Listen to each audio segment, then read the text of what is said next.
Chapter 1422. Oh, let me try. In the workshop's office building, Li Zixuan received a sword made of vanadium steel. After examining it for a moment, he could not help but exclaim, "The blade is slender, and the blade is like autumn frost. It has a cold light, and it feels very good in my hand.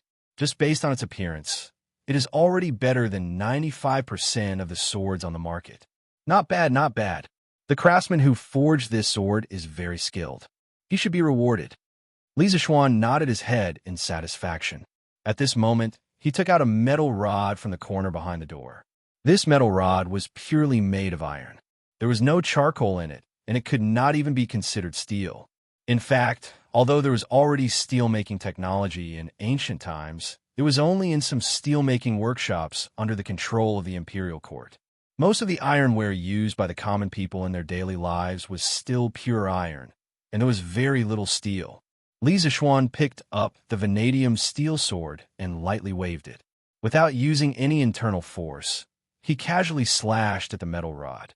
With a kung sound, a 3mm deep sword mark was left on the metal rod. This was already quite impressive. After all, he had just waved it casually. If he had used his full strength, or even his internal force, he was confident that he could have used this vanadium steel sword to slash the metal rod in his hand. Although this degree of sharpness was not as good as his wind-chasing sword, it had already far surpassed the weapons of this era. Li Zixuan turned around and looked at the armor made of vanadium steel that Wang Ji was holding. This was a radiant armor. The origin of the name, radiant armor, was said to be related to the circular shield on the chest and back. This was because the circular shield was mostly made of copper and other metals. It was polished to the point that it looked like a mirror. When wearing the radiant armor on the battlefield, due to the sun's rays, it would emit a dazzling, radiant light, hence the name. The radiant armor had an extremely long history. It was already in existence during the Three Kingdoms period. During the Sui and Tang dynasties, the most commonly used armor was the radiant armor and the dual crotch armor. The dual crotch armor was usually made of small scales. The length of the dual crotch armor extended to the abdomen, replacing the leather armor skirt of the Sui dynasty. The lower part of the armor was shaped like a crescent moon or lotus leaf. It was used to protect the lower abdomen. These improvements greatly increased the defense below the waist. Other than these two types of armor, the Tang dynasty also developed many new types of armor. According to the 6 classics of the Tang dynasty, there were 12 other types of armor, such as light, fine scale, mountain inscriptions, bird hammer, white cloth, soap, clothback, infantry, leather, wooden, chain, and so on. Among them, light essences, lock, mountain inscriptions, bird hammer, and fine scale armor were iron armors. The latter 3 were named after the style of the armors. Leather armor, wood armor, white cloth, soap cloth, and clothback were named after the materials used to make them. The design of this Mingwang armor is very good. Could the craftsman who made it have worked in the works supervisor or the Ministry of Works before? Li Zixuan asked softly as he touched the smooth surface of the armor. Wang Ji smiled and replied, "Yamacho has a good eye." The name of the blacksmith who made this armor is Zhang Hongsheng. His father is Zhang Kajiu, who used to be a famous blacksmith in the General Works Bureau. His qualifications and skills are not below Minister Yan's. However, he is old now, so he retired from the Bureau and took over his father's work. Zhang Hongsheng inherited Zhang Kajiu's skills in sword and armor forging. Although he only inherited 50 to 60% of it, he is the most skilled blacksmith in the workshop. Zhang Kajiu.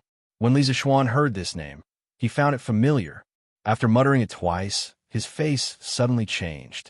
He exclaimed, "Zhang Kajiu? Mr. Wang, are you saying that Zhang Hongsheng's father is Zhang Kajiu?" Zhang Kajiu used to work in the work supervisor. He was also Minister Yan's colleague. Zhang Kajiu was the most famous craftsman in the Tang dynasty. His Kajiu sword was ranked 14th in China's ancient weapon ranking. The famous poet of the Tang dynasty, Bai Juyi, once wrote a poem about the Kajiu sword. The poem said, 1,000 years after Ojizi's death, the elves secretly taught Zhang Kajiu Kajiu forged the sword in Wu Mountain. In the poem, Bai Juyi believed that Zhang Kajiu's craftsmanship was taught to him by Ojizi 1,000 years ago. As for who Ojizi was, anyone with a little knowledge of history would know. Ojizi was the founder of ancient craftsmanship in China and the creator of the Dragon Spring Sword. When Ojizi was born, the Eastern Zhou dynasty was in conflict. First, the Wu kingdom conquered the Chu kingdom. Later, the Wu kingdom annexed 45 kingdoms to the south of the Yangtze River. When he was young, he learned metallurgy from his uncle and began to forge bronze swords, iron hoes, iron axes, and other tools. He discovered the difference between copper and iron and forged his first iron sword, the Qixing Longyuan sword, or Longyuan sword for short. In the Tang dynasty, to avoid the taboo of Emperor Gaozu Li Yuan, he changed the word yuan to quan and called it the Qixing Longquan sword. It was the first cold weapon in China. Bai Juyi believed that Zhang Kajiu's craftsmanship was taught to him by Ojizi. From this, it could be seen that Zhang Kajiu's craftsmanship was superb. However, there were almost no records of Zhang Kajiu's life in the history books. They could only guess from some ancient poems. As for his birth date and history, there were no records. Li Zixuan didn't expect to hear about Zhang Kajiu in the early years of the Tang dynasty. Moreover, this old man was once a work supervisor. How could he not be shocked? Yamacho also knows Zhang Kajiu. Zhang Kajiu is famous for his craftsmanship, so it's normal for Marquis to know him. This person did indeed serve as a works supervisor for a period of time. When the current emperor was still the king of Qin, he loved swords.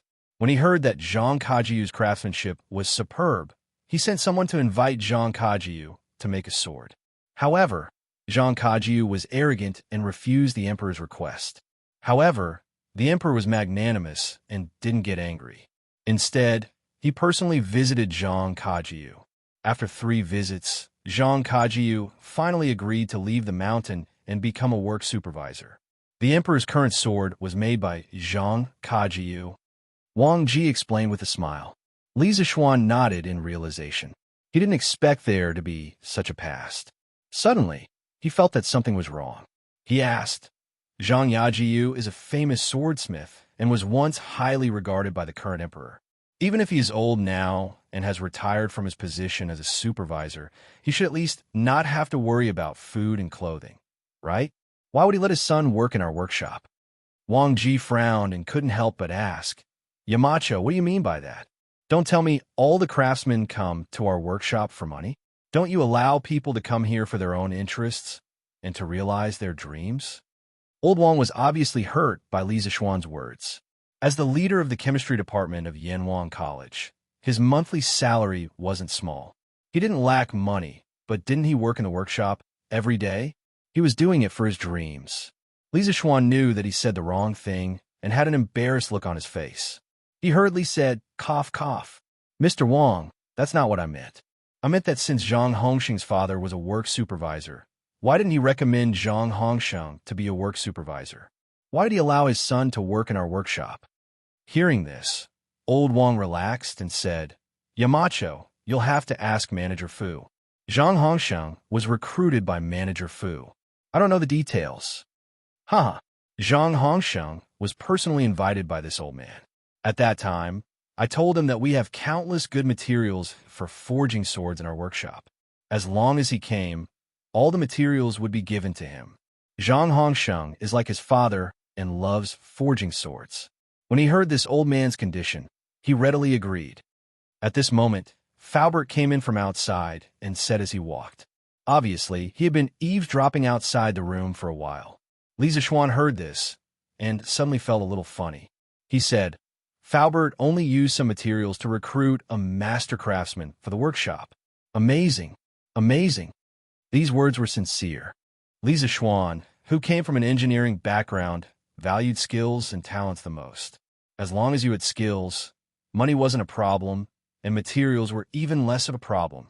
If all the technical talents in this world could be recruited with some materials like Zhang Hongsheng, Li Zixuan didn't want to talk too much. He wanted to recruit 3,000 people first. Faubert laughed bitterly and said helplessly, Young master, You don't know how much materials Zhang Hongxing used. Every time the workshop got good materials for forging swords, he would fight for them. If I didn't give them to him, I would break my promise. If I gave them to him, it would affect the task that you gave me. Just now, he ran over to me and asked if there was a new type of steel called vanadium steel in the workshop. He wanted me to give him 200 caddies first because he wanted to practice swords. I know that the vanadium steel was refined using the vanadium or that you obtained with great difficulty. How could I be willing to give it to him? So he started to make a fuss at my place, saying that I didn't keep my promise. This old man had no choice but to seek help from young master. Li Zishuan couldn't help but laugh and said, "Ha ha, give it to him. Give him 200 caddies. Doesn't this Zhang Hongsheng like forging weapons? I happen to have a new set of armor here, and I need his help to forge it. Song Xiaoxi, go to Faubert's place and invite Zhang Hongsheng over." "Yes, young master," Song Xiaoxi responded and quickly ran out. After a while, under Song Xiaoxi's lead, a man in his late 20s, shirtless, walked in from outside. Zhang Hongsheng pays his respects to Marquis. After entering the office, Song Xiaoxi tugged at Zhang Hongsheng's sleeve and then secretly pointed at Li Zishuan. Zhang Hongsheng then saluted Li Zishuan. "No need to be so polite." Li Zishuan smiled and went forward to help Zhang Hongsheng up. He then asked, "I heard that you wanted 200 caddies of vanadium steel from Faubert?" Zhang Hongsheng's heart tightened. At this moment, he saw that Faubert was still standing in the room. In an instant, he figured out what was going on and thought that Faubert was complaining about him. Therefore, he said angrily, "Marquis, when I first entered this workshop, Manager Fu promised me that as long as I wanted rare materials for swords, he would try his best to satisfy me. I've only been in the workshop for 3 months. Does Marquis want Manager Fu to go back on his word?" Looking at this guy's stiff neck and glaring eyes, looking as if he was looking for a fight, Faubert quickly frowned and reprimanded him. "Zhang Hongsheng, don't be rude in front of Marquis. Besides, no one wants to go back on their word." "Ha! Faubert, it's okay. It's okay." Li Zishuan waved his hand and wasn't angry at all. Since ancient times, people with great skills tended to have bad tempers. Li Zishuan was very patient with such people. When Zhang Hongsheng heard the second half of Faubert's words, he was stunned. Not going back on his word. That was to say, Li Zishuan called him over to give him vanadium steel? Thinking of this, Zhang Hongsheng immediately changed his expression and cupped his hands to Li Zishuan. "Marquis, please forgive me. I was anxious and offended Marquis. I hope that Marquis will forgive me." Li Zishuan smiled and said, "It's okay. The 200 caddies of vanadium steel you asked for from Manager Fu was approved by this Marquis. You can go to the steel mill to get it later." "Thank you, Marquis." Zhang Hongsheng was overjoyed and quickly cupped his hands. At the same time, he thought that this young Marquis was quite easy to talk to. 2 months ago, after Zhang Hongsheng was seduced by Faubert to the workshop, he had been immersed in the blacksmith workshop studying the art of sword forging. Usually, he didn't see Li Zishuan. Even if he did, no one introduced him to him, and he didn't know him. Today was his first meeting with Li Zishuan. In the morning, Wang Ji gave him a new batch of steel and asked him to forge 3 swords and 3 sets of armor. At that time, he didn't think much of it and thought that there was no need to use a sledgehammer to kill a chicken, so he planned to let his disciple forge it. But inadvertently, he found that the quality of the steel was very hard. It was something he had never seen before in his life. Thus, out of curiosity, he personally forged the swords and armor in Li Zishuan's office. Of course, he was quite satisfied with the sharpness of the swords that were finally forged. When Wang Ji went to his place in the afternoon to pick up the goods, he couldn't help but ask Wang Ji what kind of steel it was. After knowing that it was vanadium steel, he eagerly ran to Faubert to ask for the materials. That was why such a farce happened. "This Marquis has long heard of your father's name. I heard that you, Hongsheng, have inherited your father's skills in sword forging. This Marquis has a sword here. How about you help me take a look?" When Li Zishuan saw Zhang Hongsheng's happy face, he thought that this technical talent wasn't that difficult to deal with. In order to pursue the victory, he took off the long sword at his waist and said to Zhang Hongsheng, Zhang Hongsheng didn't think much of it. He thought to himself, what kind of good sword can a wealthy marquis have? But in order to obtain the vanadium steel as soon as possible, he still cooperated. Understood. May Marquis lend me the sword to take a look? Here you go. Li Zixuan's lips curled into a mischievous smile. Together with the scabbard, he lightly tossed it to Zhang Hongsheng. When Zhang Hongsheng saw how casually Li Zixuan tossed it, he guessed that the sword was very light. Thus, he also casually used one hand to catch the sword. In the end, tragedy befell him in the blink of an eye. When the wind-chasing sword touched Zhang Hongsheng's hand, Zhang Hongsheng realized that something was wrong. But at this moment, even if he wanted to use both hands to catch the sword, it was too late. He could only watch as his body was brought down by the wind-chasing sword. Seeing that his entire body was about to hit the ground, he suddenly felt a gust of wind in front of him. Following that, a hand grabbed his shoulder, preventing him from falling any further. In a flash, Li Zixuan appeared in front of him and supported him. Brother Zhang, I'm sorry. This marquis forgot to tell you that this sword is rather heavy. I'm sorry for startling you. Li Zixuan hurriedly apologized. This apology immediately caused Zhang Hongsheng's face to turn red. He waved his hand in shame and said, "This Zhang's knowledge is shallow. I didn't know that there was such a small sword in this world, but it's extremely heavy. It's no wonder, Marquis. This Zhang shall taste this sword for Marquis." Saying which, Zhang Hongsheng's heart was filled with amazement. He thought to himself, what kind of strange sword is this? Just based on its size and shape, it doesn't seem any different from an ordinary sword. But why is it so heavy? At the very least, this sword is 3 to 4 times heavier than an ordinary sword. It was precisely because of this that he was caught off guard and almost fell to the ground because of this sword. In the end, he couldn't suppress the curiosity in his heart. Zhang Hongsheng stood up straight and slowly pulled out the wind-chasing sword from the scabbard. Instantly, he was stunned. Chapter 14:23. The sword is 3 feet long, and its body is as smooth as a mirror. The blade is as thin as a cicada's wing, and there is a cold light in the middle that seems to be constantly flowing. This sword can break the clouds and destroy the earth. What a good sword! It is truly a good sword. But the weight of this sword is actually more than 40 pounds. How? How is this possible? No. Marquis, this sword is definitely not made of ordinary metal. Could it be? Could it be made of Xian metal? In Li Zixuan's office in the workshop of the strange interest pavilion, Zhang Hongsheng tightly gripped Li Zixuan's wind-chasing sword as if he was admiring a peerless beauty. He greedily poured his gaze onto the mirror-like smooth and cold blade. The more he looked, the more excited he became. In the end, he raised his head to look at Li Zixuan in disbelief and asked in a trembling voice. The sharpness of this sword had already surpassed the 9-crow sword that his father had spent his entire life forging. How could he not be shocked? But the moment he looked up, a strand of hair in front of him accidentally fell on the blade. Everyone saw that the strand of hair was easily cut off the moment it touched the blade. Then, the strand of hair gently fell to the ground. Cutting off a strand of hair. How terrifying! This was truly cutting off a strand of hair.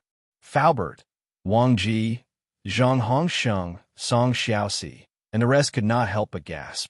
This kind of sharp divine weapon that only existed in ancient legends was actually seen by them today. At this time, Li Zixuan smiled at Zhang Hongsheng and said, "Brother Zhang, you guessed right. This sword is indeed not made of ordinary metal. It is made of Xian metal." Gulp. Zhang Hongsheng fiercely swallowed his saliva. At this time, he had completely let go of the arrogance of a swordsmithing clan's descendant, because the sword in Li Zixuan's hand was more awesome than any sword he had ever seen. Why did he have to be arrogant? Therefore, he handed the wind-chasing sword to Li Zixuan with a face full of admiration and said, "How can such a peerless sword not have a name? Marquis, please tell me which famous sword this is? Which famous swordsmith made it?" Li Zixuan replied in a low voice, "This sword is called the wind-chasing sword. My master obtained it by chance from an otherworldly expert when he was traveling the world. As for who forged it, I don't know." Wind-chasing sword? What a good name. It's a pity that I don't know which famous artist it came from. Zhang Hongxing murmured. After a moment of hesitation, he gritted his teeth and said, Marquis, this Zhang has a presumptuous request. I hope that Marquis will grant it. Li Zixuan took a deep look at Zhang Hongsheng. His eyes seemed to be able to see through people's hearts. He smiled and said, You want to borrow this sword to bring it back for your father to take a look? Zhang Hongsheng was taken aback and then said with some embarrassment, Yes, Marquis. My father spent his entire life pursuing the ultimate path of swordsmithing. This wind-chasing sword, whether it is the material or the craftsmanship, is a peerless sword that this Zhang has never seen before. My father will definitely be happy when he sees it. He is already very old, and as his son, the only thing I can do is to make him happy while he is still alive so that he won't have any regrets. Senior Zhang's lifelong pursuit of the ultimate path of the sword is indeed admirable, but this wind-chasing sword was left behind by my master. How can this Marquis so easily lend it out? Li Zixuan softly sighed and then changed the topic. Zhang Hongxing's expression immediately darkened. He thought to himself that he was overthinking things. Who would be willing to lend out such a peerless sword? Furthermore, this wind-chasing sword was left behind by Li Zixuan's master when he was alive. Its significance was extraordinary. But at this moment, Li Zixuan said again, However, on account of your filial piety, it's not that I can't lend you this sword, but you have to promise to help me forge a new set of armor. After you agree, I will immediately lend you the sword and allow you to lend it for 3 days. Zhang Hongxing's eyes lit up as he hurriedly said, Marquis, I agree. Not to mention a set of armor. Even if you want me to forge 100 or 1,000 sets of armor, I'm willing. Li Zixuan found it somewhat funny and said, Brother Zhang, this Marquis hasn't even said what kind of armor I want you to forge yet, and you're already agreeing so readily. Zhang Hongsheng said confidently, Marquis, it's not that I want to boast, but I can forge all kinds of armor from the past dynasties, such as wrought tan armor, black armor, sleeve armor, double crotch armor, light armor, fine-scale armor, shaman armor, Mingguang armor, and so on. Marquis, why don't you tell me what kind of new armor you want me to forge? Zhang Hongsheng was bragging happily when he suddenly remembered the embarrassing incident of almost falling down when he received the sword. He felt that he couldn't speak so confidently in front of Li Zixuan, otherwise he would easily fall down. After all, he was someone who had suffered a loss once. Everyone couldn't help but laugh when they heard Zhang Hongxing's incoherent words and his obvious cowardice at the critical moment. The main reason was that this guy was 2F*King realistic, wasn't he? Li Zixuan didn't laugh. He turned around and picked up a stack of drawings on the desk, then took out 4 of them. Then, he gestured for everyone to come to his side. He spread out the drawings and said, Brother Zhang, the armor I want you to forge is called plate armor. The so-called plate armor is not just a piece of iron plate. It has to be light and portable, flexible at the joints, and cover the whole body. Here, this is the drawing. Among the many drawings he drew in the office this morning, one of them was drawing armor. Everyone looked at the drawing and couldn't help but widen their eyes. Zhang Hongsheng couldn't help but exclaim, This plate armor is actually covering the whole body? Although this defense is indeed more comprehensive than the Mingguang armor, if the whole body is used for defense, how heavy would this set of plate armor be? If soldiers wear it, how can they walk? Not to mention fighting. Li Zixuan explained at the side, As for how heavy this set of plate armor is, we will talk about it later. First, I will explain the structure of this plate armor to you. This set of plate armor is composed of a helmet, armor, breastplate, back armor, shoulder armor, wrist armor, elbow armor, leg armor, shin armor, and steel shoes. The joints are stacked with multiple layers of movable steel plates, which can ensure that the soldier's movements in battle won't be hindered. The inside of the shoulder armor doesn't use steel plates and maintains a hollow structure, thus allowing the limbs to have more room to move. The joints connecting the body and other parts are lined with deerskin or linen. An interlocking chainmail is used to protect the inside. This way, The weight of the entire armor is borne by the whole body, and it is also comfortable to wear. The breastplate of this plate armor is made up of 3 pieces. The middle piece is narrower and serves as a connection. This structure also allows the breastplate to have a certain degree of mobility, allowing the wearer to move more flexibly. Of course, the biggest feature of this set of plate armor is the use of the neck armor. A simple helmet couldn't protect the parts below the mouth, but this set of plate armor used a large neck guard with a jaw guard to achieve the effect of complete protection of the face. For the purpose of insurance, this set of plate armor also used armpit guards to protect the armpits. In addition, the surface of the plate armor is designed with ridges to strengthen the protective effect and reduce the weight. This way, all parts of the human body are within the steel armor. On the battlefield, it is completely impenetrable and unafraid of a rain of arrows. In fact, the plate armor that Li Zexuan wanted to make was called Gothic plate armor. In his previous life, he was not only an engineering student, but also a military enthusiast.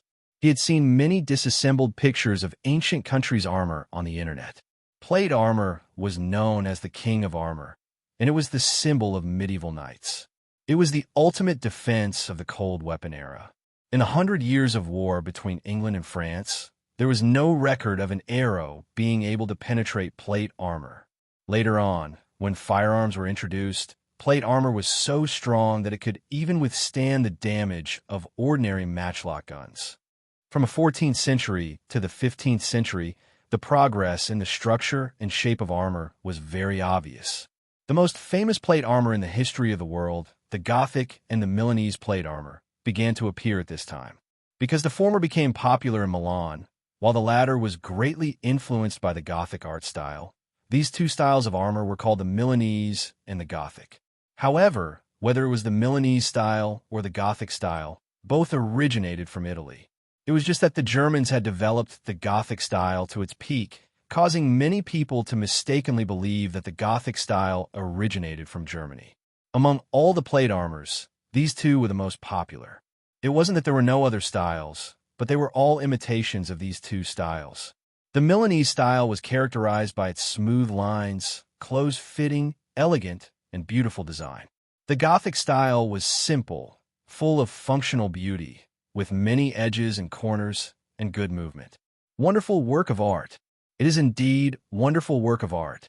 With these designs, it is indeed possible to protect the whole body without affecting the movement of the body's joints. But how heavy is this set of plate armor? Can the soldiers bear it? Zhang Hongxing couldn't help but exclaim. The Tang dynasty's Mingguang armor was considered the most advanced and defensive armor in the Tang dynasty. However, compared to the full-body plate armor designed by Li Zexuan, it paled in comparison. However, the only thing that Zhang Hongxiang was worried about was the weight of the full-body plate armor. The rest of the people also looked at Li Zexuan doubtfully. Obviously, everyone agreed that the defense of the plate armor was far superior to the Mingguang armor. The only thing they were worried about was the weight. Li Zexuan smiled slightly and said, "Haha, you don't have to worry about the weight. This kind of plate armor is at its peak. The weight of a full-body plate armor will definitely not exceed 40 pounds. As for the Mingguang armor, it should be around 50 pounds, right? At the same level of defense, the plate armor is definitely lighter than the Mingguang armor." Li Zexuan wasn't bragging. In the modern era, when plate armor was mentioned, people's first reaction was that it was heavy and inflexible. In fact, this was a misunderstanding of plate armor. In fact, plate armor was not only flexible, but also light. A full body of Gothic plate armor would not exceed 25 pounds. 1 pound in the Tang dynasty was about 600 grams in the modern era, so 25 pounds would be about 40 pounds in the Tang dynasty. A full body of Mingguang armor would weigh about 30 pounds. A soldier wearing Gothic plate armor could even perform all kinds of difficult movements. It was very flexible. Moreover, the plate armor made by a skilled armor master could not even fit a piece of paper in between the plates. Its defense was simply too good. It was like a beggar's version of Iron Man. And Li Zexuan wanted to make 5,000 of such Iron Man. How is this possible? This set of armor is definitely more than 40 pounds. Zhang Hongsheng shook his head fiercely, his face full of disbelief. Li Zishuan smiled and said, Brother Zhang, I'm afraid you've misunderstood. I don't intend to use the casting method for this plate armor. I want to use the forging method to polish the plate armor to about this thickness. As he spoke, Li Zishuan used his hand to indicate a thickness of about 5 millimeters. Not only was the forged armor thin, but it was also stronger than cast armor. This was already an indisputable fact. Forging? Such a thin thickness? And you want to ensure that the thickness is uniform? Zhang Hongsheng was a little troubled. Marquis, according to your request, it's not impossible, but it's extremely time-consuming and laborious. I can still make 1 or 2 pieces, but if there are too many of them, I really can't do anything. At this time, Zhang Hongsheng was very glad that he stopped in time when he was bragging. Otherwise, he would have embarrassed himself again. At the same time, he secretly vowed not to brag in front of Li Zishuan in the future, because Li Zishuan was poisonous. As long as he bragged in front of him, he would be instantly slapped in the face. Li Zishuan smiled again and said, Brother Zhang, you've misunderstood again. The forging method I'm talking about is not the manual forging method you think it is, but a stamping machine with constant power and constant speed. It can ensure that the surface of the forged item is smooth and uniform. Stamping machine? There's such a magical weapon in the world. Why don't I know about it? Zhang Hongsheng said excitedly. According to Li Zishuan's words, the stamping machine could be regarded as a magical weapon in the eyes of blacksmiths. After all, with this thing, there would be no need to hammer at a time to forge iron. Li Zishuan said, this stamping machine is driven by water, so it can also be called a hydraulic stamping machine. But it hasn't been made yet. When it's done, it will definitely have this effect. Xianxia, go and invite Mr. Mo and Ink Girl over. Tell them that I have something to ask of them. Yes, young master. Song Xianxia took the order and left. Faubert then asked, Young master, you want to invite Mr. Mo over to make the hydraulic stamping machine you just mentioned? Li Zishuan nodded and said yes and no. It can only be said that it's not all of it. The hydraulic stamping machine is only a small part of the work. We now have a water wheel under the Bar River Dam. This thing can directly provide power for our machine. We just need to connect some transmission mechanisms on it. However, in addition to the hydraulic stamping machine, I also plan to make some other things. We'll talk about it when they come. The reason why Europe could make full-body plate armor in the Middle Ages was because of the hydraulic stamping machine. Li Zishuan wanted to make this thing last year, but he didn't have a dam at that time, so he couldn't make the hydraulic stamping machine. Now that the dam and hydropower station were all built, he could finally show his skills. Chapter 1424. Young Master, Mr. Mo and Miss Mo are here. Oh, Young Master Yin is here too. Song Xiaoxi led Mo Huai and Mo Lingwei to Li Zishuan's office in the workshop. Surprisingly, Mo Lingwei was followed by Yin Xiaoning. Li Zishuan clicked his tongue in wonder, wondering if Yin Xiaoning had already settled his father-in-law, Mo Huai. Yamacho, I heard that you have some instructions for us? Mo Huai cupped his hands and said. Li Zishuan hurriedly greeted them. Mr. Mo, Ink Girl, please take a seat. I called you here because I plan to start a new round of technological innovation in our workshop. There are many aspects involved, and I need your help. Technological innovation? Then why didn't you call me Xiao? Yamacho? Yin Xiaoning was a little dissatisfied. Li Zishuan said unhappily, I didn't call you, but didn't you come here yourself? Besides, if I called Ink Girl, isn't that the same as calling you? Hey, what are you saying? Yin Xiaoning couldn't help but laugh. Mo Lingwei blushed and pinched Yin Xiaoning's arm hard. Ahem. Mo Huai's eyes were very sharp. How could he not notice these two's little movements? His old face immediately darkened. He coughed heavily and said, Yamacho, if there's anything you need us to do, just say it. I'll do my best. Li Zishuan nodded and said, Take a seat first. Let's sit down and talk. The few of them sat around a glass coffee table. Fortunately, Li Zishuan's office was big enough that it didn't seem crowded even with 7 or 8 people. After everyone sat down, Li Zishuan took out a few blueprints, spread them out, and said in a deep voice, "Now, we have a dam. Ladies and gentlemen, at present, not only do we have a dam, but we also have a water wheel. This water wheel is not only used to irrigate the farmland, but it can also provide power for the machinery. Actually, I don't need to say this, and all of you should understand. The first thing we need to do is to build a hydraulic press. This is the blueprint of the hydraulic press. After the press was completed, the water wheel needed to be modified into a power device that could be connected to the press. This was nothing more than adding some cranks and connecting rods for transmission. It was very simple. After the modification, the punching machine can be connected to the water wheel. Under the driving of the water wheel, it can replace human strength and repeatedly forge steel. Moreover, the impact force is almost the same every time. In terms of precision forging, the effectiveness of this thing is absolutely incomparable to human strength. Mo Huai looked at the drawing seriously. After a while, he nodded and said, "Yamacho, there's no problem with the modification of the press machine and water wheel. Leave these two matters to this old man." Li Zishuan smiled. "That's exactly what I was thinking. Mr. Mo has been involved in the Murky River project from the beginning to the end. Now that you're in charge of the hydraulic machine, that's the most suitable.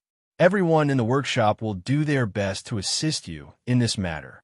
"Thank you, Yamacho." Mo Huai cupped his hands and said. Li Zishuan smiled and said, "Brother Zhang, after the hydraulic press machine was completed, you will lead all the blacksmiths in the workshop to produce the plate armor I gave you.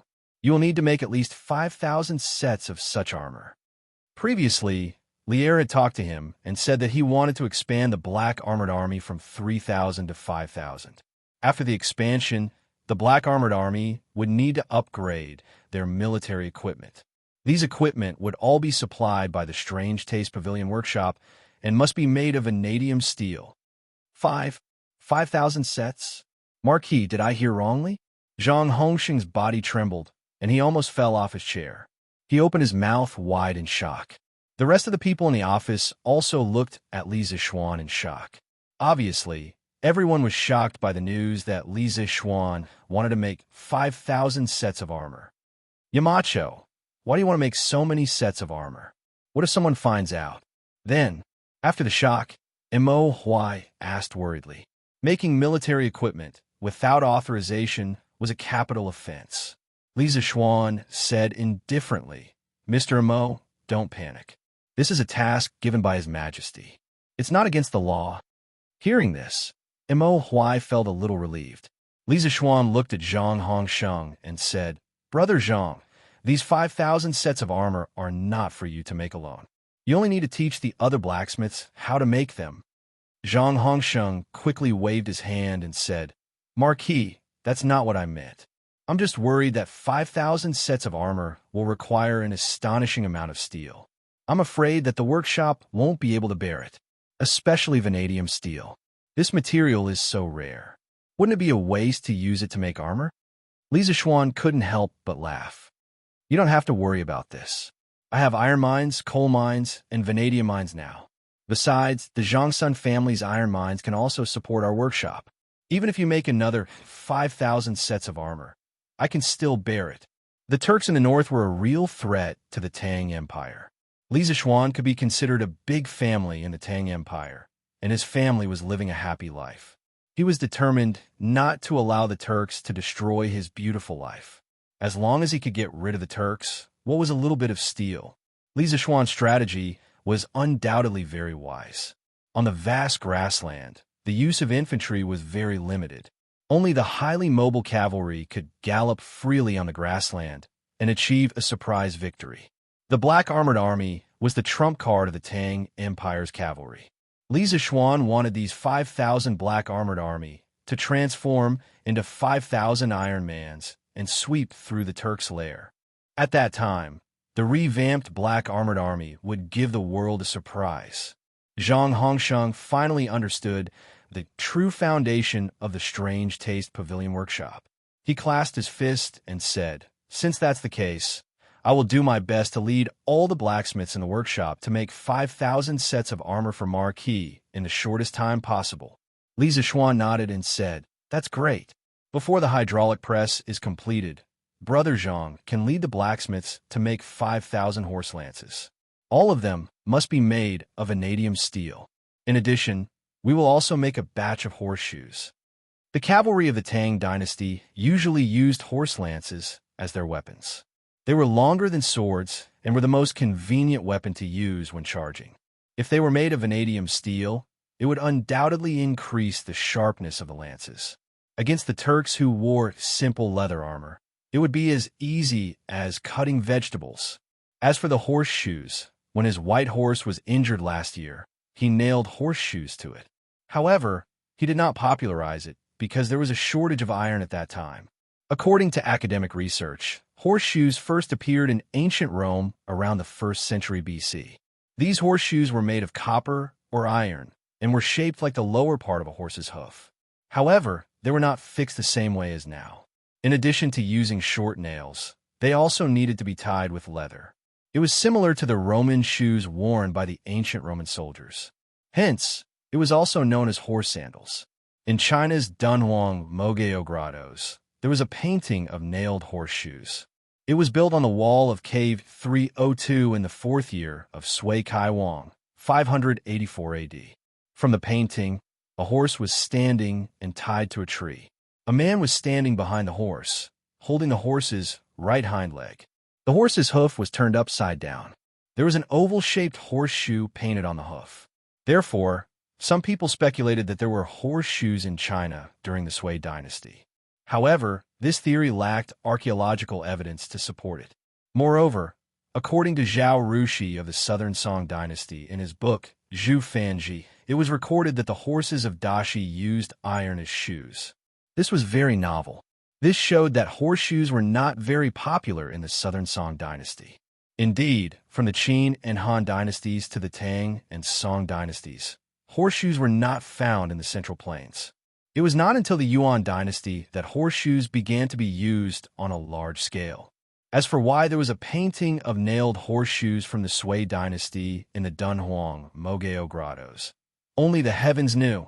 Horseshoes? What's that? Zhang Hongsheng could not help but wonder. Li Zishuan took out a drawing and explained, "It's a shoe for the horse to wear. It prevents the horseshoes from cracking due to long-term wear and tear. It can greatly reduce the consumption of horses' fart. The appearance is like this. If you don't understand, you can go take a look at my white horse later." The horseshoes on its hooves have been installed for almost a year. Zhang Hongsheng reacted and said happily, "Wearing shoes for the horse? Marquis, this is a good idea. In the past, I don't know how many horses I've seen crippled because of cracked hooves. With these horseshoes, it can prevent the horse's hooves from being damaged." Everyone was also amazed. Yin Xiaoning could not help but say, "TSK, why didn't I notice that your white horse was wearing shoes before?" Li Zishuan rolled his eyes and said unhappily, "That's because you're blind." Mo Lingwei could not help but laugh. However, when she saw Mo Huai's face darken, she quickly stopped laughing. "Oh, that's right. Other than the horseshoes, when the time comes, you can make a batch of horse armor. It doesn't need to be too thick. It just needs to be able to withstand ordinary swords and sabers." Li Zishuan looked at Zhang Hongsheng and said, "As for horse armor, leather vest had already appeared during the Shang and Zhou dynasties. During the Three Kingdoms period, full horse armor began to appear. There was no need to give a blueprint for this thing." Li Zishuan believed that with Zhang Hongsheng's knowledge, he could definitely make it. Hearing this, everyone could not help but gasp. Vanadium steel plate armor, vanadium steel horse lance, horseshoes, and horse armor. Was Li Zishuan planning to build a super steel cavalry that was armed to the teeth? They believed that such a terrifying cavalry would give even the Turkic wolf cavalry a headache. This was because this was a cavalry that was invincible in both offense and defense. Gulp. No matter how stupid Zhang Hongsheng was, he understood that Li Zishuan wanted to play a big game. He swallowed his saliva and replied with difficulty, "Yes." "Marquis." Li Zishuan nodded. He took out the wind-chasing sword and handed it to Zhang Hongsheng. "All right, there's nothing else for you to do. Take this wind-chasing sword first." Zhang Hongsheng was pleasantly surprised.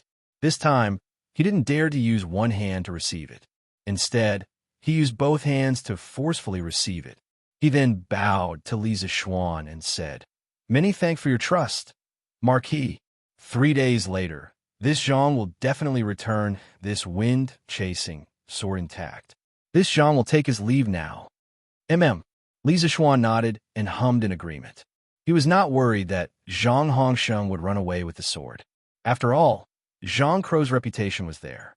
A monk could run away, but the temple could not, right? Mr. Wang, Ink Girl, although the hydropower station's generator can operate normally, the copper core used in the coils is not pure copper. This will greatly affect the generator's efficiency. Therefore, I plan to build a second-generation generator with a high-purity copper core to upgrade the current generator. After Zhang Hongsheng left, Li Zishuan looked at Wang Ji and Mo Lingwei. High-purity copper core? Yamacho, it is inevitable that there will be impurities in the copper. How are we going to purify it? Wang Ji frowned and asked. Mo Lingwei also looked at Li Zishuan. Although she was good at physics, she was not weak in chemistry. After all, smart people learned everything quickly. She had read the Academy's chemistry textbook more than once. Li Zishuan replied in a deep voice, "Electrolytic refining. Now that we have electricity, we can use electrolytic refining to remove the impurities in the copper and obtain high-purity brass. The specific steps are very simple. We will use a copper sheet as the anode and sulfuric acid and bioalumina as the electrolyte. When electricity is applied, the copper on the anode will dissolve and enter the solution. The copper in the solution will then precipitate at the cathode. During this process, other than copper, there will also be impurities such as iron and zinc. Because iron and zinc are more flexible than copper, they can replace the copper in the electrolyte and precipitate copper of the cathode. When the metal is less flexible than copper, it will not dissolve and will form anode mud. This way, the copper precipitated at the cathode will be very pure." "I see. This old man understands." Wang Ji thought for a moment and nodded with a smile. Li Zishuan sighed and said, "That's good. We need to build an electrolytic workshop in the workshop as soon as possible to refine copper." "Yes, Yamacho." Wang Ji cupped his hands and replied. Li Zishuan looked at Mo Lingwei and said, "Ink Girl, other than upgrading the generator, I also want you to help me make an electric motor." "Electric motor? What's an electric motor?" Mo Lingwei was puzzled. Li Zishuan took out a thick stack of drawings and said, "The generator uses the principle of magnetism to generate electricity, and the electric motor uses the principle of electromagnetism. The general process is that the coil will generate a rotating magnetic field and act on the rotor to form a magneto-electric force rotation torque. Thus, the rotor will constantly rotate. The details are very clear in these drawings. Ink Girl, if you have any questions, you can ask me at any time." Mo Lingwei said happily. "Okay, Yamacho." "Hey, Yamacho, where is just a girl? Do you have the heart to let her do so many things by herself?" Xianxia could not help but ridicule. Mo Lingwei glared at Xianxia and said, "Humph, I'm willing to do this. You can't blame Yamacho." Li Zishuan could not help but laugh and said, "Ha ha, Xiaoning, if you can't bear it, you can help Ink Girl more. You two are colleagues now, so you should help each other." After saying that, he looked at Mo Huai quietly. The latter's face was tense, and no one could tell whether he was happy or angry. Li Zishuan could not help but mutter in his heart, "Has Xianxia settled Mo Huai or not?" Chapter 1425. After the tasks were assigned, everyone began to get busy. According to Mo Huai's estimation, the modification of the water wheel and the manufacturing and installation of the hydraulic stamping machine could be completed in 3 to 5 days. By then, they could begin to forge the plate armor. Moreover, with the hydraulic stamping machine, the overall forging level of the workshop would rise to a new level. Not only in terms of forging, but the workshop's electricity and metal refining technology would also rise to a new level. This was a comprehensive technological innovation that could be considered as an upgrade for the workshop. After the upgrade, The workshop would soon have the ability to manufacture the second generation of bicycles. Because of the hydraulic stamping machine, they could manufacture bicycle chains. The previous front-wheel drive bicycles could be eliminated. As for the electric motor that Mo Lingwei was building, this was also very important because electricity could not only be used to light up light bulbs, but it could also be used to power machines. Mr. Mo, what do you think of Xiaoning? After leaving the workshop, Li Zixuan and Mo Huai went to Yinshan together. On the way, Li Zixuan suddenly asked. Hearing this, Mo Huai was stunned. After a while, he frowned and said, "Why did Yamacho suddenly mention young Master Yin?" Hee, I'm just asking casually. If Mr. Mo doesn't mind, you can say whatever you want. Li Zixuan laughed dryly and hurriedly said. He was trying to help his good brother sound out the situation. Mo Huai was silent for a moment and replied, Although young Master Yin is the son of a minister, he's not like those hedonistic sons who spend all their time fooling around in brothels. Instead, he's willing to study and is ambitious. However, this kid keeps pestering my wire all day, which is really damaging my wire's reputation. If it weren't for Yamacho's face, I would have broken his legs a long time ago. At the end of his sentence, Mo Huai's originally amiable face suddenly changed into an angry expression. Li Zixuan laughed in his heart. What do you mean by for my face? You're probably doing it for your daughter's face, right? If you break in Xiaoning's legs, let's see if Mo Lingwei won't make a fuss with you.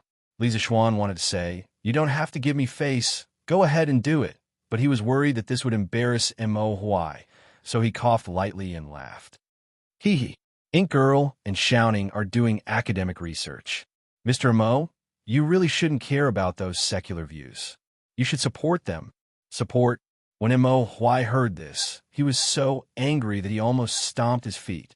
He grunted and said, This old man can't possibly support them to mingle together like this without any status. Even though the Mahis clan doesn't have many complicated formalities like the Confucian clan, this old man has no choice but to attach importance to a woman's reputation. When Yamacho has a daughter, he'll understand my current state of mind. It was impossible for him to support them fooling around like this without a proper title. Did that mean to say they could be together with their reputation? It seemed that Mo Huai didn't object to Mo Lingwei and Yin Xiaoning being together. What he objected to was that Yin Xiaoning was so close to Mo Lingwei without establishing a status with Mo Lingwei. He was hinting at Li Zixuan in a roundabout way. Li Zixuan thought that there was hope. He chuckled and said, I roughly understand Mr. Mo's meaning. I'll immediately look for Xiaoning later and convey Mr. Mo's meaning to him, so that he won't pester Ink Girl without any status in the future. Mo Huai nodded. After a moment of silence, he let out a heavy sigh and said, Wei Er's mother passed away early, so I've naturally spoiled Wei Er too much all these years. That's why she has such an unruly character. I don't hope that she can marry into a noble family and live a life of wealth. I only hope that she can find someone she truly loves. Even if she's poor, as long as she can be happy, and safe. Li Zixuan turned his head to look at Mo Huai. His turbid eyes were filled with the vicissitudes of life and reluctance. His heart was slightly moved. The pitiful hearts of parents in the world. Mo Huai must have realized by now that the pearl in his palm was about to marry someone else, right? This made Li Zixuan feel conflicted. If he had a daughter with Han Yushi in the future, wouldn't he have to experience what Mo Huai was going through now? The people are starting to plant rice. At this moment, Li Zixuan noticed that there were people barefoot in the fields with their pants rolled up and planting rice in the paddy fields. He couldn't help but recall his childhood in his previous life. At that time, he had also helped his parents plant rice in the fields. Most of the areas in Chang and were plains. It was a warm, temperate zone with a humid continental monsoon climate. The 4 seasons were distinct, and there was wheat and rice planted every year. This was very similar to Li Zixuan's hometown in his previous life. It was the middle of May, and it was the season to plant rice. That's right. Now that all the canals in Lantian County have water, the people have to take this opportunity to plant the rice seedlings. Otherwise, if they miss this opportunity, They won't be able to harvest anything during the autumn harvest. Mo Huai also turned his gaze to the fields by the roadside and said with a smile. Li Zixuan stopped in his tracks. He suddenly had the urge to go into the fields. He immediately took off his shoes and socks. Lu Feng, help me watch. I'll go down and help the old man plant the rice seedlings. With that, he had already taken off his shoes and socks, rolled up his pants, and was about to go into the fields. Mo Huai and the guards behind Li Zixuan, such as Lu Feng and Lu Yun, couldn't help but be stunned. The old farmer in the fields even widened his eyes, thinking that he had seen wrongly the Marquis of Yong, and actually wanted to go into the field to help him plant rice seedlings. Am I dreaming? Ho, Marquis, you can't do that. You absolutely can't do that. You have a precious body. How can you go into the fields? This field is full of mud, so don't dirty your feet. The old farmer rubbed his eyes and pinched his thigh. After confirming that he hadn't seen wrongly and that he wasn't dreaming, he hurriedly threw away the large bunch of seedlings in his hands. His body trembled as he walked quickly toward Li Zixuan. You're fourth Master Zhang, right? You must be careful, don't fall. I just suddenly wanted to plant rice seedlings in the fields. You go about your business, don't worry about me, Li Zixuan said with a smile. His memory was extraordinary, and he had the ability to remember everything he saw. He had some impression of this old man in front of him. He was Li Zheng from the Zhang family village in the west. He had seen him before when the people from the other villages came to Yin Mountain to learn how to plant cotton. Plant rice seedlings? Marquis, you absolutely can't do that. How can you do this kind of rough work? Even I can do it myself. Fourth Master Zhang was shocked and hurriedly said, Fourth Master Zhang, look at what you're saying. Everyone is born equal. If you can do the work of planting rice seedlings, why can't I do the same? Don't worry, I'm not the kind of hedonistic son who doesn't know anything about farming.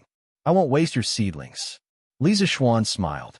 As he spoke, he went forward to pick up a bunch of seedlings in the field. Then, he skillfully separated 3 to 4 seedlings from the bundle of seedlings and used his index and middle fingers to clamp the roots of the seedlings. His palms faced the seedlings, and his index and middle fingers followed the seedlings downwards, inserting them into the soil. This series of actions was simply too perfect. Fourth Master Zhang, Mo Huai, Lu Feng, and the others on the ridge were all stunned, because at this moment, Li Zixuan didn't look like a marquis at all. He was simply like a genuine old farmer. It was truly inconceivable. Fourth Master Zhang was stunned for a moment, then hurriedly joined the planting team. Li Zixuan's initial speed wasn't fast. After all, he hadn't planted rice in the field for many years. But once he got the hang of it, coupled with his super agile reaction speed, his planting speed couldn't be faster. Fourth Master Zhang's jaw almost dropped because he couldn't see the movements of Li Zixuan's hands at all. He could only vaguely see a series of afterimages. What was even more terrifying was that Li Zixuan's planting speed had increased, but the quality didn't drop at all. The distance between the seedlings he planted was constant, about 2 fists wide. Moreover, every seedling stood upright, and none of them collapsed. In just a short while, Li Zixuan had already planted 2 rows of seedlings. From Mo Huai, Lu Feng, and the others' point of view, these 2 rows of seedlings were actually a perfectly straight line, as if they had been drawn with a ruler. Mo Huai raised his eyebrows in surprise. At first, he thought that Li Zixuan was only putting on an act. After all, in this era, even the emperor would bring the members of the royal family to work in the fields every year. This was to tell the people of the world that the royal family valued farming. Li Zixuan was putting on an act for the people of the fiefdom. But now, it seemed that Li Zixuan wasn't putting on an act for others to see. He was truly working seriously and immersing himself in it. A complicated look flashed across Mo Huai's eyes as he looked at Li Zixuan. Li Zixuan was knowledgeable in astronomy and geography. In the imperial court, he could govern the country and help the emperor. In the pugilistic world, he could plant rice for the people. Li Zixuan's many qualities had completely conquered Mo Huai. Saint. In Mo Huai's heart, perhaps only the word saint could represent Li Zixuan. I'll have to trouble the 2 little generals to help me look after my shoes. I'll go down and plant seedlings too. After sighing in his heart, Mo Huai rolled up his trousers, took off his shoes, and said to Lu Feng and Lu Yan, "Hey, Mr. Mo." Lu Feng was stunned. Then he was shocked. Just as he was about to dissuade him, Mo Huai had already gotten off the ground. Seeing that another person had come down to help him plant seedlings, and judging from his clothes, he should be from Yanhuang College. Fourth Master Zhang was a little confused at this moment. He suspected that there was smoke rising from his ancestors' graves. Otherwise, why would the dignified Marquis of Great Tang and the respected teacher of Yanhuang College help him plant seedlings? "Yo, Mr. Mo, why did you come down too?" Li Zixuan noticed Mo Huai's arrival. As he spoke and laughed, his hands didn't stop moving at all. Mo Huai smiled and said, "Seeing the Yamacho happily planting seedlings in the field, I couldn't help but feel a little itchy, so I came down to have some fun too." With that, Mo Huai picked up a bunch of seedlings and began to plant them from the other end of the field. His movements were standard, and his speed wasn't slow at all. He was clearly an old hand. It was likely that when a Mo family lived in a remote place and didn't care about worldly affairs, Mo Huai also did a lot of farm work. The commoners who were busy working in the fields had long noticed the commotion here. At this moment, they all put down their farm work and ran over to look. It didn't matter if they didn't see it, but when they saw it, they couldn't help but click their tongues in wonder. Marquis actually personally helped Fourth Master Zhang plant seedlings? Fourth Master Zhang's ancestral graves are smoking, right? Isn't that so? If I were Fourth Master Zhang, I would definitely worship this land in the future. After all, these are seedlings planted by Marquis himself. Go away, Zhao Laowa. Look at your useless appearance. What's wrong? If it were you, wouldn't you worship this land? You want me? If it were me, I would worship it too. Hey, quick look. Marquis' planting speed is so fast. Wow, it's really fast. This speed is equivalent to 3 of me. That teacher from Yanhuang College is also planting seedlings very fast. At this rate, Fourth Master Zhang's 1 mu of land will probably be finished planting in half an hour. Marquis is really benevolent. I've never seen a Marquis who would help us plant seedlings, and he's planting them so well and so fast. Yeah, to have such a good Marquis, we're going to be blessed in the future. Everyone, quickly go back to work. The water in this field is not easy to come by. We have to hurry up. Don't let down Marquis' good intentions. The surrounding commoners watched the commotion and sighed for a while before returning to their own fields to work. Fourth Master Zhang, are you having any difficulties in your life recently? Just as the commoners had expected, in less than 30 minutes, all the seedlings in the field had been planted. Li Zixuan pulled Fourth Master Zhang to the edge of the field to rest, and then casually asked, "What's the matter?" Fourth Master Zhang was not as agitated as before. He had probably gotten used to it. When he heard the question, he quickly waved his hand and said, "No difficulties. No difficulties. Marquis, I'm doing very well. Previously, there was a shortage of water in the fields, but Marquis, you solved it. Now, everyone in the village is busy working in the fields. After all, now that we can plant seedlings, we have something to look forward to. Everyone is working energetically. I heard that many people in other counties are still working in their fields. We can only start planting seedlings so early because of you, Marquis. Also, many of the dead wheat in the wheat field have come back to life. In another 20 days, we can harvest the wheat. Although this year isn't a bumper harvest, we won't starve." Li Zixuan smiled with relief and said, "That's good. That's good. Fourth Master Zhang, if you have any difficulties in the future, you can go to the county to find County Magistrate He. If he doesn't help you, you can come to me again. I will make the decision for you and punish him severely." Fourth Master Zhang trembled and quickly said to Li Zixuan, "Marquis, please don't say that. County Magistrate, he is also a good official. Before you came, County Magistrate, he was honest and upright. He was not like the officials in other counties, collecting exorbitant taxes from commoners. He is a good official." Li Zixuan couldn't help but laugh and said, "Ha ha." If County Magistrate, he knew that Fourth Master Zhang was praising him like this, he would probably wake up laughing in his dreams. All right, it's time for this marquis to return. Fourth Master Zhang, don't worry.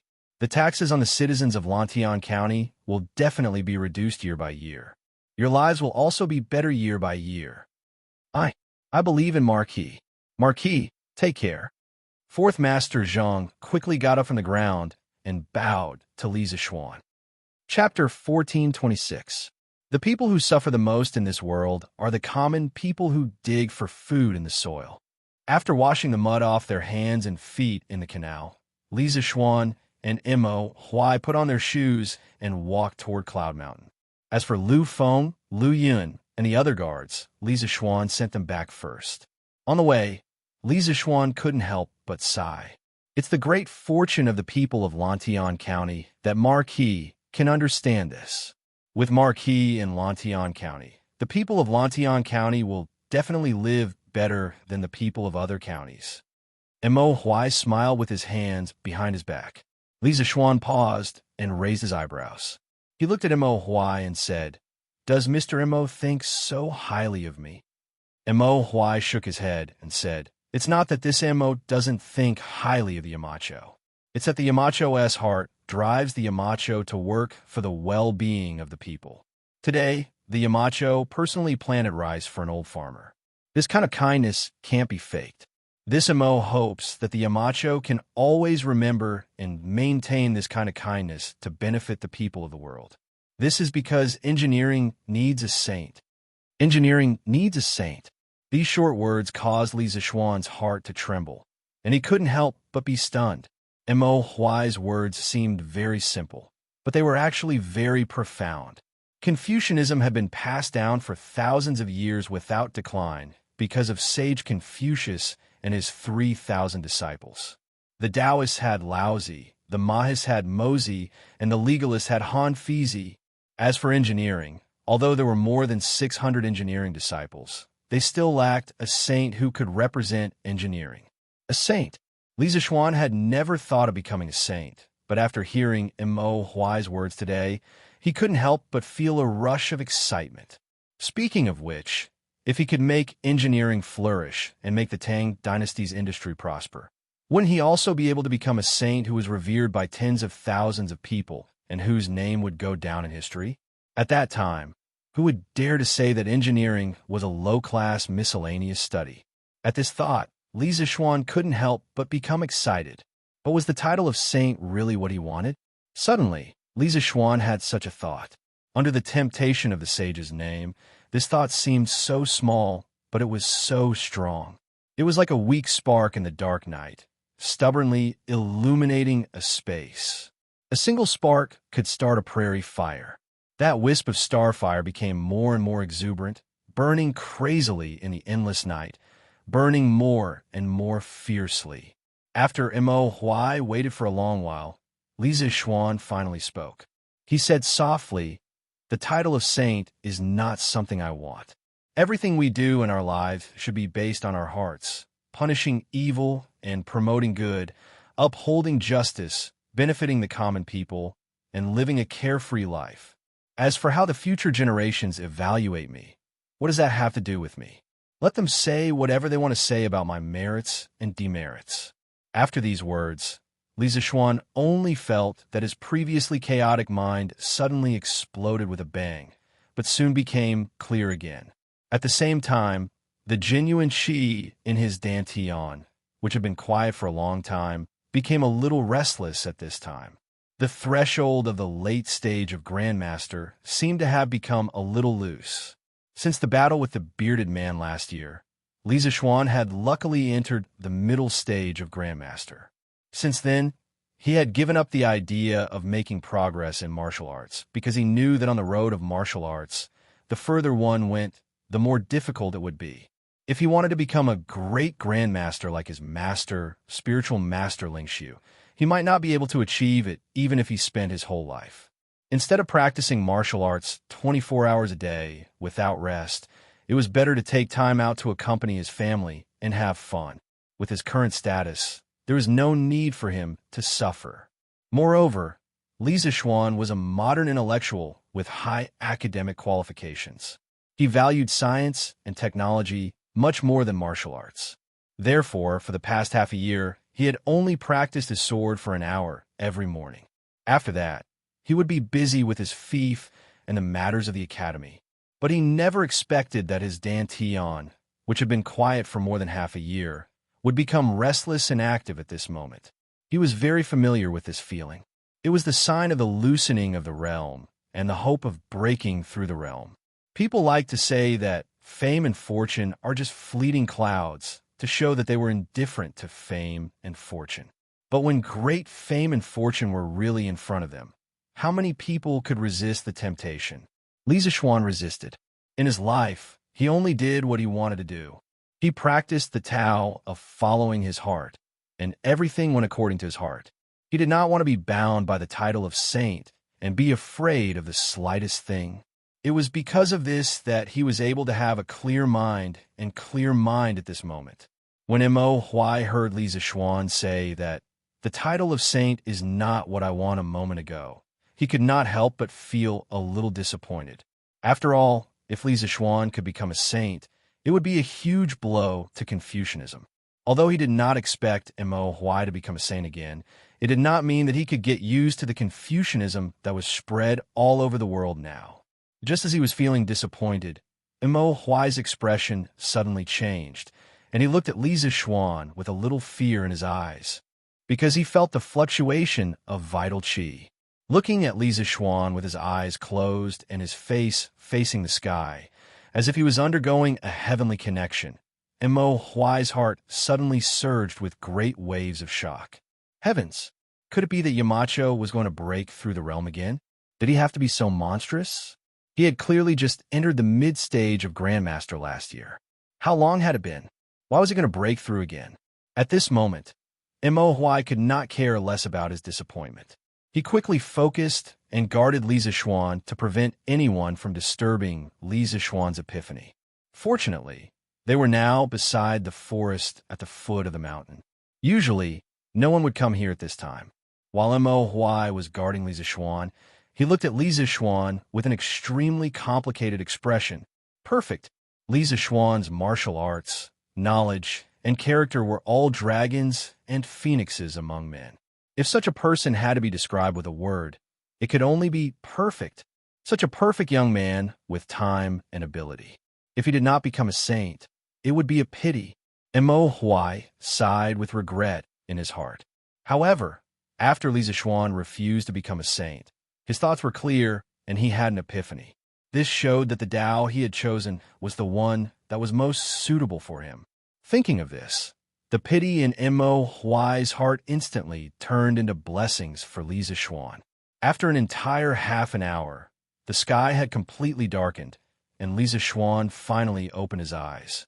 At the instant he opened his eyes, Mo Huai could clearly sense a strand of bright light flashing within those sharp eyes of Li Zishuan. How is it, Yamacho? Had you broken through? Mo Huai quickly asked. He asked because Li Zishuan's genuine qi was restrained. At this moment, he could not feel the fluctuation of genuine qi in Li Zishuan's body. Naturally, he could not see Li Zishuan's current realm. Li Zishuan shook his head and said with a wry smile, Mr. Mo, you must be joking. How can it be so easy to break through the realm after the Grandmaster? I just walked around the threshold just now. Mo Huai said seriously, Yamacho, this is already very good. Since you've already touched the threshold, it's only a matter of time before you break through. It's hard to imagine that, Yamacho, you're not even 20 years old yet, and you're already at the threshold of the Grandmaster late stage. With this kind of martial arts aptitude, it's hard to find a second person in the world, let alone the entire Tang Empire. Li Zishuan only felt that his mind was clear and his body was comfortable. Hearing this, he smiled and said, "Ha, this is just pure luck. Mr. Mo, don't praise me. Maybe I'll become arrogant. It's getting late now. Let's go up the mountain quickly." With that, Li Zishuan led the way up the mountain. Mo Huai responded and followed him. Oh, that's right. Li Zishuan suddenly stopped. With Mo Huai on his back, he said in a deep voice, Mr. Mo, don't mention the sage in the future. Gong Shue is still a seedling. I don't want to stir up a dispute between the sects now. It's good that we're content with this corner of the world. Although a single spark can start a prairie fire, Gongxue only has a few hundred disciples now. It's not enough to start a prairie fire. With that, Li Zishuan continued to walk up the mountain. And Mo Huai, who was following behind, couldn't help but feel a chill in his heart. Obviously, Li Zishuan had sensed his little thoughts, which made him feel a little ashamed. He thought to himself that he couldn't play any tricks in front of Li Zishuan in the future. The next day, after Li Zishuan finished his sword practice and had breakfast, he walked to Sun Simiao's courtyard. After he returned home last night, Han Yushi told him that Sun Simiao had looked for him yesterday afternoon, but he couldn't find him. Therefore, Li Zishuan came over personally. When he walked into Sun Simiao's courtyard, he saw that he was already helping Sun Simiao clean the courtyard. This little girl stayed at her house at night. Early in the morning, she would come to Yinshan to take care of Sun Simiao's daily needs and help Sun Simiao treat illnesses and save people. She really treated Sun Simiao as her savior and was trying her best to repay him. She wanted to repay Sun Simiao for letting her see the light again. She also wanted to repay Sun Simiao for curing her brother's stuttering. "Young master, you're here?" "Master and I went to the courtyard in the academy yesterday, but we couldn't find you. Master is reading a medical book in the backyard now. Go quickly." When Hu saw Li Zishuan, she hurriedly went forward and said with a smile. Li Zishuan smiled and said, "I was busy at the workshop at the foot of the mountain yesterday." "I wasn't on the mountain. Actually, where did you guys look for me for yesterday?" Hu actually replied with an "oh," and replied, "Young master, the Tang Alliance Medical Center in Lantian County has been built. I'm guessing that master is looking for you because of this matter. Why don't you go to the backyard and ask him personally?" "What? The medical center is built? When was it built? Where is it built?" Li Zishuan was stunned. He had never heard of any medical center being built in Lantian County. How could it be built so suddenly? It was built 2 days ago. It's built in Yong, and Lane in the county. It's not far from Young Master's marquee mansion. In the past, Young Master told Master that the medical center should be divided into departments. This time, Master built the medical center according to your wishes. That medical center is huge. There are over 30 rooms. Over 30 rooms? Can 30 rooms be considered big? This is still considered a county hospital, right? How can it be so shabby? Unexpectedly, why didn't Dao's son discuss with me when he built the medical center? Also, where did he get the money to build the medical center? Li Zishuan said helplessly, who thought for a while and replied, "Young master, you've been so busy recently that I can't even see your shadow. Master felt that you seem to have forgotten that you promised him to help build the medical center. A few days ago, he went to find county magistrate he. As for where Master got the money to build the medical center, I don't know. You should ask Master personally." Li Zishuan couldn't help but pat his forehead. If he didn't mention it today, he would have been so busy that he had forgotten about the medical center. He coughed embarrassedly and said, "Cough, cough. Okay, I'll go find Dao's son. You're busy with your things." After saying that, he quickly went to the backyard. "Well, Xiaoxian, you're here? Have a seat." In the backyard, Sun Simiao was reading medical books and taking notes under a small pavilion. He sensed someone coming and looked up. When he saw that it was Li Zishuan, he smiled and pointed to the stone bench opposite him. Li Zishuan saw that Sun Simiao didn't mean to blame him and couldn't help but breathe a sigh of relief. He sat down and asked Sun Simiao tentatively, "Dao's son, I heard that the county's joint medical center has been built?" Hearing that, Sun Simiao put down the medical book and nodded. "Yes, I came to find you yesterday for this matter. Now that the medical center has been built, it must be put into use as soon as possible to treat patients. Otherwise, wouldn't it be a waste to leave so many rooms empty?" Li Zishuan smiled and nodded. Yes. Dao's son is right. It should be put into use as soon as possible." "Oh, right. I heard that there are more than 30 rooms in the medical center. Is that true?" Sun Simiao said yes. "It's true. I was thinking that if the medical center was divided into departments, it would need to prepare more rooms. I'm not wasting your money on purpose." Li Zishuan shook his head. "No, That's not what I meant. I just think that you prepared too few rooms. You should prepare at least 100. Yeah, that's not right. What do you mean by saying that you're wasting my money? Are you saying that you're using my money to build a medical center? Sun Simiao raised his eyebrows and said, yes. Xiaoxian, didn't you say that you would fully support me in developing and spreading medicine in Lantian County? You said that the manpower, material, and financial resources would be provided by you. Of course, the money to build the medical center should be provided by you too. Oh, right. The county government still owes the people money for the construction. Xiaoxian, you should pay the money as soon as possible. Li Zixuan was stunned. He didn't know whether to laugh or cry. Obviously, Sun Simiao was using his name to ask County Magistrate he to gather a construction team to build the medical center.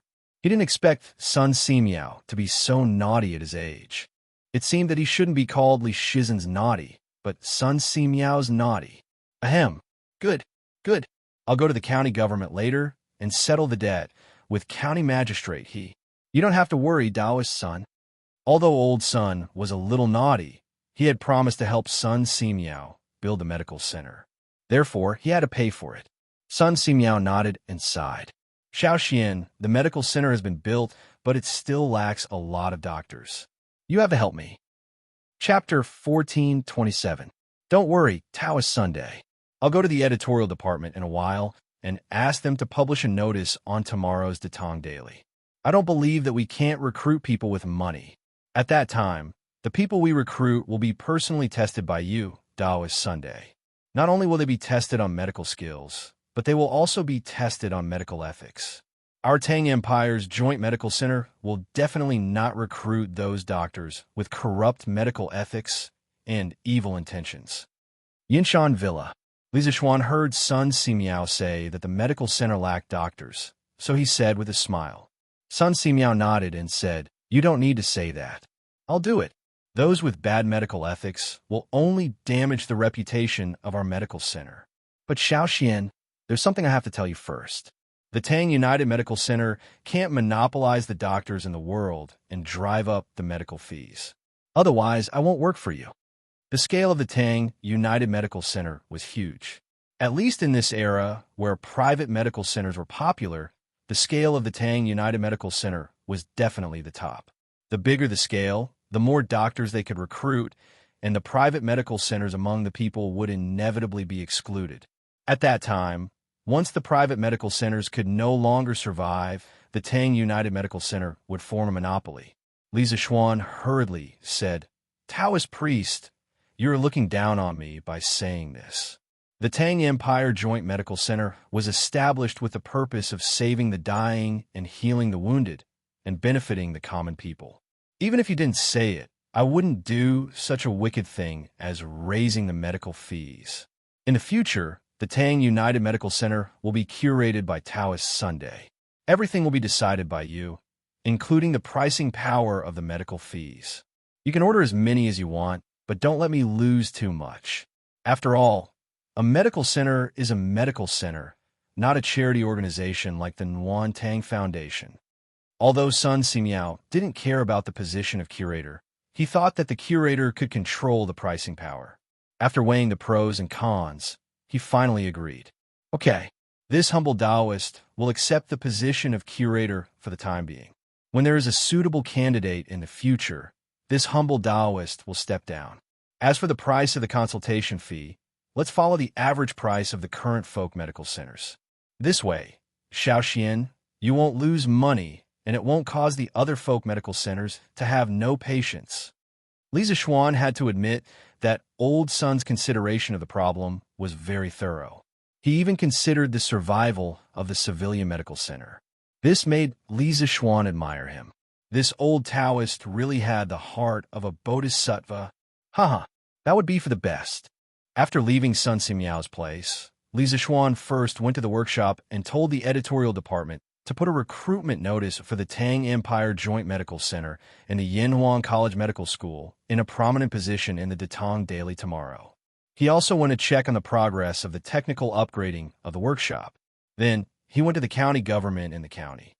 County magistrate, how much did the Tang Alliance Medical Center cost? Li Zixuan asked County Magistrate when he arrived at the back hall of the county government. He came here today to help Sun Ximiao settle the project debt. When County Magistrate heard this, he immediately cheered up and said, "Marquis, please wait for a moment. I'll go and get the account book now." Li Zixuan frowned and said, "Why do you want to get the account book? Just tell me how much it cost. Do you think I don't trust you?" County Magistrate, he had a good reputation as an official. He wasn't greedy for money and wasn't lustful. Other than being a little less daring at critical moments, he was generally a good official. Li Zixuan didn't believe that he would have the guts to embezzle money from him. "Thank you for your trust, Marquis. The Tang Alliance Medical Center cost 4,276 strings of coins, including wages, materials, and tools. Marquis has been busy with official business recently. I can't disturb Marquis for such a small matter. Therefore, I will still pay on credit. For the rest, I will use the county government's savings to pay for Marquis." County Magistrate, he was flattered by Li Zixuan's trust. He cupped his hands and said, "Okay, later, you can ask someone to get the money from the housekeeper of my residence. In the future, you can also go directly to the housekeeper. The money for the craftsmen and the workers can't always be in arrears." Li Zixuan nodded his head and said sincerely and earnestly, "Yes, Marquis." County Magistrate, he hurriedly said yes. Li Zixuan was silent for a moment before he suddenly said, "The taxes and provisions collected by the county in the past were all handed over to the Chang governor's office. Now that Lantian County is this Marquis's fief, it is reasonable to say that all of the annual income should be handed over to me. However, this Marquis is unwilling to be a money grubber. Therefore, a portion of the taxes collected by Lantian County each year can be allocated by the county yamen." County Magistrate, he was shocked. Didn't all the fiefs of the nobles in the world have all the taxes collected by the fief owner? Who would be like Li Zixuan, handing over the taxes to the county government? He subconsciously thought that Li Zixuan was testing him with money, so he hurriedly cupped his hands and said, "Marquis, you can't do that. You can't do that. This county government is just a place to solve cases for the people. How can it be qualified to allocate a county's taxes? This is overstepping its authority and is also against the rules. This lowly official doesn't dare to comply." Li Zixuan shook his head and said, "County Magistrate, you're wrong. Lantian County's county government is not only used to solve cases for the people, it should also play a role in maintaining public order and the welfare of the people. In the future, the county government will have the right to allocate a portion of the annual taxes to build a city and do some public works that can improve the livelihood of the people. For example, the Tang Empire's joint medical center this time is specially used to provide health services for the tens of thousands of people in Lantian County. This Marquis can fork out the money to build the medical center because the taxes collected by the county government are not much. In addition, the county government also spent a lot of money to build the canals a while ago. However, in the early stages of the establishment of the medical center, the purchase of medicinal herbs and the recruitment of doctors with superb medical skills all needed to be invested in it. This money will have to be paid by the county government in the future.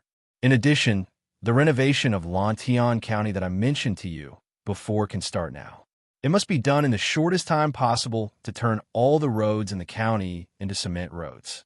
This Marquis will not ask the county government for money for the cement needed to build the roads. However, County Magistrate, there is one thing you need to remember.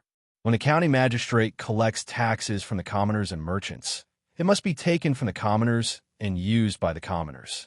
You must not fill your own pockets. In the end, you will enrich the county magistrate and impoverish the commoners. If that happens, I will remove you from your position." Li Zixuan's intention was actually very simple. He wanted to use the county government's initiative to increase the scope of the county government's authority. Not only did the county government have the right to solve cases, it also had the obligation to use taxes, build infrastructure, and benefit the people. This was a bit similar to the modern-day county government. As a feudal lord, Li Zixuan actually did not want to interfere too much with the management of the fief. He only wanted to take care of the general direction. If the county government officials could think of ways to let the people live a good life without his guidance, then Xianxia would be very happy to see it. Take from the people and use it for the people. County Magistrate He's eyes lit up. He had never heard of such a novel idea before. In China's thousands of years of feudal dynasties, taxes were collected from the people to govern the country and feed the army. At most, they would give some money and food when there was a disaster. Who would be like Li Zishuan, who directly let the county government transfer the collected taxes to build roads and medical centers for the people? County Magistrate, he muttered to himself and cupped his hands in respect. Marquis treats the people with benevolence and benevolence. He will definitely receive the people's heartfelt love and respect. This official can help Marquis govern Lantian. It is truly a blessing of 3 lifetimes. Marquis, don't worry. This official will definitely implement Marquis' take from the people and use it for the people, governing philosophy, and let the people of Lantian live a good life. Li Zishuan nodded and said, the population of Lantian County is still too small. Many of the lands are uncultivated. We can only implement benevolent policies to allow more citizens to migrate to Lantian County. This way, our county will be able to prosper and prosper. Moreover, in addition to the medical center, I also want to wait for an opportunity to introduce a cooperative medical system to reduce the burden of medical treatment for the people. Cooperative medical system? Marquis, what do you mean? County Magistrate, he was suddenly puzzled. Li Zishuan thought for a while and replied, as the name suggests, this cooperative medical system is a medical treatment model where if one person is sick, the whole people will share the medical treatment. Every household only needs to pay a small sum of money every year to join the cooperative medical system. Within the validity period, as long as they are sick, they will be able to enjoy a certain percentage of the medical treatment fee and medical treatment fee reduction at the Tang United Medical Center. This will greatly reduce the burden of medical treatment for the people. It was the first time County Magistrate he had heard of this cooperative medical system. He couldn't help but be surprised. At the same time, his mind was spinning rapidly as he weighed the feasibility of Li Zishuan's plan. After pondering for a while, County Magistrate he opened his mouth and said, Marquis, how can a person not fall sick after eating all kinds of crops? Moreover, among the people, there are many people who still have old illnesses. These old illnesses are not only time-consuming and laborious to treat, but also costly. In this way, if we charge too much money, the enthusiasm of the people to join the cooperative medical system will be greatly reduced. However, if we charge too little money, the amount of money we have to spend every year to fill this hole will definitely not be a small amount. It had to be said that County Magistrate, he was a discerning person. He could see the hidden problems in the cooperative medical system at a glance. Li Zishuan nodded and said, you are right. This cooperative medical system is indeed not enough, so I didn't ask you to implement it immediately.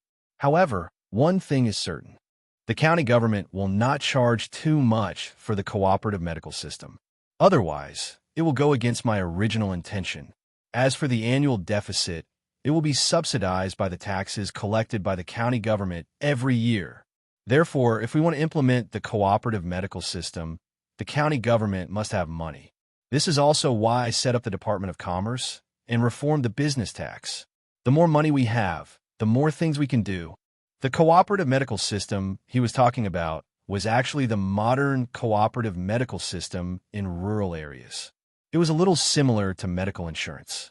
Although it was a little ahead of its time in the Tang Empire, Li Zishuan felt that when his feast finances were strong, it was very necessary to implement it throughout the county.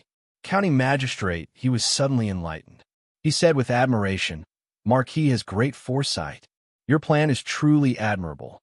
Now that the business of Lantian County is thriving, the opposition of the merchants to the new business tax law is getting lesser and lesser.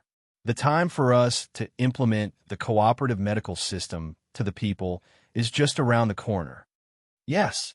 However, although this marquis has given the county government the right to control the taxes, the county government must also prevent corruption. From now on, every sum of money that the county government pays must be recorded clearly. This marquee will send someone to check the accounts every 3 months. So, you have to take good care of the money for this marquee, Xianxia said sternly. County magistrate, his heart trembled. He quickly replied, "Yes, sir." The next day, the 2 announcements on Datong Daily attracted the attention of many people. Lantian County's Tang Empire Joint Medical Center has been established.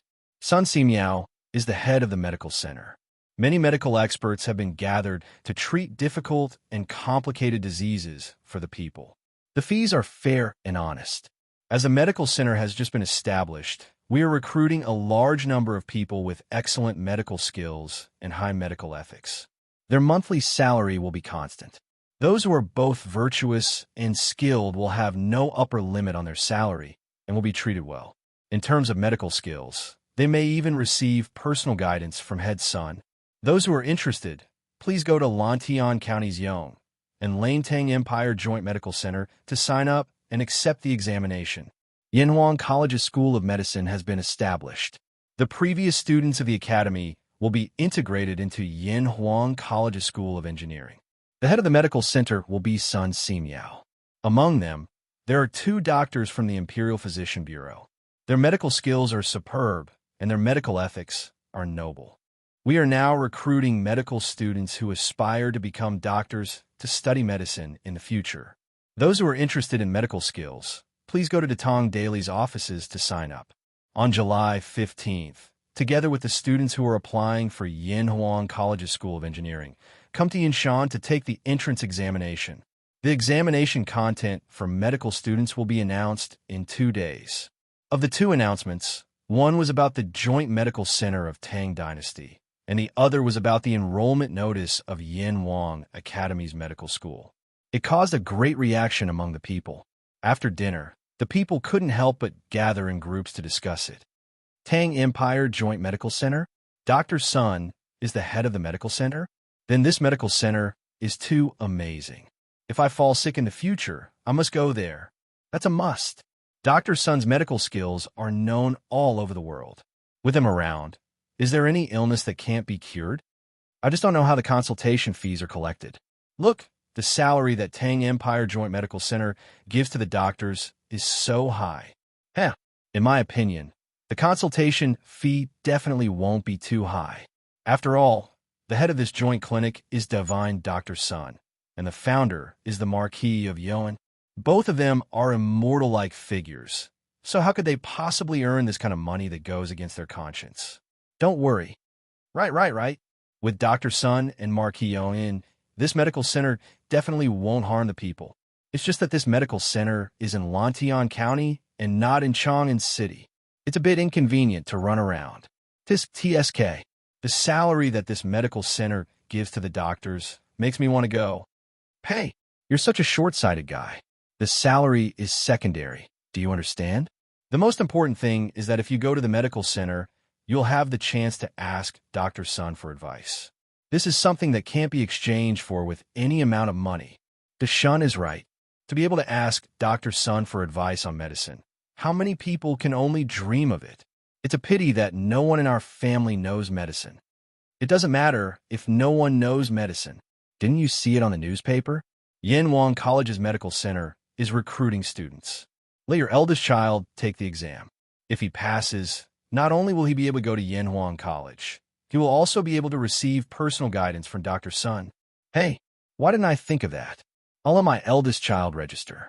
That kid has always wanted to be a doctor. Right. I'll also let my second child take the exam for Yinhuang College's medical center. Chapter 1428. The announcement of the Tang Dynasty Daily stirred up a heated discussion among the people again. The generous conditions offered by the Tang Dynasty United Medical Center to the doctors made many doctors around Chang and feel a rush of excitement. After all, the monthly salary of many doctors in the private medical centers was not even enough to reach the usual amount. Not to mention the possibility of receiving guidance from Sun Ximiao after going to the Tang Empire Joint Medical Center. All these benefits attracted many people who were proficient in medicine and wanted to go to the Tang Empire Joint Medical Center to participate in the examination. The doctors in charge of the private medical centers began to think about what excuse to take leave 3 days later so that they could go to the Joint Medical Center in Lantian County to participate in the examination. If he were to be selected, then he would have an iron rice bowl in the future. After all, the Tang Alliance Medical Center was backed by the Lantian County Yamen and Lizichuan. Basically, it would not collapse. As for a small medical center among the people, if there were a day when the number of people who came to see a doctor decreased and they could no longer earn money, then he would very likely be fired. In contrast, there was nothing wrong with saying that the Tang Empire Joint Medical Center was an iron rice bowl. Therefore, after the doctors in the private medical centers learned about the announcement on Datong Daily, almost all of them wanted to apply for a job at the Tang Empire Joint Medical Center. However, this was a tough situation for the managers of the small private medical centers. They also knew that they had no advantage compared to the Tang Empire Joint Medical Center. In order to retain their doctors, they had to increase their doctors' salaries. After such a fuss, in the entire Chong and city and the surrounding counties, there were basically no medical centers that gave their doctors a lower salary than usual. This also greatly reduced the loss of talent in the private medical centers and resolved the devastating blow brought by the announcement on Datong Daily to the private medical centers. This was also what Li Zishuan and Sun Simiao wanted to see. They never had the intention to wipe out the private medical centers. The Tang Empire Joint Medical Center was equivalent to a modern state-owned enterprise, and the small private medical centers were equivalent to private enterprises. The joint development of the two economies was a healthy development. Otherwise, it would be easy to form a monopoly. In addition, there were quite a lot of people who wanted to apply for Yanwang College's medical school. After all, this medical school not only carried Sun Simiao's name, but also hung the signboard of Yanwang College. Today's Yanwang College was no longer a nameless college like last year. It was already famous. Those young people who thought they couldn't get into the Yanhuang College's School of Engineering and had the ambition to be a doctor all turned their attention to the medical college entrance exam. Many people ran to the nearest Datong Daily office to sign up before noon after reading the newspaper. As time went by, the news would spread wider and wider. There would be more and more people who knew about it and were willing to sign up for the entrance exam. This directly caused a certain amount of pressure on the Imperial Medical Department in Chang'an City, because the Imperial Medical Department was not only responsible for treating the diseases of the nobles in the palace, but also for training medical students. Now that Yanhuang College had established a medical school, the number of students who applied for the Imperial Medical Department this year was bound to decrease. Not only that, many of the current students in the Imperial Medical Department wanted to directly leave the department midway and take this year's entrance exam of Yanhuang College's medical school. This was because Sun Simiao and the previous two respected doctors from the Imperial Medical Department, Dr. Qin and Dr. Wang.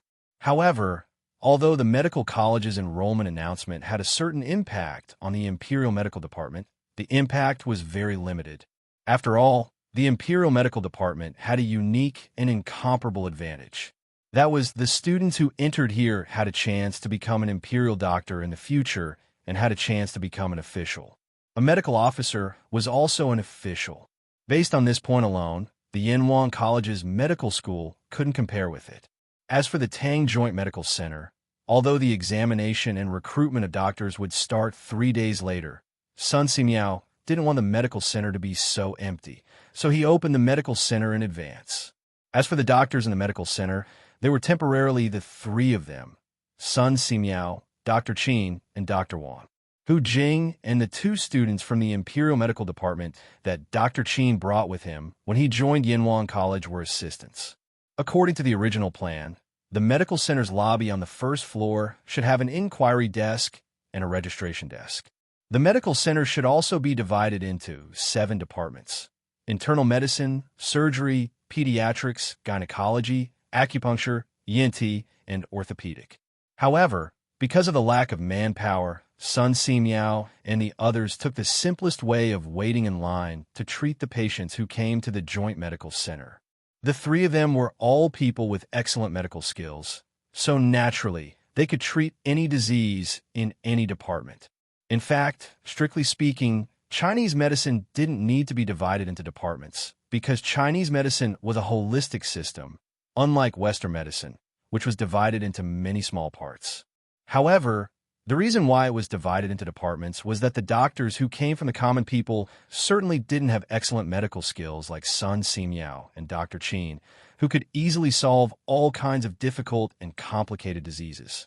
Everyone actually had their own strengths, and the division of departments was undoubtedly to bring everyone's strengths to the extreme. Old lady, you have a deficiency of yin and internal heat, which can be seen from the internal disturbance. Your heart is in a mess, and your spirit can't be controlled. It seems to be bloated, but it's not bloated. You feel stuffy. Have you been having trouble eating and sleeping recently? At this time, Sun Simiao had just finished feeling the pulse of an old woman and said, Yes, yes, yes. Dr. Sun, you are really amazing. I not only have no appetite recently, but I'm also often upset. I can't sleep all night. The old woman hurriedly said. An old man next to the old woman looked at Sun Simiao eagerly and asked, Dr. Sun, do you think my old lady's illness can be cured? Sun Simiao smiled slightly. He picked up the writing brush and calmly replied as he wrote, This old lady has a deficiency of yin and yang. It's just a minor illness, so you don't have to worry. I'll give you a prescription to calm your nerves and nourish your qi. After 3 days, the illness will be cured. This is the prescription. Keep it well. There aren't any medicinal herbs in the clinic for the next few days, so take the prescription and go to other pharmacies to get the herbs. While speaking, Sun Simiao had already finished writing the prescription and handed it to the old couple. The old man quickly thanked him profusely. Thank you, Dr. Sun. Thank you, Dr. Sun. How much is the consultation fee? Sun Simiao stretched out a finger and said, The consultation fee is 100 copper coins. 100 copper coins? The old man was a little surprised when he heard this. When he brought his wife to the magnificent joint medical center, he saw how grand and luxurious the medical center was. He thought that the consultation fee and medicinal fees in this medical center would be much more expensive than other places. But who knew that this was not the case? The consultation fee of the joint medical center was basically the same as the consultation fee of the small medical centers outside. It was even cheaper than some. How could he not be surprised? Good. This is 100 copper coins. Thank you, Dr. Sun. Thank you, Dr. Sun. The old man quickly took out 100 copper coins and then left with the old woman, thanking her profusely. In fact, the old man was not the only one who was surprised by the friendly consultation fee of the Tang Joint Medical Center. The people who came to see the illness today were definitely here for the 3 famous doctors, Sun Simiao, Dr. Qin, and Dr. Wang. But at the same time, they were also a little nervous because they didn't know how much the Joint Medical Center charged. Now that they knew that the consultation fee of the Tang Joint Medical Center was almost the same as outside, or even much less than the consultation fee of those black-hearted medical centers, the people were all overjoyed and ran to spread the news. This reputation soon spread out. Chapter 1429. In the future, Lantian County won't be the only joint medical center in the Tang Empire.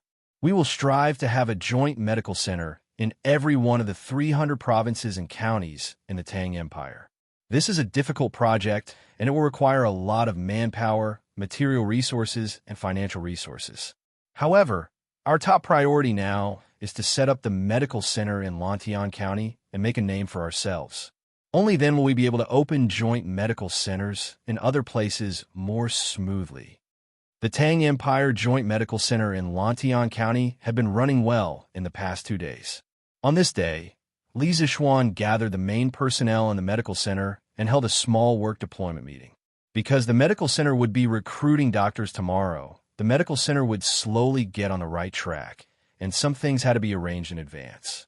Tomorrow, there will be many doctors coming to apply for the job. Dao's son and the 2 doctors must check carefully. Those who have bad medical ethics and bad intentions, no matter how good their medical skills are, cannot be hired by our joint medical center. On the contrary, although some people's medical skills are lacking, if they have noble medical ethics and are diligent and eager to learn, We can also relax the conditions to recruit them and train them well. There is no limit to the number of doctors who can pass your eyes. We will recruit as many doctors as we can. First, the scale of the medical center is too small, and I will recruit more craftsmen to expand it later. Second, when the Tang Empire Joint Medical Center is established in other provinces and counties, we will definitely need to transfer some elites over. Third, Yinhuang College's medical school also needs a group of teachers. When the time comes, we will need to transfer a group of experienced doctors to teach there. It can be considered as a part-time job for both sides.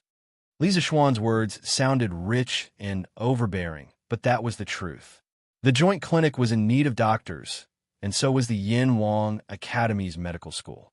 This time, they could use Sun Simiao's prestige and great reputation in the apricot forest to attract a large number of doctors to join. Hearing this, Sun Simiao nodded and said, "Little Xian, we understand what you mean.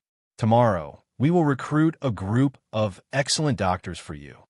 Dr. Qin and Dr. Wang also smiled and agreed. Li Zixuan nodded and said, "Then I will have to trouble you all tomorrow." Now, all kinds of herbs and tools have been prepared in our medical center. After we recruit all the doctors tomorrow, we can officially open for business and treat the illnesses of the common people. Sun Simiao couldn't help but smile. The emergence of the Tang Empire Joint Medical Center and the Yinhuang College Medical School ignited a fire in his heart, a fire that spread the medical knowledge. He felt that what Li Zixuan said to him before was very reasonable. No matter how good his medical skills were, he couldn't save all the patients in the world. However, if he passed his medical skills to the doctors in the world, the result would be very different. It was precisely because of this that Sun Simiao, who had always been indifferent to fame and fortune, agreed to serve as the director of the Joint Medical Center and the dean of Yinhuang College's School of Medicine. One had to know that when Li Zixuan asked Sun Simiao to serve as the head of the Imperial Medical Center, Sun Simiao did not agree. Now that Li Zixuan asked Sun Simiao to serve in two important positions at the same time, Sun Simiao agreed. Who knew if Old Li would be angry when he found out? "Little Xian, if I remember correctly, you should have a set of self-made blood transfusion needles, right? I don't know if you can leave some in the medical center. In case you encounter a patient who is bleeding heavily, it can play a key role." Just as Li Zixuan was about to announce the end of the meeting, Sun Simiao suddenly remembered that Li Zixuan had transfused blood to Xianxia last year. So he quickly said. Li Zixuan's heart moved, and suddenly some ideas came to his mind. After a moment of silence, he nodded and said, "Of course. In addition to the blood transfusion needles, I will also get a batch of disposable rubber gloves, medical disinfectant alcohol, masks, and so on. In the future, all the doctors involved in all the surgical operations in the medical center must wear gloves and masks, and their hands and instruments must be disinfected with alcohol. In addition, I have a set of wound suturing methods here. When I have time, I will teach it to the surgeons in the medical center." Ever since he had rubber, Li Zixuan could not only make rubber needles, but also rubber gloves. This was very useful in surgical operations. Thinking back to the time when he had transfused blood to Xianxia, he had made the needles from disinfected duck intestines. It was simply too low class. As for the wound suturing techniques, he did not intend to keep a secret. Teaching it to the doctors in the hospital so that they could save more people would be a great merit. Wound suturing? There's such a treatment method? It's amazing. Yamacho, you have to keep your word. In the future, you must come and teach this method to the doctors in our medical center." Hearing this, Dr. Qin was pleasantly surprised. Of course, Li Zixuan nodded. Seeing that no one had anything else to say, he decisively announced the end of the meeting. It happened to be noon, and there were no patients lining up in front of the medical center. They had probably all gone home for lunch. Li Zixuan invited Sun Simiao, Dr. Qin, Dr. Wang, Hu Jing, and the two former students of the Imperial Medical Department to Zuaxian restaurant for lunch. Marquee. Not good. There are many women surrounding the Datong daily office in Chang'an City. After lunch, Pang Feiji rushed to Li Zixuan and reported to him as soon as he came out of the Zuaxian restaurant. Chicken Bro had just gone through a big wedding, but he was still very dedicated. He reported back to Yunshan the day after the wedding. Now, he had become Li Zixuan's personal bodyguard, running errands and delivering messages for Li Zixuan everywhere. Li Zixuan heard this and could not help but frown. He asked in confusion, "The Tong daily office is surrounded by women? Why is that?" Pang Feiji wiped his sweat and said awkwardly, "Marquis, the reason for this is that a few women wanted to sign up for the Yanhuang College Medical School's entrance exam. But since ancient times, there has been no precedent of women entering the school. The people in the office rejected them, but the women did not let it go.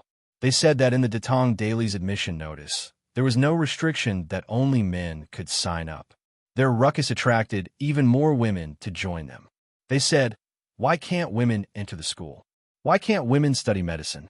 There are even female medical officers in the palace.'" After hearing Pang Feiji's words, Li Zixuan felt like 10,000 alpacas were running through his heart. How could this be blamed on the admission notice he had written? Wasn't the admission notice in ancient times that only men were admitted? Did it need to be specifically stated? Sun Simiao, Dr. Qin, and Dr. Wang all frowned. This was not an easy matter to deal with. Then let the Datong Daily office in Chong and City close early today.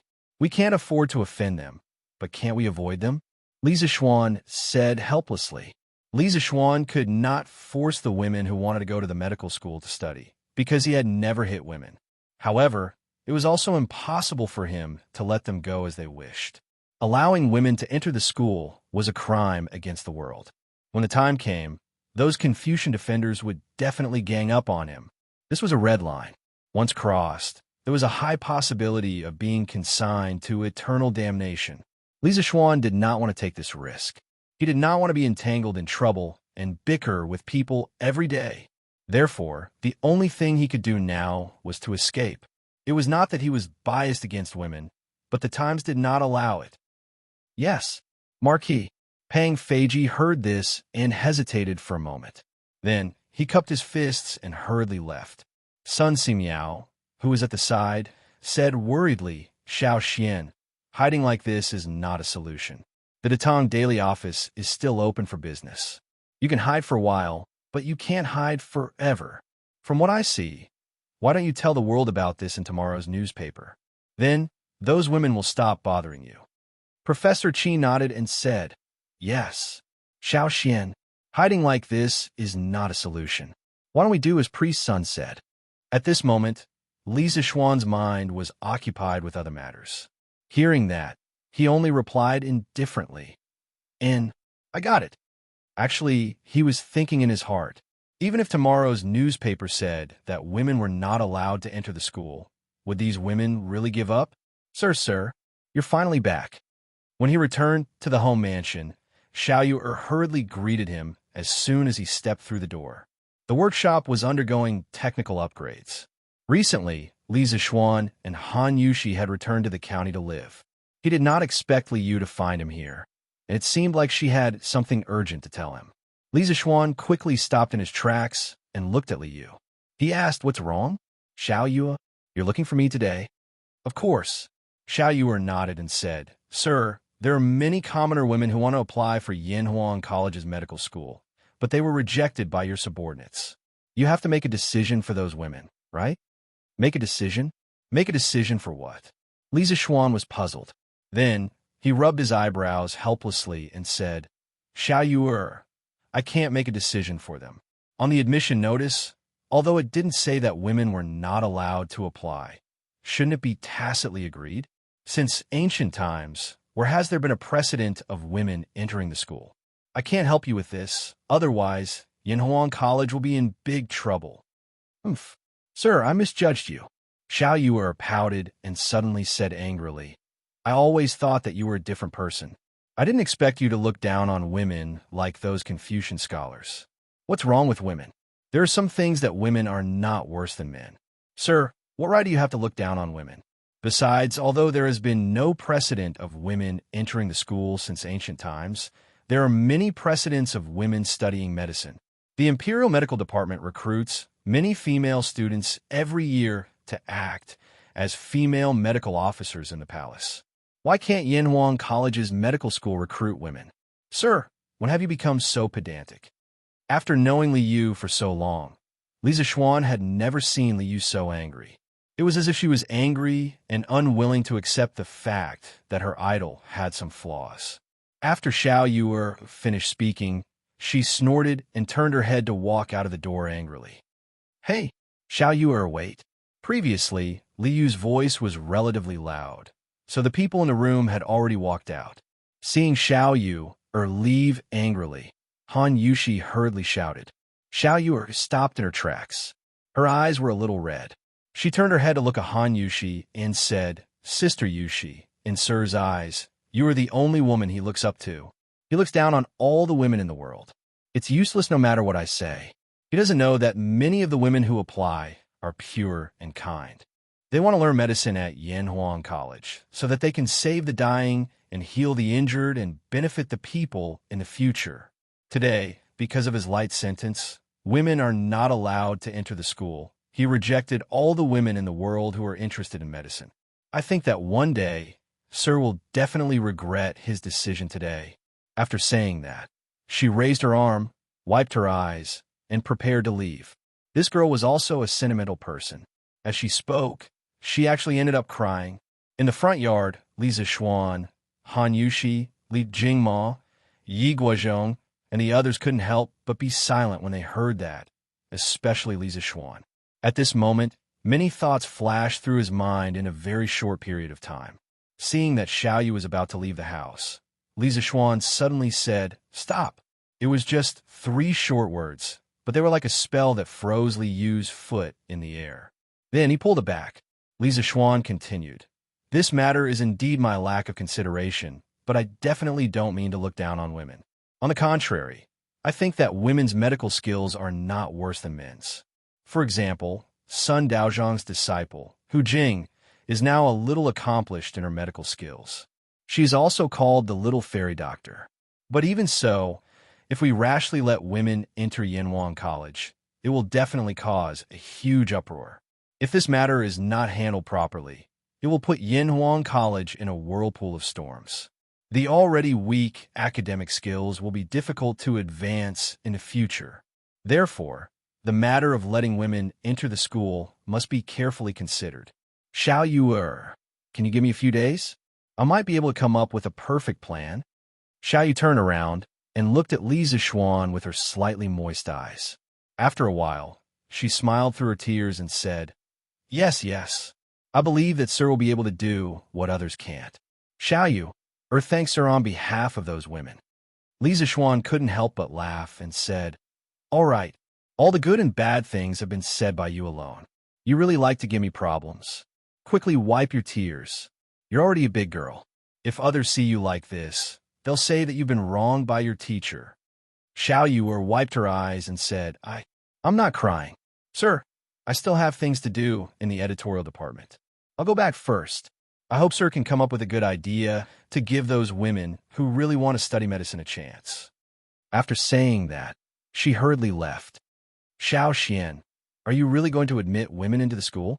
After Xiao Yu left, Yi Guozhong looked at Li Zixuan and asked. Li Zixuan nodded and sighed deeply.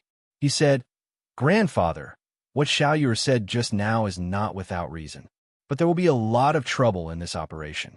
I have to smooth things out one by one before I can officially admit women into the school. Chapter 1430. Grandfather, just now little Yu said that the Imperial Medical Department recruits many female students every year. Is that true? Lantian County, the main hall of the Marquis' mansion. Li Zixuan looked at Yi Guozhong and asked. He knew that there were female medical officers in ancient times, but he didn't know that the Imperial Medical Department recruited female students. Yi Guozhong heard this and nodded.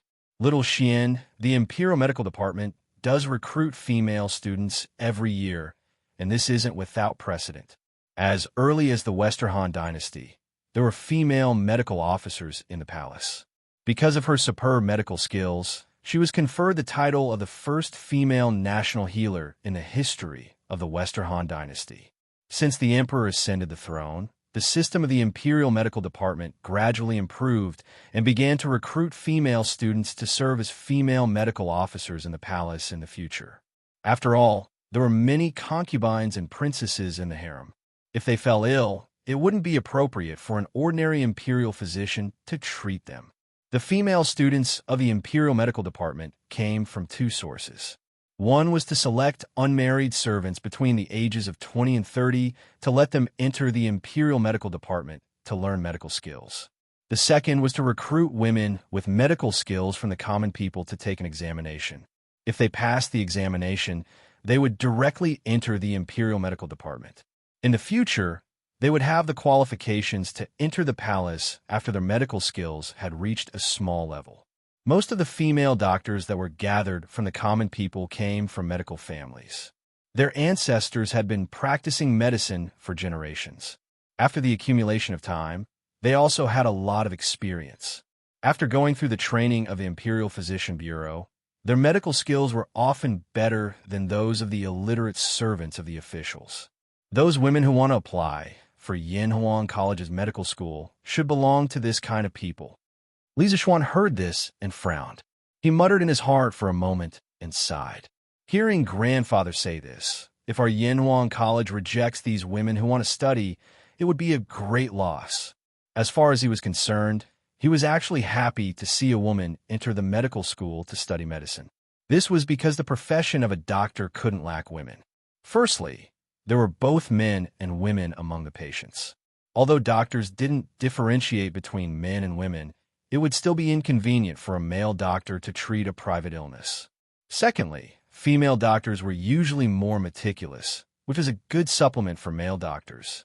Didn't modern hospitals not only have female doctors, but also female nurses? Little Xian, you can say that, but you can't do that. In the eyes of many great scholars in the world, your engineering studies are deviant and rebellious. But because you are blessed by the emperor, they can't accuse you. But if you allow women to enter the school, you will give them a reason to attack you. Yanhuang College, which is already in a precarious situation, will become the target of public criticism. At that time, even His Majesty won't be able to protect you. When Yi Guocheng saw Li Zixuan's expression, he couldn't help but ask anxiously. Li Zixuan smiled and nodded. Grandfather, don't worry. I know the severity of the matter.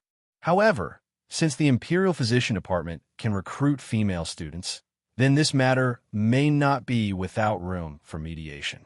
Tomorrow, I will go to see His Majesty and sound out His Majesty. Husband, did that matter make things difficult for you? At night, after dinner, the husband and wife returned to the bedroom. Han Yushi hesitated for a moment, then looked at Li Zixuan, who was sitting in front of the desk and reading documents, and asked softly. Hearing this, Li Zixuan turned around and asked, Wife, are you talking about the matter of letting women enter the medical school? Yes. Han Yushi nodded, then got up and walked to Li Zixuan. She said with an ashamed face, Husband, I'm sorry. When little Yu came to the residence during the day, I heard what she said and felt that those women were very pitiful. In the end, I asked her to wait for you to come back and ask for your help. I didn't expect that it would cause so much trouble for you. Li Zixuan patted Han Yushi's hand and said with a smile, It's okay, wife. Although this matter is a bit troublesome, it's not completely impossible. In fact, in your heart, you should have the same thoughts as little Yu, right? Han Yushi's expression was slightly sluggish. Seeing Li Zixuan staring at her with a burning gaze, she said helplessly, Nothing can be hidden from your eyes. I just feel that those women among the common people came to study with the heart of benefiting the common people, but they were rejected. It's really a bit pitiful. Besides, I don't think that women can't learn good medicine and can't be good doctors. Isn't our village's Huzhan an example? Li Zixuan waved his hand and said with a smile, All right. Wife, I already said during the day that I don't have any intention of looking down on women. It's just that letting those women enter Yanhuang College will inevitably cause criticism. Tomorrow, your husband will go to the palace to ask His Majesty and see what his opinion is. All right, it's getting late. Let's rest. The development of the matter was beyond everyone's expectations. Ever since Li Zixuan released the Tang Dynasty Dictionary and introduced Pinyin last year, more and more people became literate, including women. Once a person became literate, they would become sensible and their thoughts would be liberated to a certain extent. In addition, the Tang dynasty was an era of openness. At this time, the social status of women in the entire history of China was rarely matched. Therefore, early the next morning, the offices of Datong Daily in Chang and City, Lantian County, Xinfeng County, Xianying County, Yanyang County, and more than 20 other counties were besieged by women who wanted to apply for Yanhuang College's medical school. Many people were shouting, "Why can the Imperial Medical Department accept female students, but Yanhuang College can't?" There were even women who shouted, "We want to see the Marquis of Yong and ask him to give us an explanation." After receiving the news from various places, Li Zixuan had no choice but to order the besieged offices of Datong Daily to close down immediately. As for today's Datong Daily, it was all handed over to the newsboys to sell. Lantian County, Yong and Square, Tang Dynasty Joint Medical Center. Today, doctors from all over the country had gathered here to accept Sun Simiao, Dr. Qin, and Dr. Wang's assessment and interview. Now, in the bamboo sieve in front of you, there are a total of 9 types of medicinal herbs. Please write down the names of the herbs on the paper. In a room on the 2nd floor of the medical center, Sun Simiao, Dr. Qin, and Dr. Wang were the main examiners. In front of them sat 7 or 8 doctors who came to apply for the position. The youngest of these people were only 25 or 26 years old, and the older ones even had white beards. From this, it seemed that the position of a doctor in the Tang Dynasty Joint Medical Center was very attractive to civilian doctors. When they heard Sun Simiao's first question, a few of them quickly identified the herbs and wrote at a fast speed. "All right, time's up." They actually collected the answers they wrote. After about 15 minutes, Sun Simiao said to who was beside him, "Yes, master," who responded and then went down to collect the answers written by those people. Sun Simiao, Dr. Qin, and Dr. Wang took it and then reviewed in the hall. After a while, the 3 of them exchanged opinions. After confirming that the review results were correct, Sun Simiao announced, "Wu Changyi, the bamboo sieve in front of you contains alpine ginseng, June frost, rock peppergrass, coiling dragon 7, eucamia ulmoides, angelica, roasted astragalus, erycema, and Willingzi. And the answers you just submitted, only 8 of them were correct, and 1 was wrong. Except for Wu Qingyi, the rest of you have all answered correctly." After his voice fell, everyone below was overjoyed, except for the youngest doctor. This person stood up with an ashamed face and cupped his hands, saying, "I'm really ashamed. I actually mistook alpine ginseng for Tai-Bai ginseng. I really shouldn't have. I've embarrassed myself in front of Dr. Sunday. I'll take my leave now and won't disturb Dr. Sun." After saying that, this guy actually prepared to leave the examination hall. Sun Simiao hurriedly said, "Hey, little brother Wu, today's assessment is not only about identifying medicinal herbs. You're still young, so it's normal that you can't distinguish between alpine ginseng and Tai-Bai ginseng. But as long as you can answer the following questions well, you still have a good chance of passing the assessment." In this room, Wu Qingyi was the only person under the age of 30. Seeing young people, Sun Simiao's heart was filled with admiration. Wu Qingyi was stunned. He originally thought that he had no chance, but after hearing Sun Simiao's words, his heart suddenly became lively again. He quickly cupped his hands and thanked Sun Simiao with a happy face. "Thank you, Dr. Sun." Sun Simiao nodded and said, "In. Then the assessment will continue. Duan Shirchio, you will answer first. A patient often shows symptoms of sweating profusely. The sweat is like beads and slightly sticky. He is afraid of the cold. His hands and feet are cold. His breathing is weak. His face is pale, and even his lips are blue and purple. His pulse is weak or empty. What kind of illness is this? How should I treat it?" Duan Shirchio was a middle-aged man in his 40s. Hearing this, he frowned and pondered for a moment. Then he cupped his hands and said, "If I'm not wrong, this person should be suffering from the yang deficiency disease. If you want to cure him, you can use 2 tails of dragon bone, 1 tail of cinnamon, 1 tail of licorice, 1 tail of poria, 1 tail of ginseng, 2 taels of Mayminda, 2 taels of oysters, 1 tael of Sichuan lacquer, half a portion of ginger, 3 large dates, fry them until they are 6/10. Very good answer. Next, Zhu Caiqi, you answer. In the examination room, a group of doctors were racking their brains to pass the assessment. Outside the examination room, the rest of the doctors were waiting anxiously. The people in the back were especially worried because they were afraid that when it was their turn, the admission quota would be full. Then, no matter how good they were, it would be meaningless. After Li Zixuan had breakfast in the morning, he came to the joint medical hall. Although he planned to meet Lier today, the palace was in the morning court. He did not want to suffer, so he planned to wait until the morning court was over. As soon as he arrived at the medical hall, he saw this lively scene. Please invite the 8 doctors in the back in.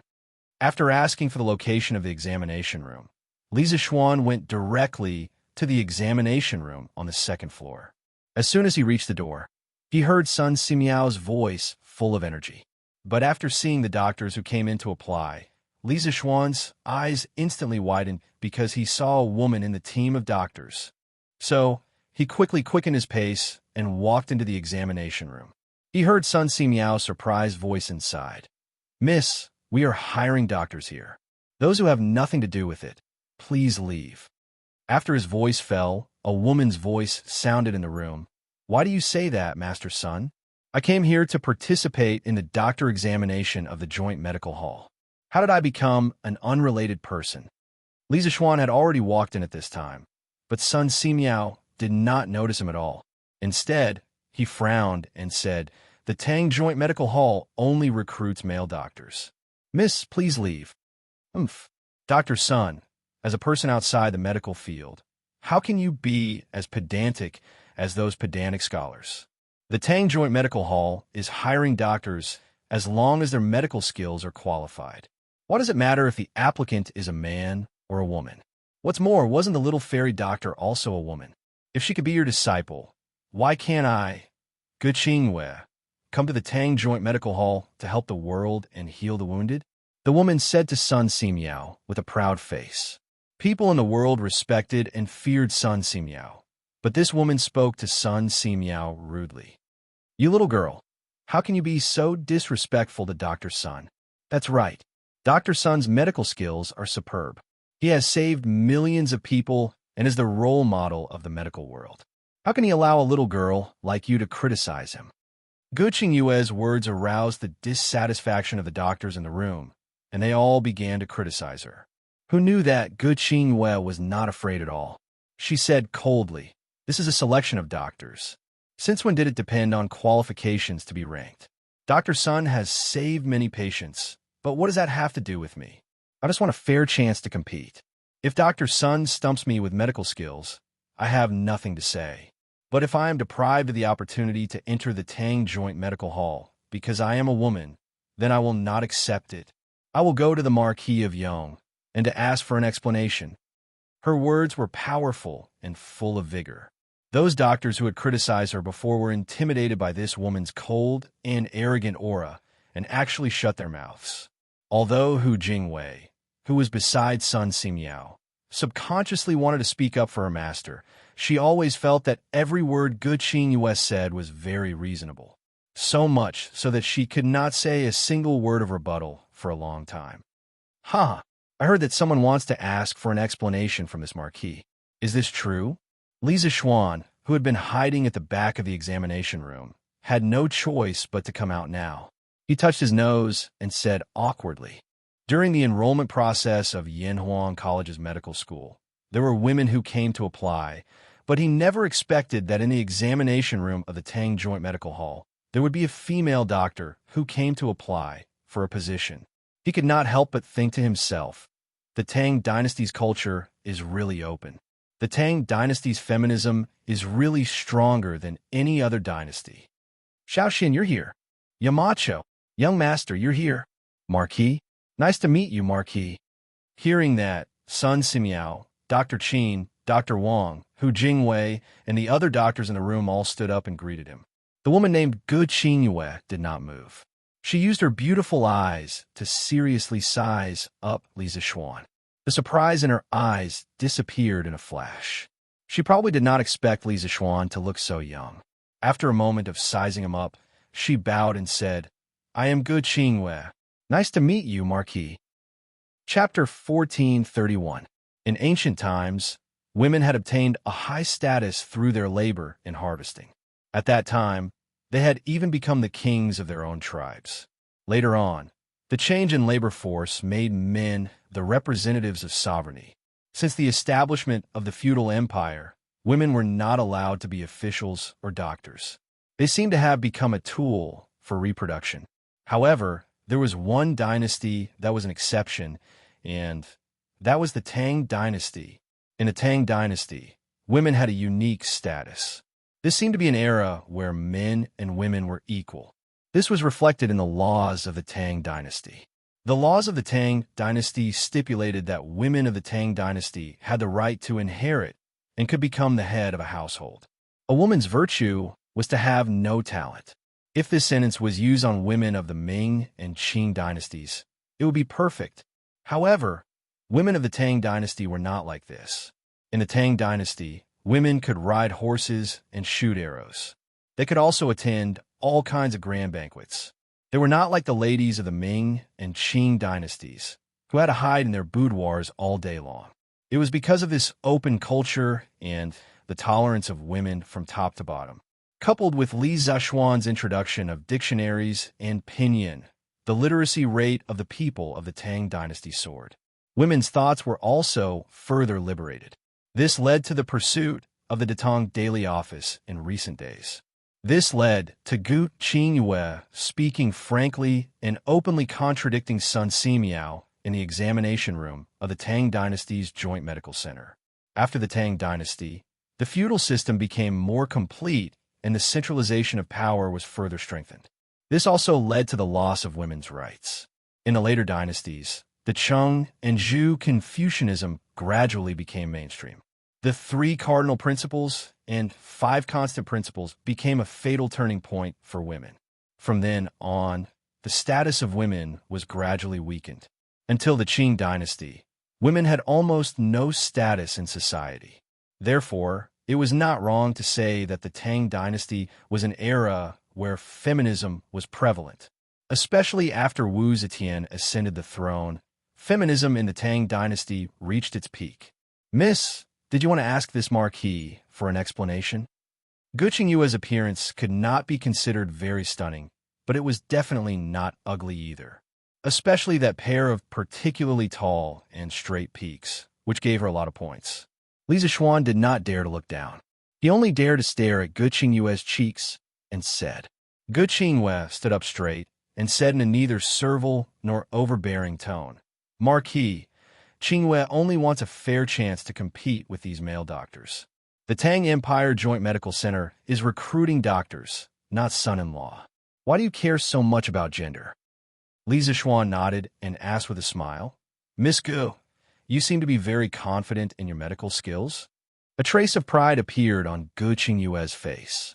She said confidently, "Our Gu family has been practicing medicine for generations and has saved countless lives. I have followed my father to treat patients since I was young. I read the canon of internal medicine at the age of 6, the Yellow Emperor's 81 difficult classics at the age of 7, the Shinong's Materia Medica at the age of 9, the treatise on typhoid and miscellaneous diseases at the age of 10, the Pulse classics, and acupuncture and moxibustion classics at the age of 12. At the age of 13, I was able to treat patients alone. How can I not be confident in my medical skills?" Li Zixuan's eyebrows twitched, secretly thinking that this girl seemed to be an expert. Sun Simiao was a little surprised. He asked, "Gu family? Which Gu clan is the Gu clan that Miss mentioned?" Gu Qingwei raised her head and said, "The Gu family is the Gu family. My ancestor was the Marquis of the Western Jin dynasty. People call him Little Deity." Marquis of the Western Jin dynasty? Li Zixuan was confused. He did not know much about the history of the Western Jin dynasty, let alone the Marquis of the Western Jin dynasty. But Sun Simiao was different. When he heard this, he could not help but exclaim, "Miss Gu is the descendant of Immortal Gu. I have eyes, but did not recognize Mount Tai. My apologies. Dr. Qin and Dr. Wang were also shocked. They cupped their hands and said, "So you are the descendant of Immortal Ge. My apologies." Li Zixuan was instantly dumbfounded. He thought to himself, who the hell is this Xianwen Ge? He was able to make Sun Simiao and Dr. Qin treat him differently. Hee, can I take the test now? Gu Qingyue asked with a smile. This, little Xian, you see. Sun Simiao's voice faltered as he looked at Li Zixuan with a troubled expression. Ahem. Li Zixuan quickly put away the confusion on his face. He coughed and said, "Since Miss Gu is from a famous family and is so confident in your medical skills, you can take the test. At the same time, the Tang Empire's Joint Medical Center will no longer restrict the recruitment of male and female doctors.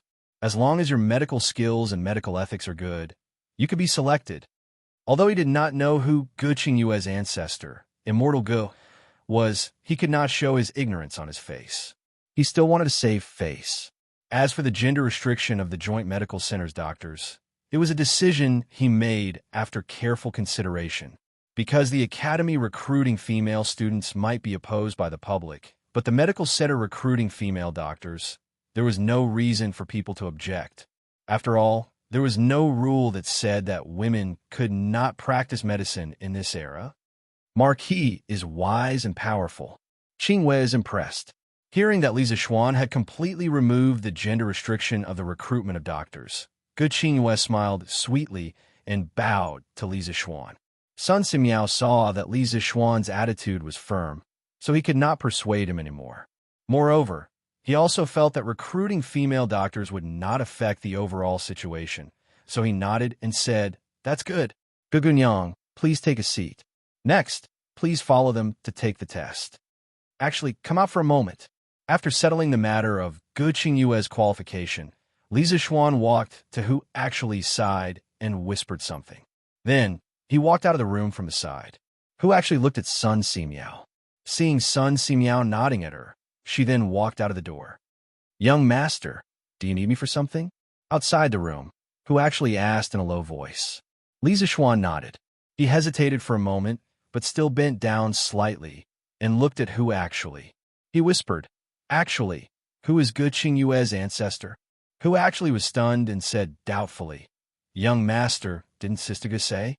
Her family's ancestor is Gu Xianwang, the Marquis of the Western Jin Dynasty." Oh, young master wants to ask who Gu Xianwang is, right? This Gu Xianwang is Gu Hong. His courtesy name is Ji Chuan, and he calls himself Bio Puzi. He is a famous doctor in the Western Jin Dynasty. His wife, Aunt Bao, is also very skilled in medicine. She is very famous among the people. There is even a temple for Aunt Bao in the coastal area of Guangdong. Gu Hong, she is actually a descendant of Gu Hong.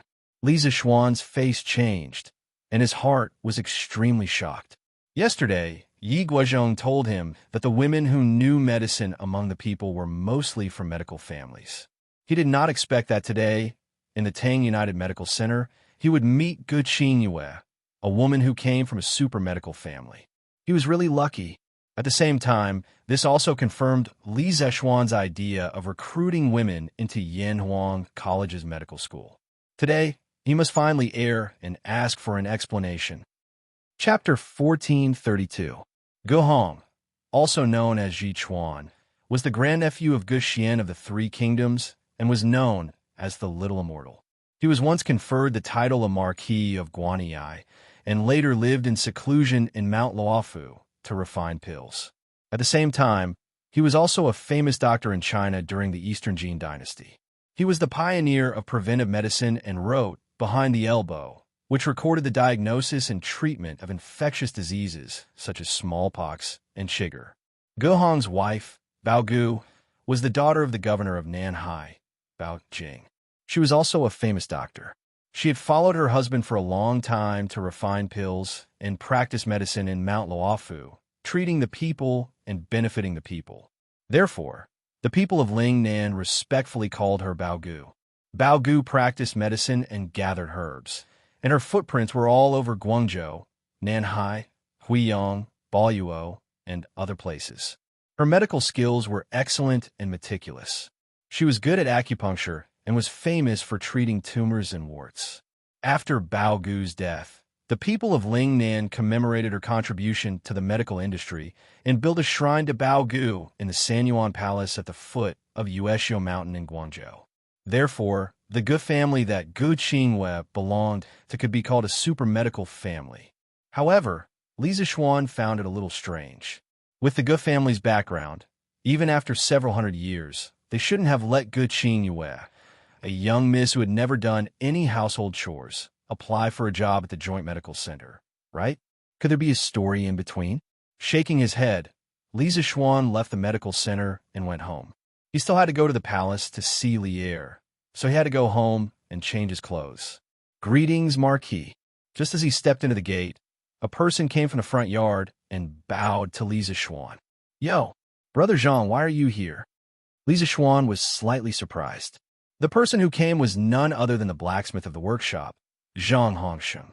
Marquis, this Zhang is here today to return the sword. Thank you, Marquis, for trusting this Zhang and being willing to lend the wind-chasing sword to my father. Now that 3 days have passed, this Zhang will return the wind-chasing sword intact. Zhang Hongsheng raised the sword above his head and bowed to Li Zixuan. Li Zixuan nodded and took the wind-chasing sword. After a cursory inspection, he said, "It's just a small matter. You don't have to be so polite. I wonder if your father is satisfied with my wind-chasing sword?" Satisfied, satisfied. Zhang Hongsheng nodded his head and said, "After my father saw the wind-chasing sword, he was shocked by it and even wanted to reforge the 9 raven swords. However, my father knew that he was too old and could not afford to reforge the sword, so he could only give up. My father admires Marquis' honorable master, spiritual master Taoist Lingxiu. I only regret not being able to meet him personally back then." Li Zixuan laughed and said, "Haha, your father's swordsmithing technique is something that few people in the world can match. This Marquis admires your father very much and will definitely pay a visit to him in the future." It was inevitable that the workshop would run into some technical problems in the future. It was not a bad thing to establish a good relationship with a famous blacksmith like Zhang Jiujiu. Zhang Hongsheng quickly cupped his hands and said, "This Zhang looks forward to Marquis' arrival. Now that the sword has been returned, this Zhang will return to the workshop to forge weapons and armor for Marquis. Oh, by the way, on the way here, this Zhang heard from Steward Fu that the hydraulic stamping machine in the workshop has been completed. It should be ready for use now. Marquis, the plate armor you designed should be ready soon." Hearing this, Li Zixuan's eyes lit up. He said with a face full of joy, "Oh, the hydraulic press machine has been completed? Then do you know how Ink Girl's electric motor is?" This Zhang Hongsheng said awkwardly. "Marquis, this Zhang is not very familiar with Ink Girl, so I don't know. And Mo Lingwei might be chatting and laughing with Li Zixuan, Yin shouting, and the rest, but in front of outsiders, she was cold and unapproachable. It was said that this girl wanted to maintain the dignity of a Yanhuan College professor. So Zhang Hongsheng was innocently implicated. Li Zixuan was stunned for a moment, then reacted and waved his hand. "All right then, go to your work. As for the electric motor, I will personally go to the workshop and ask Ink Girl." "Yes, Marquis." After hanging the chasing wind sword on the sword rack at home, Li Zixuan changed into a set of court clothes with the help of Xiao He and Xiao Shi. Then, he rode on Big White and left with Pang Feiji and a few other guards. Currently, the roads in Lantian County were being upgraded. The original bluestone roads were being changed into cement roads. In order to avoid traffic jams due to the road construction, County Magistrate he chose to construct the roads in sections. This way, the construction speed could be guaranteed and it would not affect the people's travel as much as possible. After leaving the county, he rode his horse all the way to Chang'an City. It was only 9 o'clock in the morning, so the weather was not too hot. Therefore, the journey was very refreshing. Little Xian, you're done with the morning court. What are you doing here?" Coincidentally, when he arrived at the entrance of the imperial city, he bumped into the civil and military officials who had just finished their morning court. Cheng Yaojin's eyes were sharp, and he immediately saw Li Zixuan, who had just dismounted from his horse. He quickly walked in front of Li Zixuan and laughed. Uncle Qin, did you guys just finish your morning court? Li Zixuan smiled and greeted them. Yes. Little Xian, you came to the palace today because you have something to ask His Majesty, right? Qin Xiong nodded and asked with a smile. Yes. It's about Yanwang College's medical school. There are some things that I need His Majesty's opinion on. Li Zixuan replied. Then hurry up and go. Don't delay the important matters. Qin Xiong was much more serious than Cheng Yaojin. When he heard that Li Zixuan had important matters to discuss with Lier, he quickly moved aside and said, Yes. Uncle Yin? Li Zixuan nodded and was about to leave when he saw Yin Lide walking towards him. He suddenly remembered that he had tested Mo Huai a few days ago, so he quickly took the initiative to greet him. Yes. Little Xian, are you going to the palace to see His Majesty? Li Zixuan was the leader of the younger generation in the Tang Empire, and Yin Lide had a very good impression of him. Hearing this, he revealed a kind smile and said. Li Zixuan nodded and said, There are some things that I need to see His Majesty about, but I also want to congratulate Uncle Yin today. Congratulate? This is for no reason. What's there to congratulate me for? Yin Lide was a little confused when he heard this and asked doubtfully. Li Zixuan smiled and said, Uncle Yin, you're too involved to see clearly.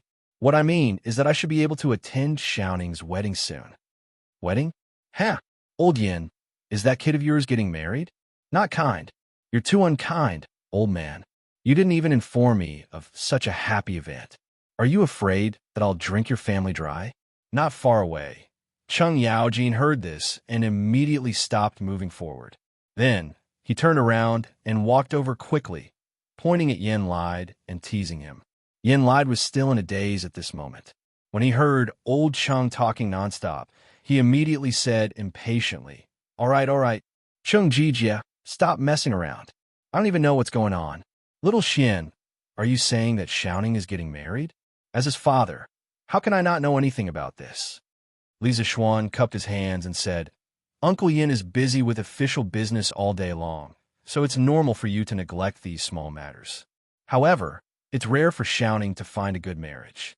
Uncle Yin, you have to seize the opportunity for Xiaoning. All right, I won't talk about it anymore. I'm going in to see His Majesty. Goodbye. After saying that, Li Zixuan didn't care about Yin Lide's dumbfounded expression. He cupped his hands and walked toward the palace gate. Brother Little Xian, you're in the palace? As soon as he entered the palace and walked across the arch bridge in front of Taiji Palace, he heard a pleasant female voice shouting beside him. Li Zixuan paused and looked to the right. He saw Changle, who was wearing a pink dress, walking towards him. Changle? Oh, greetings, Your Highness. Seeing the fairy-like Changle, Li Zixuan was immediately in a good mood and wanted to greet her. However, remembering that this was the imperial palace and that there were many eyes, he promptly stopped and saluted.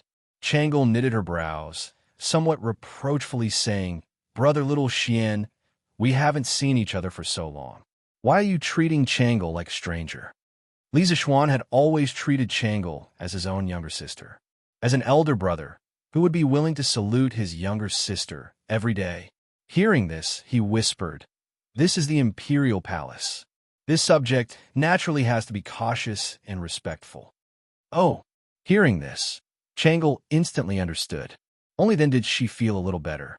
She made an O sound and said, Then Brother Xiaoxian, did you enter the palace this time to see my imperial father? Li Zixuan nodded and said, That's right. Changle happily said, That's perfect. I also have matters to discuss with my imperial father. Brother Little Xian, let's go together. Li Zixuan thought it over and did not refuse, nodding his head. Your Imperial Majesty, Princess Changle requests an audience. In the Sweet Dew Palace Hall, Lier had not been seated for long after the morning court session when an eunuch entered and bowed. Oh, Changle, quickly let her in. Lier had just finished the morning court session and was originally somewhat tired.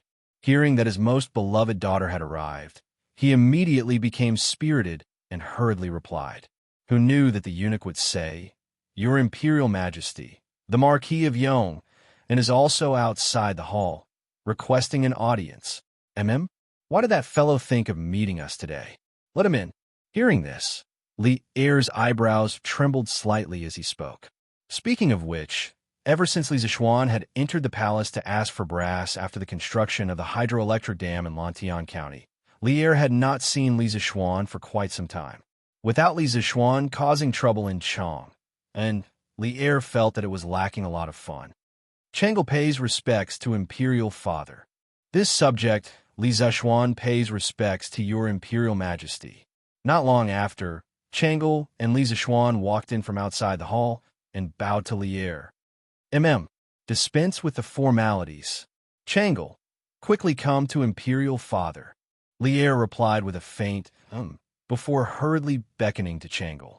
This completely different treatment also proved how important Chang'e was in Li Er's heart. Chang'e responded with a smile, and then walked cheerfully to Li Er's side.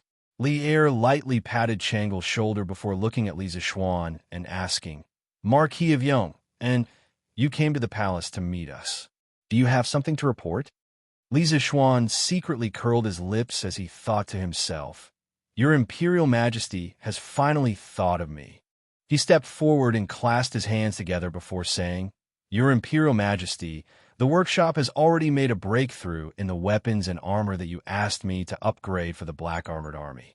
In a few days, Your Imperial Majesty will be able to see the incomparably sharp vanadium steel horse lance and the world's #1 defensive vanadium steel plate armor. This was the art of speaking. First, talk about the good news to make Li Er happy. Then, talk about the matter of girls entering the school. This was the only way to get a better result. Hearing this, Li Er was indeed delighted. He stood up and said, Vanadium steel horse lance? Vanadium steel plate armor? That means that your workshop can already produce vanadium steel?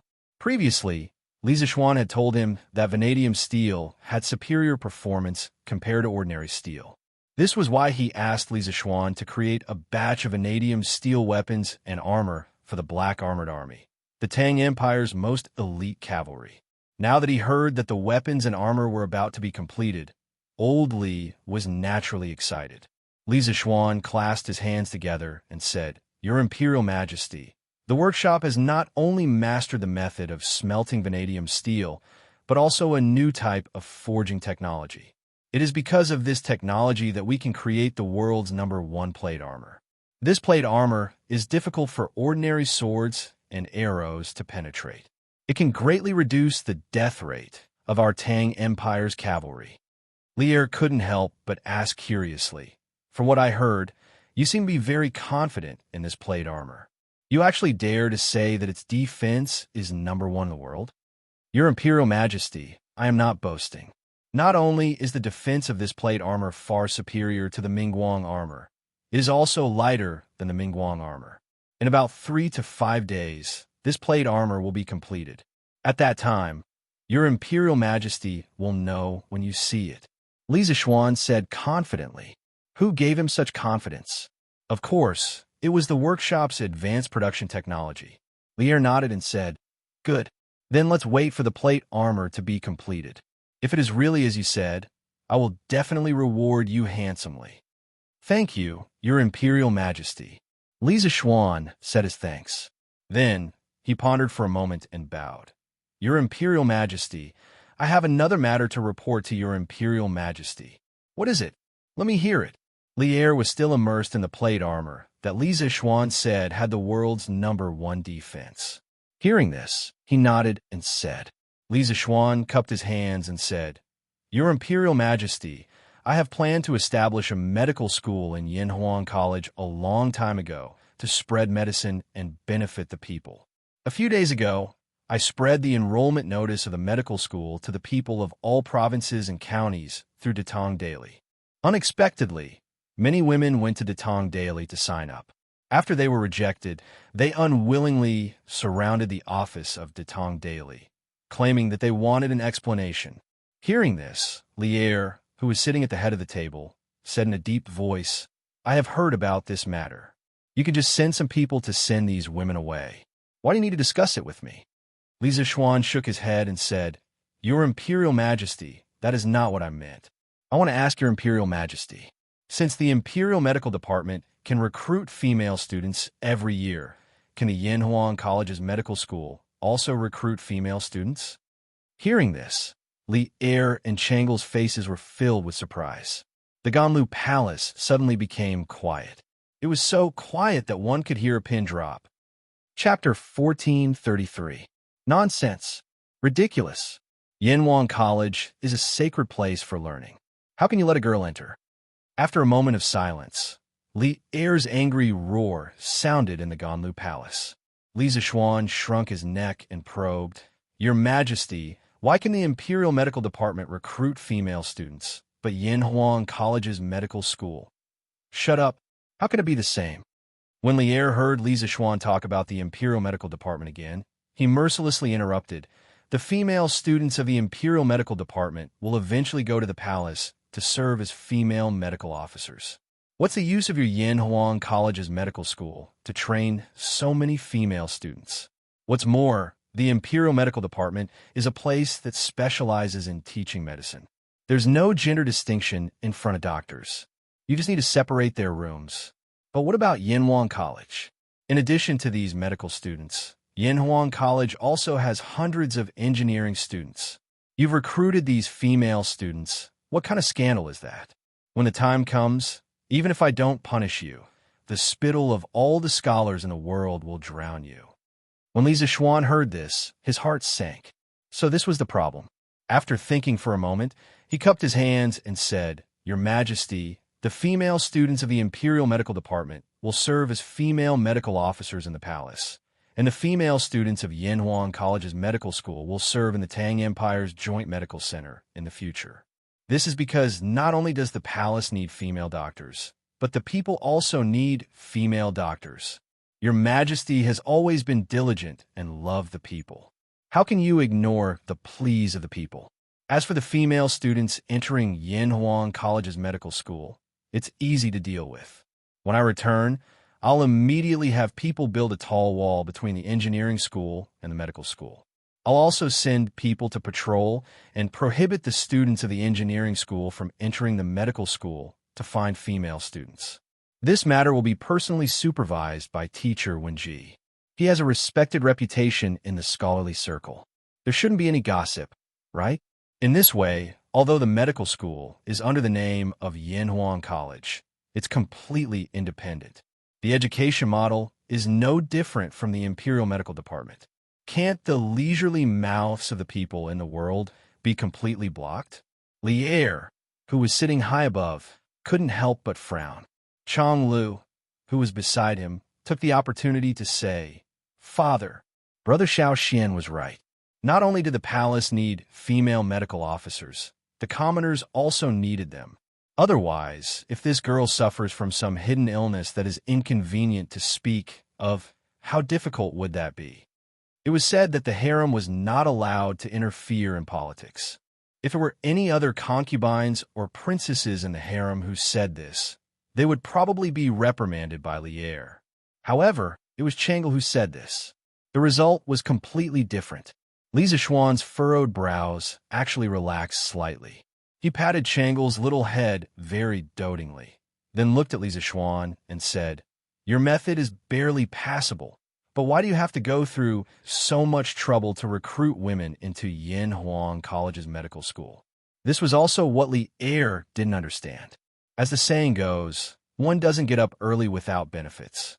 In his opinion, although Li Zishuan wasn't the kind of person who only cared about benefits, he was definitely not the kind of person who did things without asking for anything in return. Li Zishuan said with an innocent face, "Your Majesty, I'm not letting women into the medical school for my own personal benefit. I'm only letting the Tang Empire's medical school have a better development." Li Er asked curiously, "What does letting the Tang Empire's medical school have to do with recruiting women into the school?" Li Zishuan cupped his hands and said, "Your Majesty, if the Tang Empire's medical school wants to have a long-term development, it absolutely can't do without female doctors. Most of the women who want to apply for Yinhuang College's medical school are from medical families. Their ancestors have been practicing medicine for generations. Under the influence of what they see and hear, Their cultivation in medicine is better than that of ordinary people. What they lack is a systematic medical education. Once they are able to receive formal training, their medical skills will definitely be better than the current doctors in the various medical halls. If they are willing to apply for Yanhuang College's medical school, it means that they have a benevolent heart to save the world and help the people. Your Majesty, do you want me to reject these women with medical talent just because they are women? Moreover, women are generally more careful than men. The most important thing for a qualified doctor is to be careful. Female doctors are a good supplement for male doctors.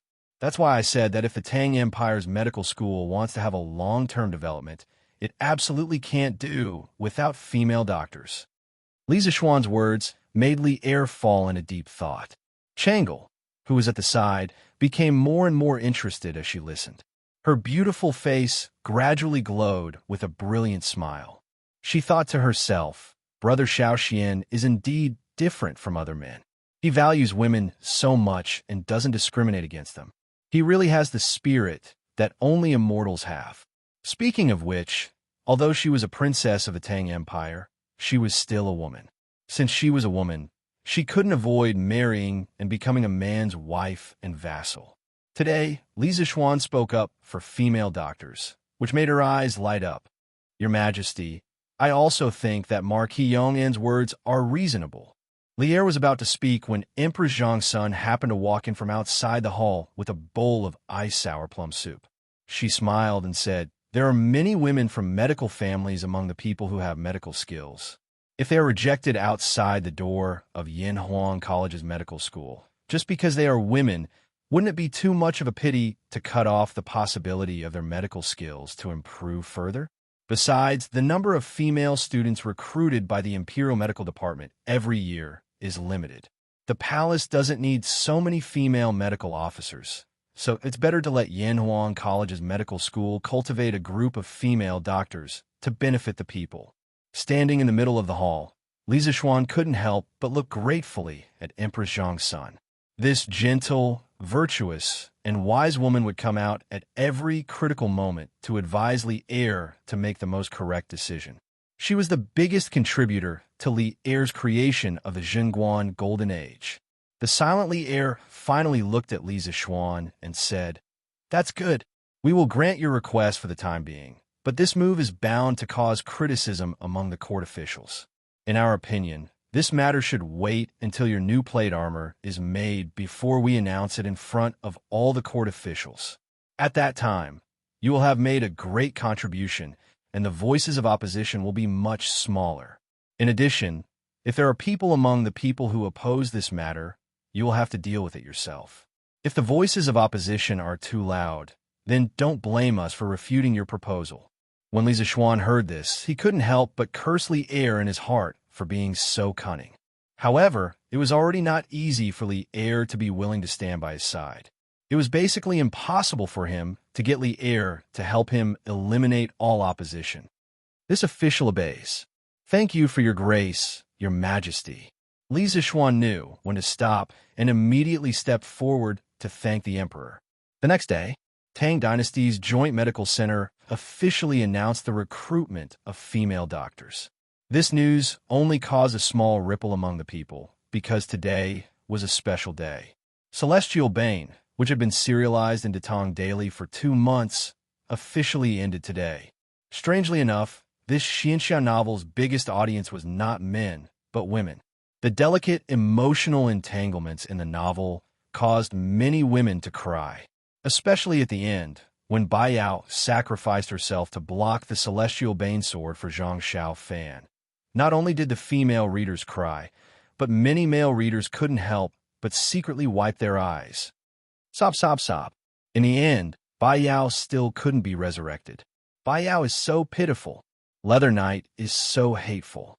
Why did he give everyone hope and then let everyone feel despair? Bai Yao could have been resurrected. Why didn't he give us a perfect ending? No. Quick, take a look at the last paragraph Pai Xia wrote. Today, Celestial Bane has officially come to an end. During the serialization of Celestial Bane, we received a lot of support from readers. Chivalrous Hero is very grateful. Of course, We also receive criticism and abuse from readers. Chivalrous Hero understands all of you because Chivalrous Hero also likes Bai Yao. But Swordsman really can't give you a perfect ending. Bai Yao's tragedy, from the day she appeared, was already destined. She was a demonic witch, and Zhang Xiaofan was from a righteous sect. Under normal circumstances, the two of them would never be together. During the Great Battle of Emerald Cloud Mountain, Zhang Xiaofan was interrogated by his sect. Priest Song Song colluded with the demonic sect and betrayed Emerald Cloud sect. The defeated demonic sect turned back and wanted to kill Emerald Cloud sect. Daoxin Jinren activated the Celestial Bane Sword formation for the second time. In the end, because he was worried that Zhang Xiaofan would be used by the demonic sect and bring disaster to the world, he slashed the Celestial Bane Sword at Zhang Xiaofan. In such a desperate situation, if Bai Yao didn't activate the spell of infatuation and block the sword with her body, Zhang Xiaofan would only die. There was no other ending. The wounded Zhang Xiaofan joined Ghost King's sect under the name of Ghostly. For 10 years, he searched for a way to resurrect Bai Yao. But the dead cannot be resurrected. Can Bai Yao really be resurrected? Maybe. After all, when Fox Divergent Mountain collapsed, Bai Yao's body disappeared, leaving only a piece of green clothing and the Hahuan bell. It was very imaginative. But if Bai Yao didn't use her body to block the sword and sleep forever, how can you remember her forever? I want you to always remember the Bai Yao who, for true love, was willing to fall into the underworld for 3 lifetimes and 7 lifetimes. Swordsmen were devastated by the end of Celestial Bane. After serious consideration, Swordsman decided to stop writing and thank the readers who accompanied the swordsman along the way. If fate wills it, we'll meet again. Leather Knight's words at the end of the chapter were an explanation for Bai Yao's ending. It was also a declaration that he would stop writing from now on. After reading it, the male and female readers were stunned at first. Then they cried out in disbelief. What? Stop writing? What does this mean? Leather Knight won't write novels anymore? Sob. Why?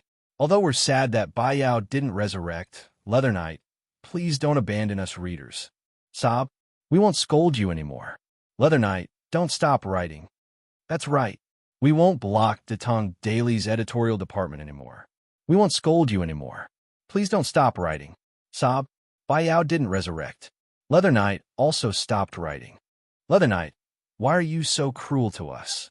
In Chang'an City and the counties around Chang'an City, the readers who saw the latest issue of Bragging World couldn't help but cry.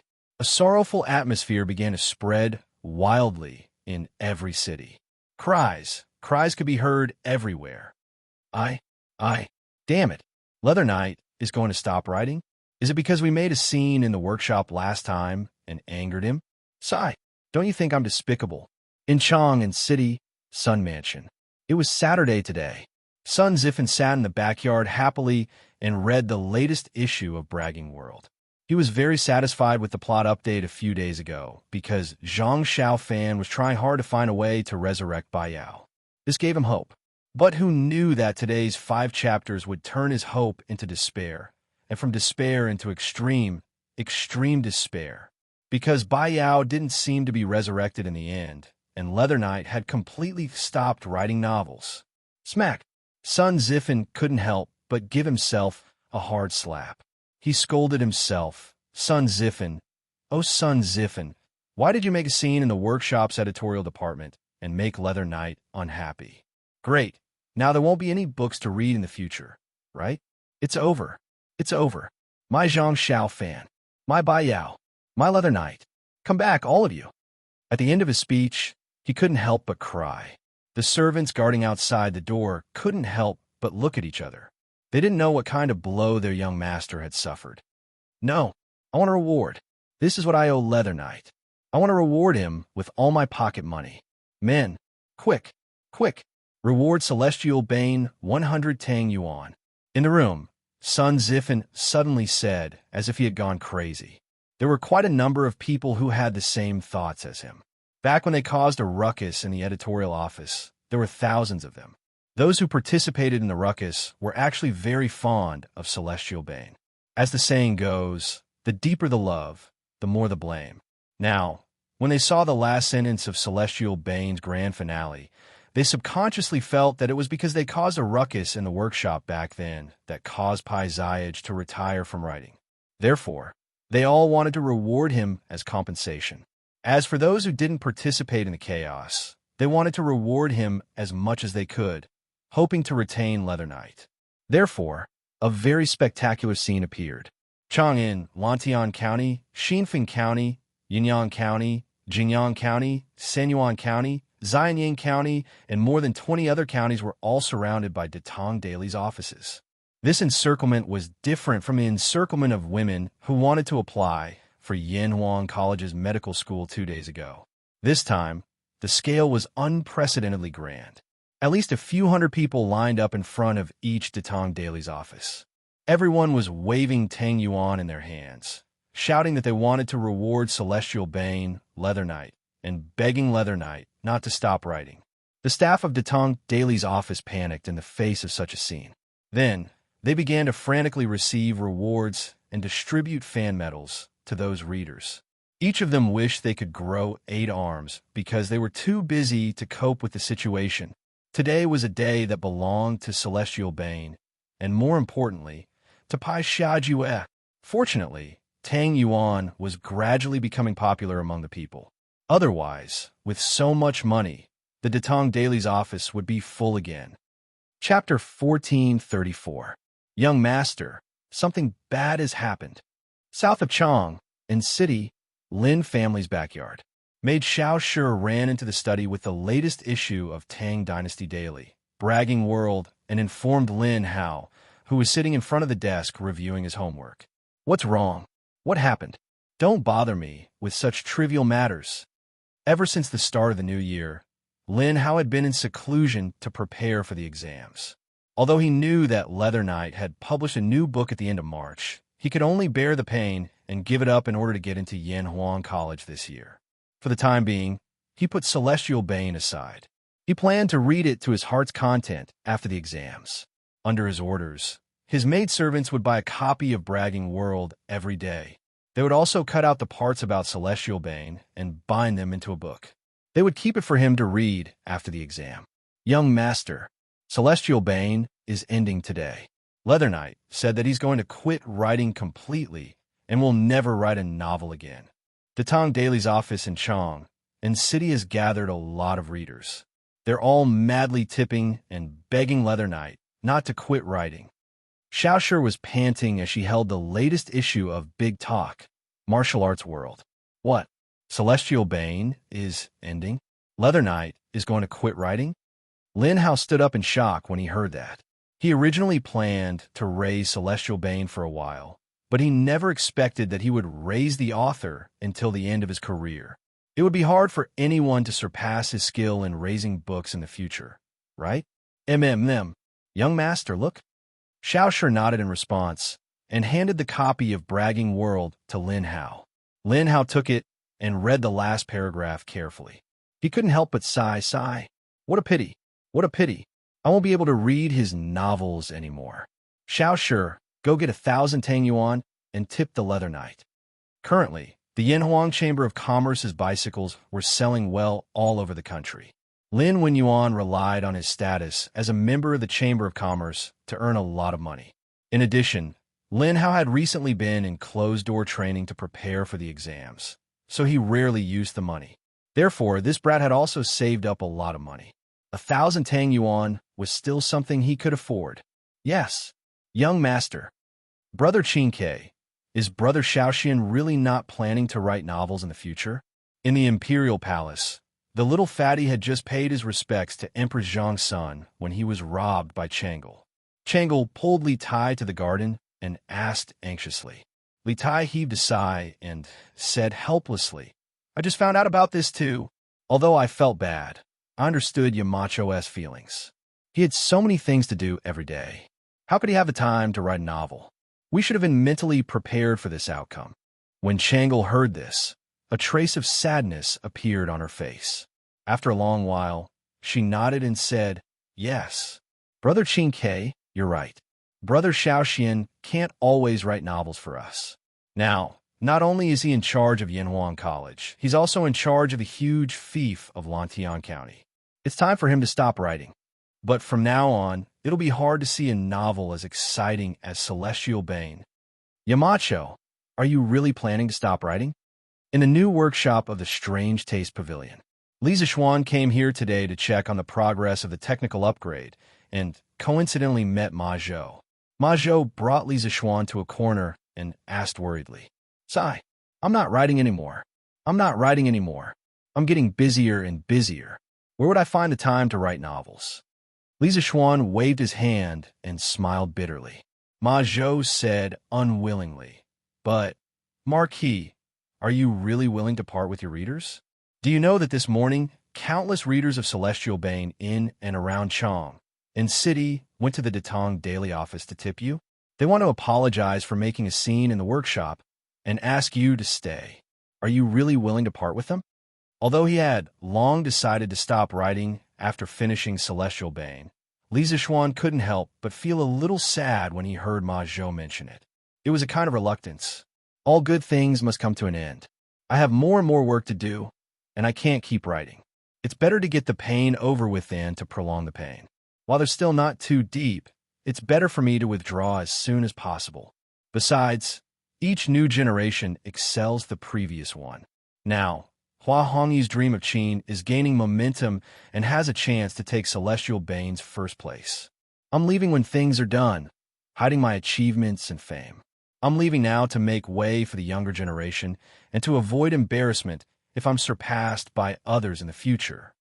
After a moment of silence, Li Zixuan shook his head and said, Ma Zhou looked deeply at Li Zixuan and said, "Leaving when things are done, hiding your achievements and fame. Marquis, you have great literary talent. Although what you said makes sense, Marquis, I don't believe a word of it. Celestial Bane's position, whether it's in the past or in the future, is unshakable. Dream of Qin is getting more and more exciting after it's updated, but it's still lacking compared to Celestial Bane." After Li Zixuan told Hua Hongyi about the TV series in his previous life, Hua Hongyi stopped updating for a week and reworked the outline. The updated Dream of Qin was undoubtedly more exciting in terms of plot. Hua Ziyu, a student of engineering, Princess Yushu of Tuan Kingdom, Xianxia, the overlord of Western Shu, Liu Bang, the great Qin General Meng, the great eunuch Zhao Gao, the eldest young master Fu Su, the second young master Hu Hai, and the supreme emperor Qin Shi Huang. These characters collided and created dazzling sparks under Hua Hongyi's pen. Especially the part where the main character, Hua Ziyu, used engineering to stir up trouble in the Qin dynasty. The readers couldn't help but exclaim in satisfaction and couldn't stop.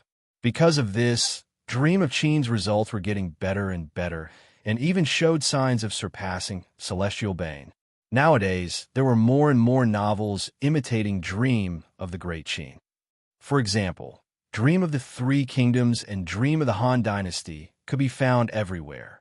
Basically, they imitated the main character of Dream of the Great Qin and Dream of the Han Dynasty.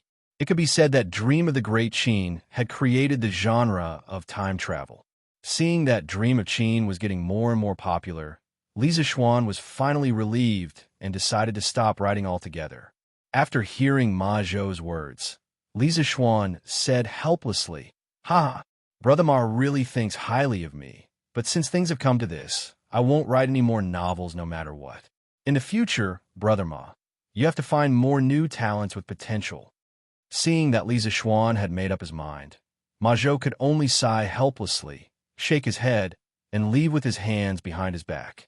Li Zixuan stood quietly in place and watched Ma Zhou's back as he left. After a while, he turned around and walked towards Mo Lingwei's laboratory. "Little Ningzi, come over and help me coil the coil on a magnet." Oh, coming. Hey, can your hand stop shaking? Be serious." I'm not shaking. It's shaking on its own. I can't control it." "If you can't control your hands, who can?" "It's not." Just as he walked to the door of the laboratory, he heard the quarrel between the two enemies. Li Zixuan smiled helplessly and pushed the door open to enter. Cough, cough. Ink Girl, shouting, Are you guys assembling the electric motor? At this time, because they were assembling the electric motor together, Xianxia and Mo Lingwei's heads were less than a centimeter apart from each other. It looked very ambiguous. Li Zishuan couldn't help but cough softly and pretend that he didn't see anything as he said. Hearing this, Mo Lingwei quickly bounced away from Yin shouting, as if she had been electrocuted. Her cheeks quickly flushed red. She clasped her hands together and said hurriedly, "Sean, Yamacho, you're here. Oh, that electric motor, I'm almost done. I can give it to you tomorrow at the latest." So fast. Li Zishuan looked at the electric motor's casing and various parts scattered all over the floor. He nodded with satisfaction and said, "Ink Girl's attainments in electric machinery are really getting better and better. Although the electric motor's principle is simple, it's not simple at all to actually build it. Ink Girl can build it in just 5 days. It's really admirable." Hearing Li Zishuan's praise, Mo Lingwei couldn't help but be overjoyed. However, she remembered that she was a professor at Yinhuang College and should be reserved, so she quickly restrained the smile on her face and said, "Yamacho, you've already drawn the electric motor's blueprint. I just need to follow the blueprint. Most of the credit goes to you. I don't dare to take the credit." "Hey, our Professor Mo is actually so modest." Li Zishuan couldn't help but laugh. Yin shouting, who was at the side, was dissatisfied. Yamacho, I also contributed to this electric motor. Why did you all ignore me?" Li Zishuan waved his hand and said, Okay. You all contributed. When the electric motor is done, I'll give each of you something good." Yin shouting was instantly happy. Just as he was about to ask Li Zishuan what he was going to give them, Song Xiaoxi's voice suddenly came from outside the door. "Young Master Yin, a servant from the Yin residence has sent a message. He said that Minister Yin wants you to go home today." Yin shouting was stunned. He went over to open the door of the laboratory and looked at Song Xiaoxi.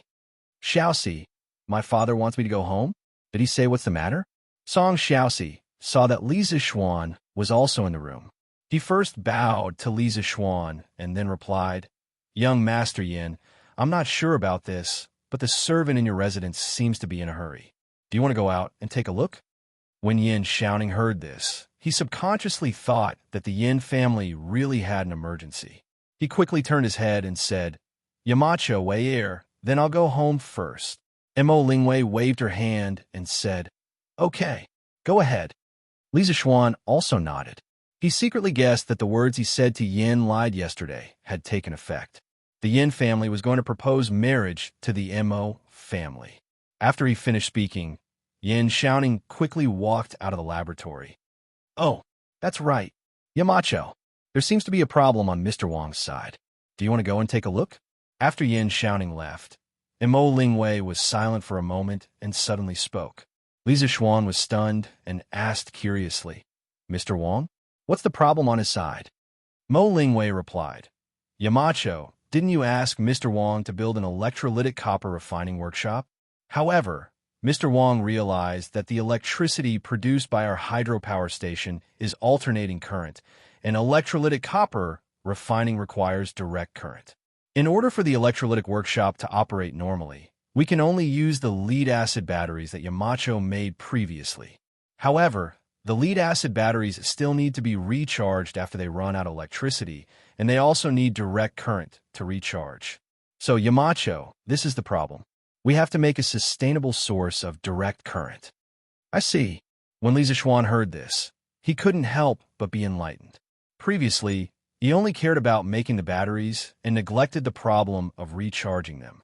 When the batteries discharge, they convert chemical energy into electrical energy, and when they recharge, they convert electrical energy back into chemical energy. The electrical energy here is direct current, not alternating current.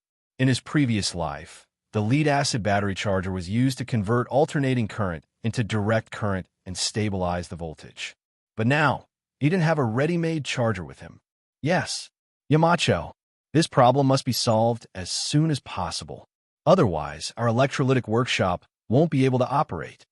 At this time, Wang Ji's voice came from outside the door. Wang Ji heard that Li Zishuan had come to the workshop, and he quickly went to look for Li Zishuan for help. When he reached the door, He heard Mo Lingwei telling Li Zixuan about the problem he was facing, and he couldn't help but push the door open. "Oh, Mr. Wang, you're here too." Li Zixuan came back to his senses and greeted Wang Ji. I heard that Yamacho was here, so I came to look for you." "Yamacho, do you have a way to solve the direct current problem?" Wang Ji nodded, and then with a face of urgency, he cut to the chase. Mo Lingwei also looked at Li Zixuan. In her memory, there didn't seem to be anything that Li Zixuan couldn't solve. Li Zixuan frowned, thought for a moment, and said, "There are two ways to solve this problem. The first is to build a direct current generator to convert the power of the river directly into direct current, and then connect it to the electrolytic workshop." "A direct current generator? Yamacho, how can there be a direct current generator? Can this thing be built?" Mo Lingwei couldn't help but be surprised when she heard it. "Of course it can be built." Li Zixuan smiled, took a pen and paper from the table next to him, and explained as he wrote and drew. The reason why the alternator emits alternating current is mainly because when its rotor winding rotates to cut the magnetic field lines, the direction of the current in the winding will change in the opposite direction once every 180 degrees of space angle. That is, it will change twice in one turn. This changing current is drawn out through the slip ring and the carbon brush. Because the law of change is a sinusoidal curve, it emits sinusoidal alternating current. And when we cut off the middle of the generator's slip rings and insulate them from each other, when the rotor windings rotate to cut the magnetic field lines, the direction of the current output from the windings will change under the action of the slip rings every 180 degrees of space angle. This way, the output will always be a positive pole, and the other end will always be a negative pole. This way, the output will be direct current. After he finished speaking, the internal core structure diagram of the direct current generator was revealed on the white paper. Mo Lingwei looked at it for a while, then nodded and said, "I understand. Yamacho, your design is really brilliant. Hey, by the way, Yamacho, you just said that there are two ways. What's the other way?" Chapter 1435. Updated for playing the zither and playing the phoenix. There's another way, which is to convert alternating current to direct current. In the workshop in Mo Lingwei's laboratory, Li Zixuan put down the pen and paper in his hand and said. Mo Lingwei and Wang Ji were shocked when they heard this. Mo Lingwei asked, "Yamacho, how can alternating current be converted to direct current?" Li Zixuan smiled and said, "Whether it's alternating current or direct current, they're both electricity, so of course they can be converted to each other. Using a rectifier circuit, alternating current can be converted to direct current.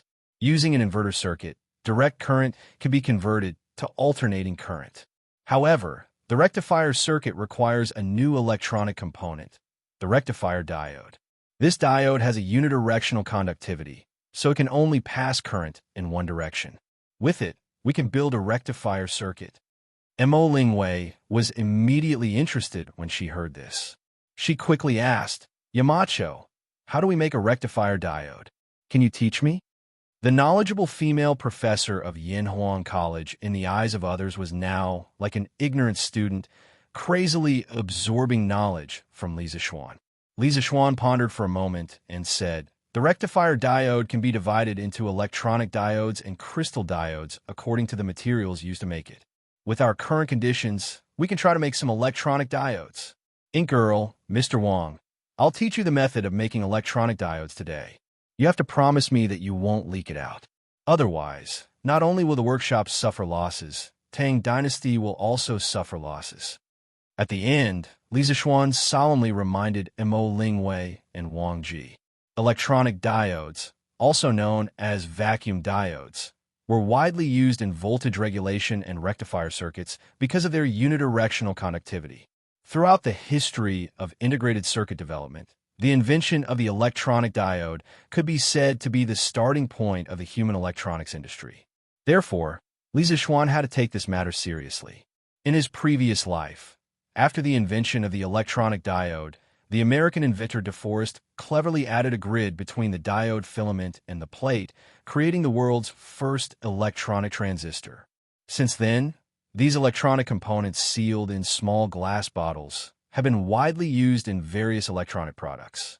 For example, televisions, radios, loudspeakers, and other electronic products were all inseparable from diodes and triodes.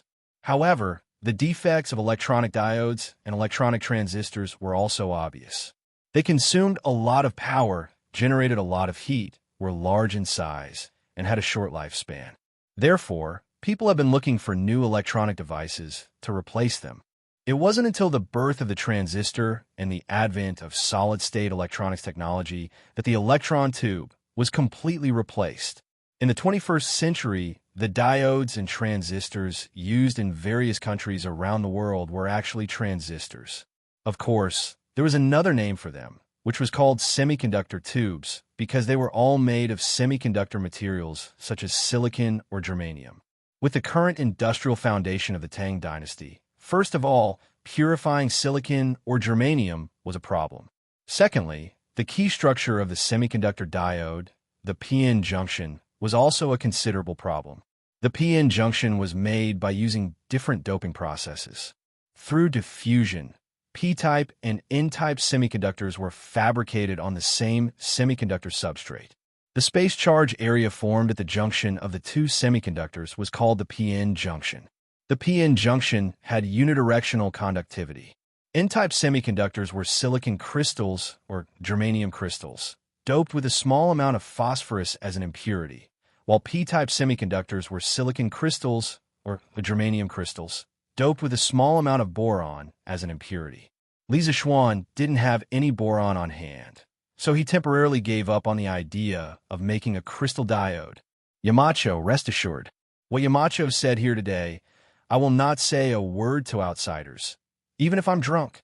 Wang Ji was the first to cup his hands and say this, but the latter half of the sentence made people not know whether to laugh or cry. Speaking of which, although this old fellow was a drunkard, he wouldn't speak carelessly when he was drunk. This was quite reassuring. Yamacho, I won't say a word about what you said either. I guarantee it with my life. Hearing Li Zhishuan and Wang Ji's solemn words, Mo Lingwei also became serious and said to Li Zhishuan. Li Zhishuan nodded and said, That's good. Next, I'll tell you how to make the electronic diode. As he spoke, Li Zhishuan picked up a pen and paper again, sketching as he explained. First, we'll seal two metal plates in the vacuum glass tube. Of course, we can also use the method we use to make the electric lamp. We just need to exhaust the oxygen in the glass tube. There's no need for a complete vacuum. After that, we'll add an alternating current to the anode plate, and a constant current will appear on the other plate. Mo Lingwei was somewhat puzzled and said, Yamacho, what's the principle behind this? Li Zhishuan thought for a moment and explained, You see, when the potential of the anode is higher than the cathode, the electrons emitted by the cathode will move toward the anode under the influence of the electric field, forming a current of electrons. When a voltage of the cathode is higher than the anode, the electric field force on the electrons will pull them back to the cathode, and no current will be generated. That's why the electronic diode has a unidirectional conductivity and can be used for circuit rectification. In fact, this effect was called the Edison effect in his previous life. In 1883, Edison, in order to find the best filament material for electric light bulbs, placed a section of copper wire near the carbon filament in the vacuum bulb, hoping to prevent the carbon filament from evaporating. Although it failed, he inadvertently found that the copper wire, which was not connected to the circuit, produced a weak current due to receiving the hot electrons emitted by the carbon filament. Although Edison didn't study this phenomenon carefully, he applied for a patent for the Edison effect. In 1896, when Fleming was researching how to improve the detector in a radiotelegraph receiver, he conceived of using the Edison effect for wave detection. He sealed two metal plates in a vacuum glass tube and applied a high-frequency alternating voltage to the anode plate. The Edison effect appeared, and when the alternating current passed through the device, it was converted into direct current.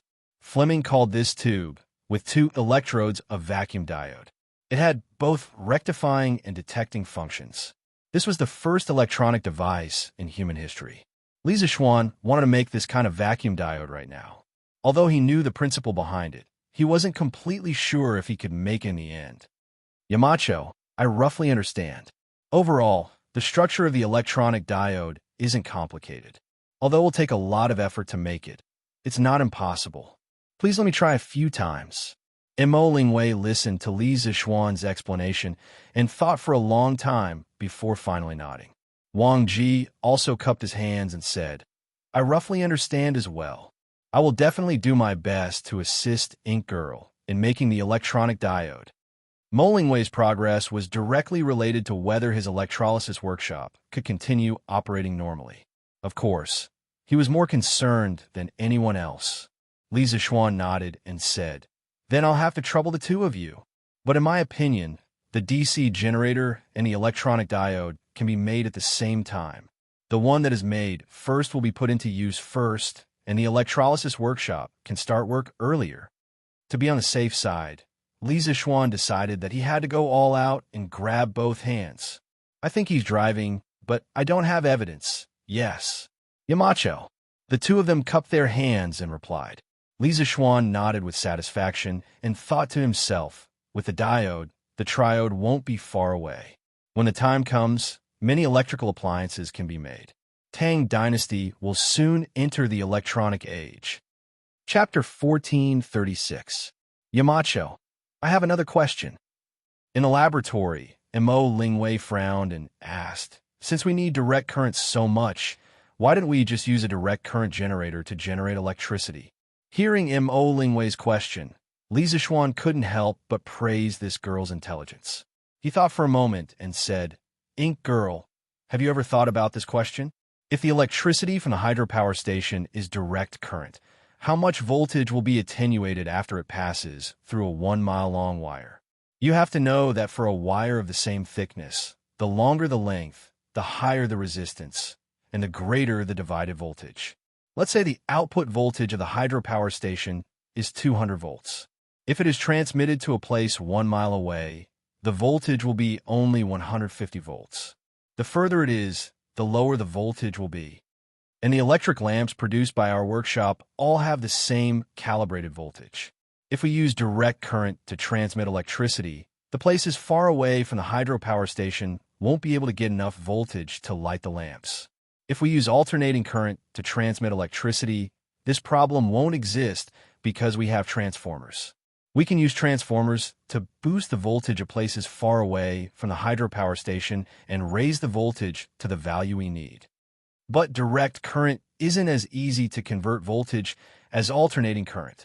Besides, Ink Girl, you should know that the internal structure of an alternating current generator is simpler than a direct current generator, and its lifespan is also longer than a direct current generator. So after considering many factors, I chose alternating current transmission. In fact, even in modern times, the battle for direct current didn't end with alternating current winning. In the 21st century's power system, high-voltage transmission coexisted with alternating current and direct current, complementing each other. In fact, with the development of electronic technology, direct current transmission might even return to its dominant position. This was because direct current transmission only needed to consider the losses caused by the resistance of a line, while alternating current transmission would cause losses due to impedance, inductive reactance, and capacitive reactance. But with the current technological conditions of Tang Dynasty, alternating current transmission was the most feasible and economical method. Mo Lingwei suddenly understood. She nodded and said with admiration, I didn't expect there to be so much knowledge in this. Yamacho was really far-sighted when they built the hydropower station. Li Zixuan smiled and didn't answer. Instead, he looked at Wang Ji and asked, Mr. Wang, I believe that the problem of the DC power supply will be solved in a few days, but I don't know if you have the materials and equipment ready. Wang Ji nodded and said, Don't worry, Yamacho. This old man is fully prepared and only lacks one crucial element. The electrolytic cell, crude copper, and biovitriol are all ready. Li Zixuan said in surprise. Oh, his progress was so fast. Then, Mr. Wang, do you have enough gall alum prepared? After all, the amount of copper that the workshop would be refining in the future was not small. Li Zixuan had to ask in advance. Wang Ji smiled and said, Don't worry, Yamacho. Gall alum isn't anything rare. There's a mine in Lantian County that produces gall alum, and it's more than enough to supply our workshop. Li Zishuan was pleasantly surprised when he heard that. What? There's a gall alum mine in Lantian County? Why didn't I know about it? Wang Ji asked curiously. There's always been a gall alum mine, but it's only used in medicine and isn't worth much. It's normal that you don't know about it, Marquis. Gall alum was a crystal of copper sulfate. It could also be used in medicine. It could stimulate the gastric mucosa and stimulate the vomiting center to induce vomiting.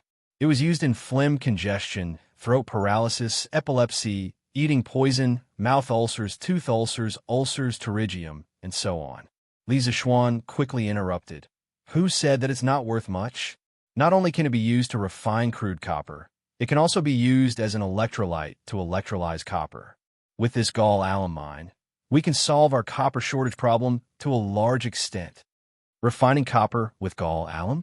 How can copper be extracted from gall alum? Oh, right. This can indeed be done. Gu Xianwing mentioned in Biopuzzi Inner Chapter, Yellow and White, that using gall alum solution to soak iron pieces to obtain copper. In chemistry, this is called a substitution reaction. Why didn't I think of this? Wang Ji was puzzled at first. Then he patted his head and said in annoyance. There were two ways to refine copper, the fire method and the wet method. The fire method was to make contact with burning charcoal and decompose the peacock stone into copper oxide, then reduce it back to metallic copper. The equation was CuCO3. CuOH, 2 plus C equals 2Cu plus 2Co, 2 plus H2O. This was also the main way to produce copper before the Song dynasty in China.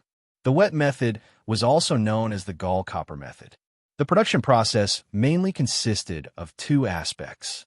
The first was to immerse the iron in gall alum, CuSO4, 5H2O solution, commonly known as bile water, so that the copper ions in the gall alum would be replaced by metal and deposited into elemental copper.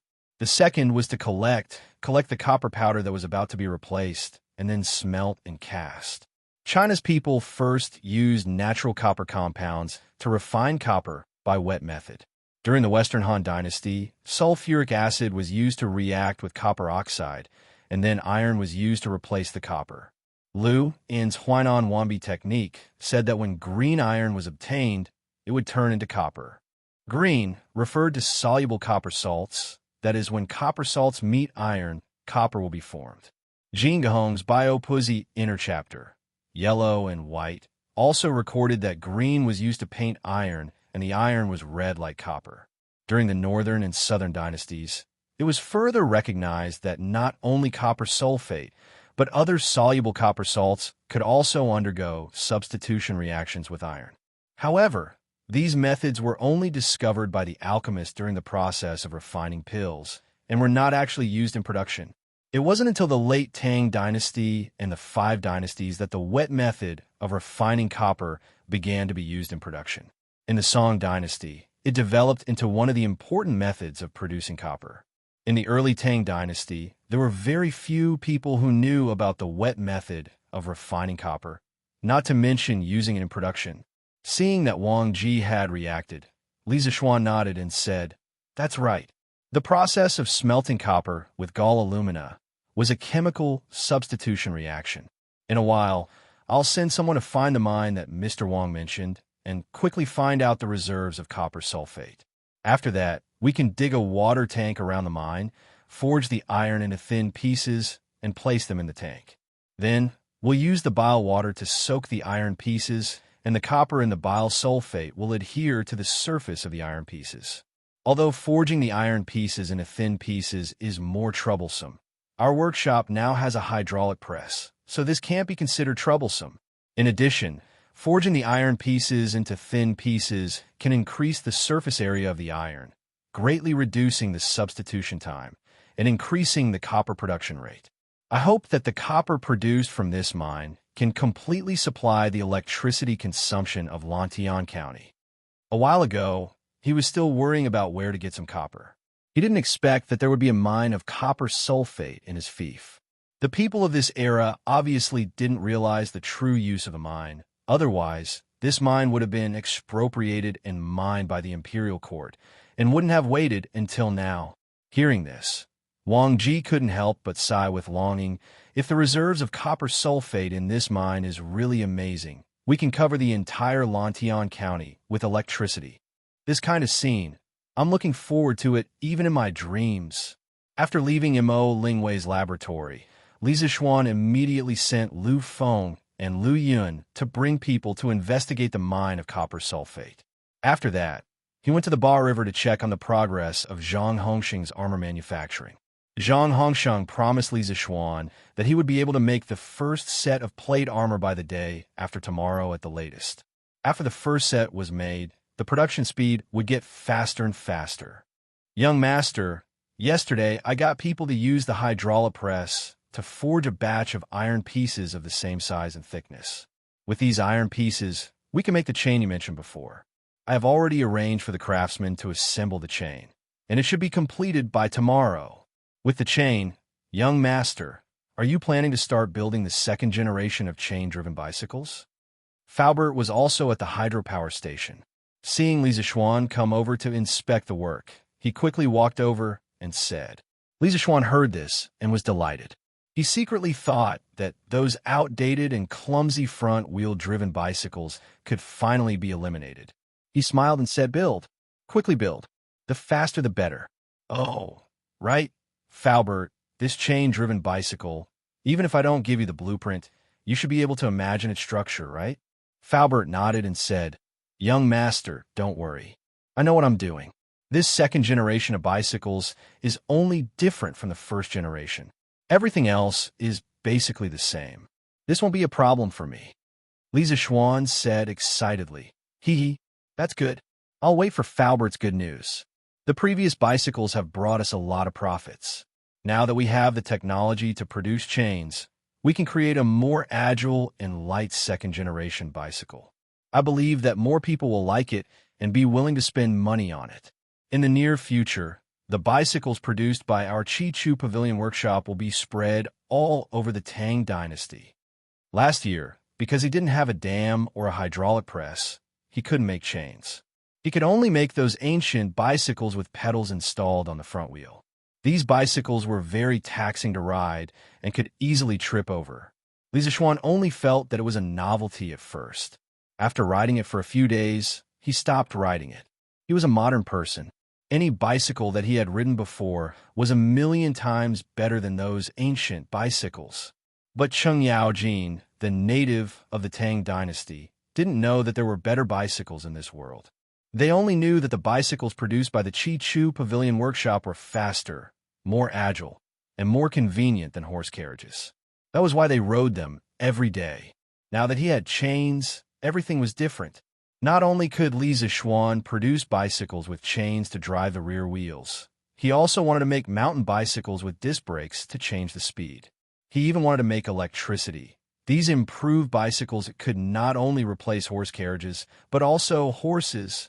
The next day, the first thing Li Zixuan did after breakfast was to go to the medical center. When Dr. Wang saw Li Zixuan, he quickly reported, "Yamacho, this time, our Tang Dynasty Joint Medical Center has recruited a total of 58 highly skilled and ethical doctors. Among them, there are 8 female doctors and 50 male doctors. Among them, there are some who are good at bone setting and treating injuries. There are also some who are good at treating children's diseases. There are also some who are good at acupuncture and massage. In any case, there are already qualified doctors in the previous departments."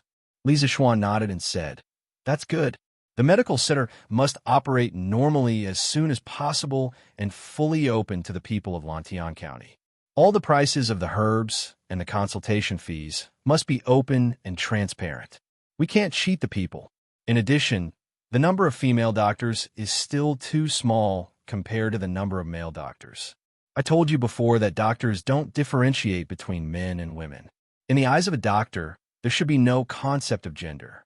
Don't look down on other people's medical skills just because they are women. Guqingwei yesterday is a good example. We have to recruit more female doctors in the future." Li Zixuan heard that in yesterday's interview and examination, Guqingwei had smiled proudly, with 2 full marks. Who knew how many people's eyes had popped out of their sockets?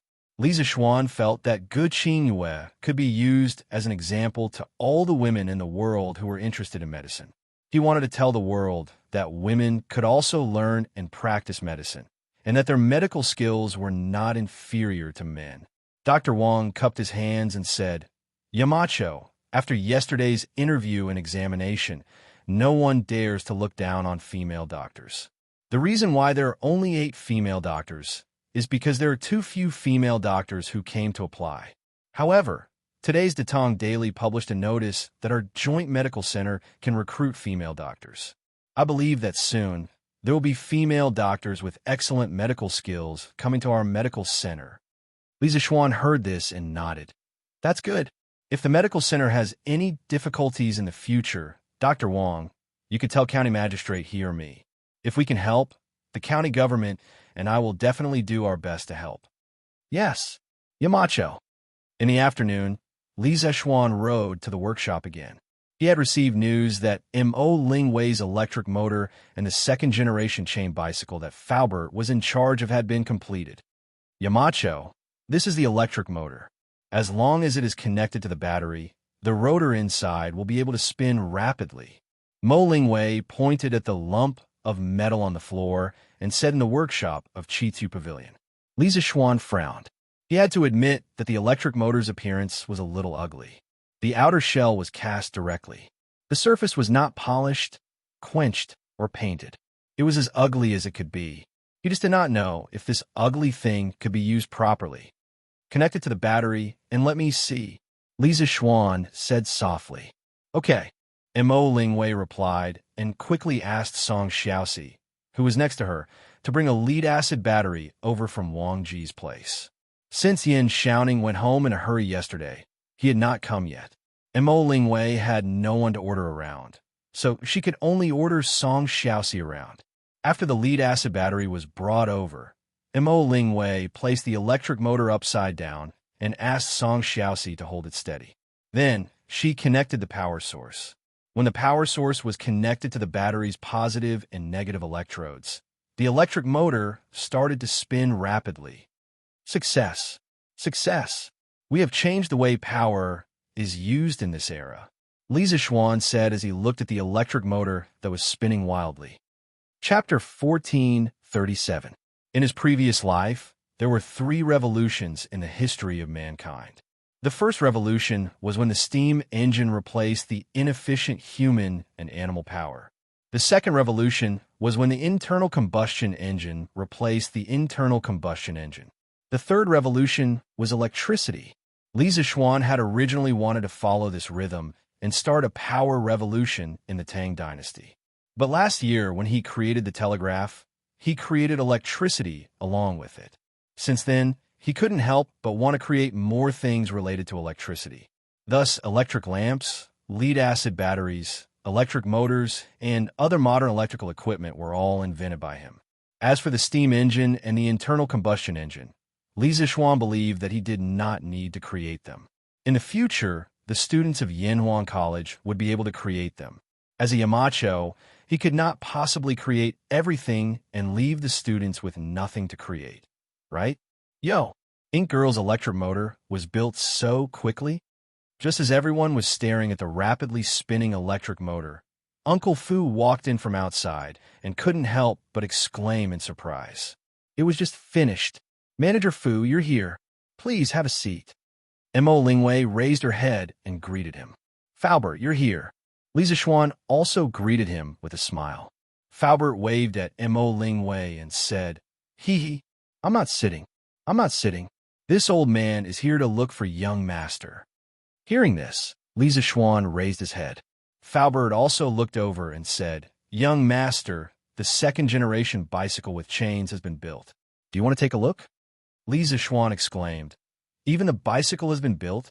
Sure, let's go take a look together. Xiaoxi, bring someone to carry the electric motor and lead batteries over. Yes, young master. Song Xiaoxi nodded, then called for a servant to move the electric motor and battery. Yamacho, why do you want to bring the batteries and electric motor to the bicycle? Mo Lingwei asked in confusion. Li Zixuan smiled and said mysteriously, "Hee hee, Ink Girl, you'll know when the time comes." Following Faubert, Li Zixuan, and the others, they arrived at the yard where the bicycles were assembled and produced. They saw a two-wheeled bicycle that was about half the height of a person standing in the open space. Looking at the bicycle, Li Zixuan felt a sense of familiarity because the style of the bicycle was almost exactly the same as a modern bicycle. At that moment, he felt as if he had returned to the modern era. "Young master, is this structure correct?" Faubert asked uncertainly. Li Zixuan hadn't given him any blueprints for the rear-wheel drive bicycle. Faubert had designed it based on the original bicycle, so he wasn't sure if the design was right. Li Zixuan came back to his senses and nodded. Correct. This is exactly the same as the bicycle in my mind." Faubert's heart finally settled down. He smiled and said, "That's good. Young master, do you want to try it out yourself?" "Of course, I'll try it out." Li Zixuan nodded and walked towards the bicycle. He gripped the handlebars and felt the sensitivity of the handlebars. Li Zixuan stepped on the other side of the bicycle with one leg and sat down on the seat of the bicycle. Then, with a light push of his right foot, the bicycle stood up steadily and started moving forward. Easy. Li Zixuan, who was riding the new bicycle, only felt relaxed. This chain-driven bicycle was undoubtedly 100 times easier to ride than the previous front-wheel drive bicycle. Wow, looking at Yamacho, it seems like this bicycle is easier to ride. Mo Lingwei couldn't help but exclaim after watching for a while. Faubert nodded and smiled. "That's for sure. The bicycle that young master is riding now relies on a chain, gears, and bearings to drive together.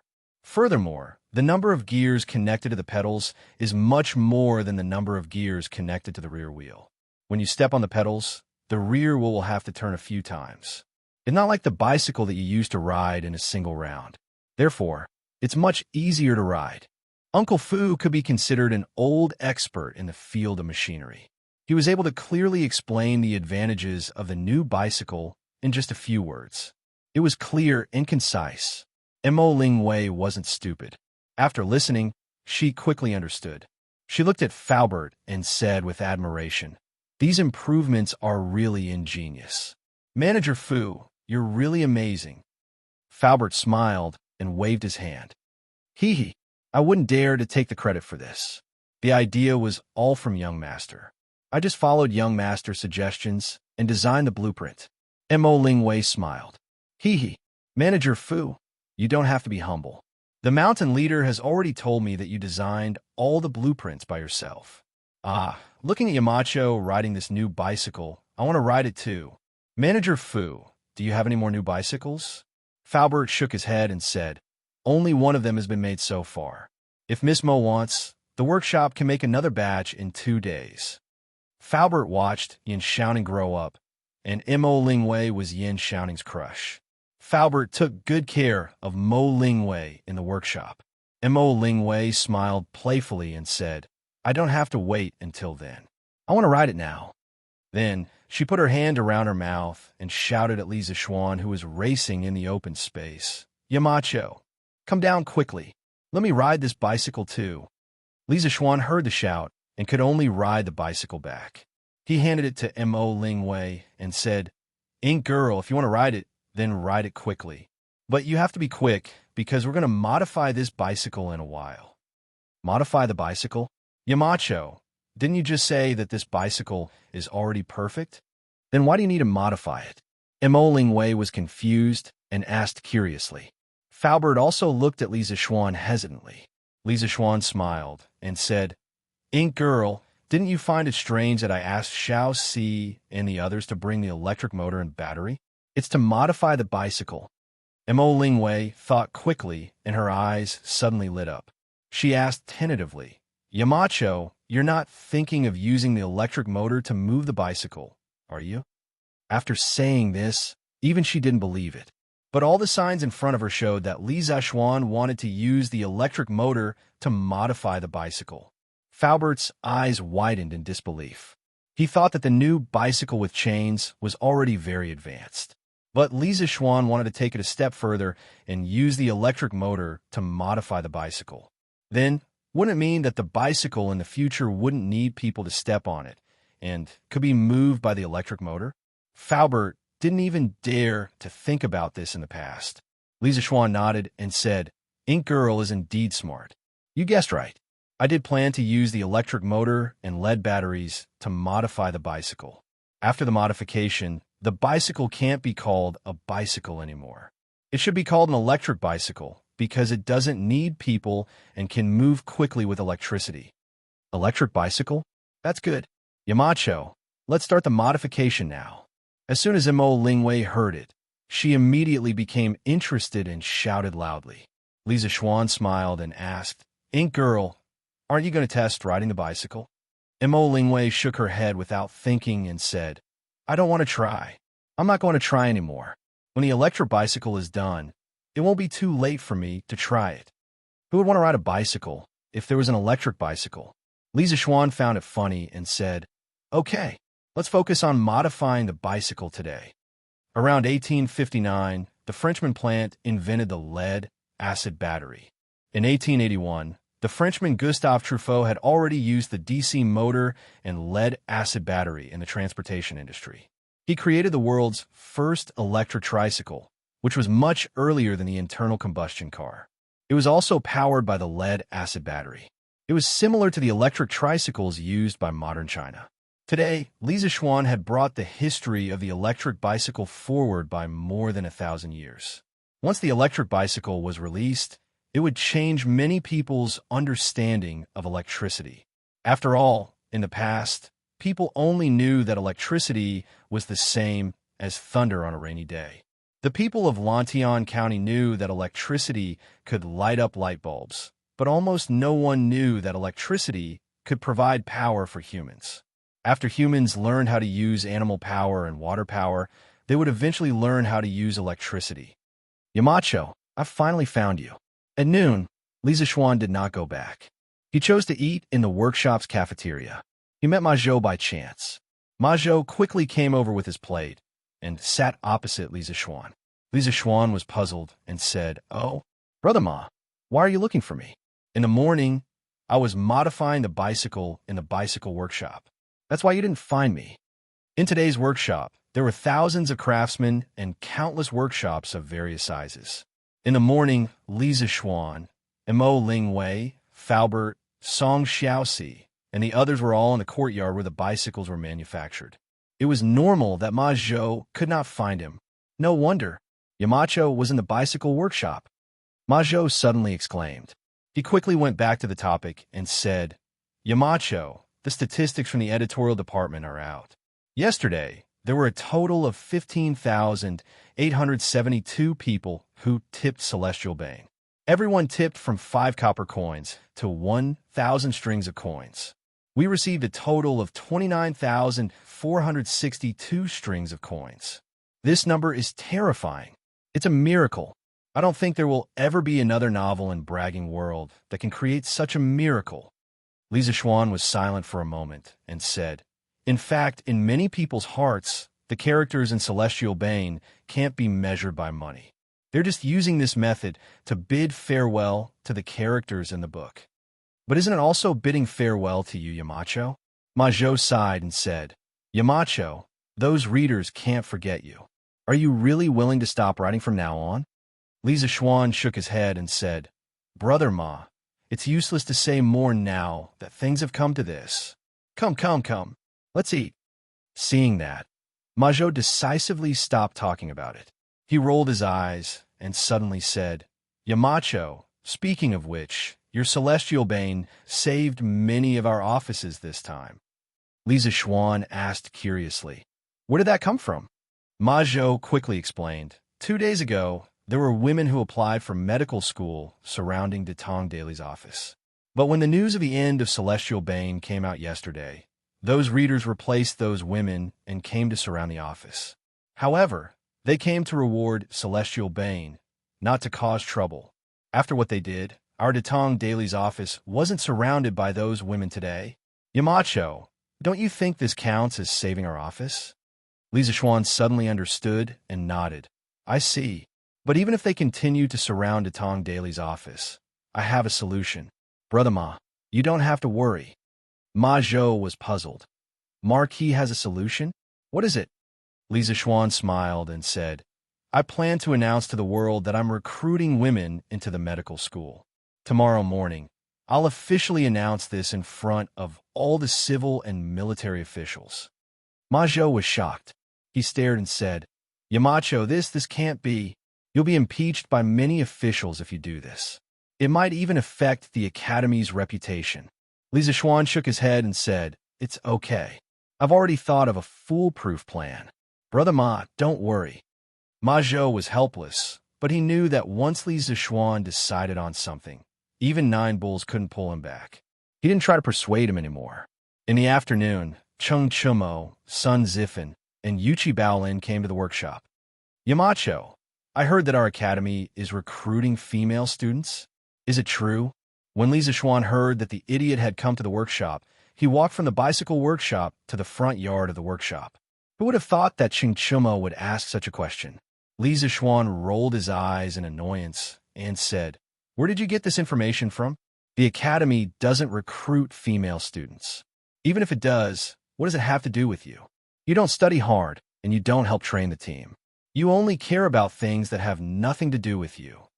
Cheng Chumo heard this and said, I'm innocent. Yamacho, who said that we haven't been training the team recently? Basically, we go to the field every day and lead the outstanding players to train. Last month, Brother Shanbei returned to Japan because of the death of Empress Tugu. At that time, Li Zixuan was determined to establish the Tang Football Association. Later, he was busy with work and couldn't leave. Cheng Chumo and Yuchi Baolin volunteered to be the coaches of the national team. TSK, don't be so full of yourself. When I'm done with work, I'll go and see the results of their training in person. Li Zixuan couldn't help but mock. Chapter 1438. Hey, Yamacho, it's up to you whether you want to believe it or not. In any case, Baolin and I have been diligent and conscientious lately. We have a clear conscience. In the workshop, Cheng Chumo chuckled after hearing Li Zixuan's words. Beside him, Yuchi Baolin couldn't help but nod in agreement. Brother Chonyo is right. Yamacho, we really haven't been slacking off recently. The players that Yamacho transferred to the national team will be organized by us whenever we have time for physical training and tactical training. The teamwork between the players is getting better and better.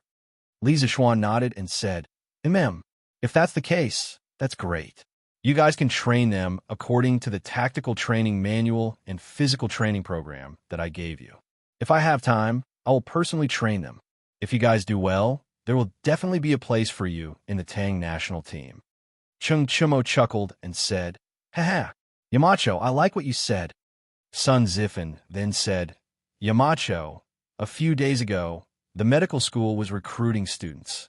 Many women who know medicine wanted to sign up. They surrounded the Datong daily office and wanted to use this opportunity to ask Yamacho to allow them to enter the college. Yamacho, what do you plan to do? Will you agree to their request? After saying that, the chubby boy looked at Li Zixuan with a burning gaze.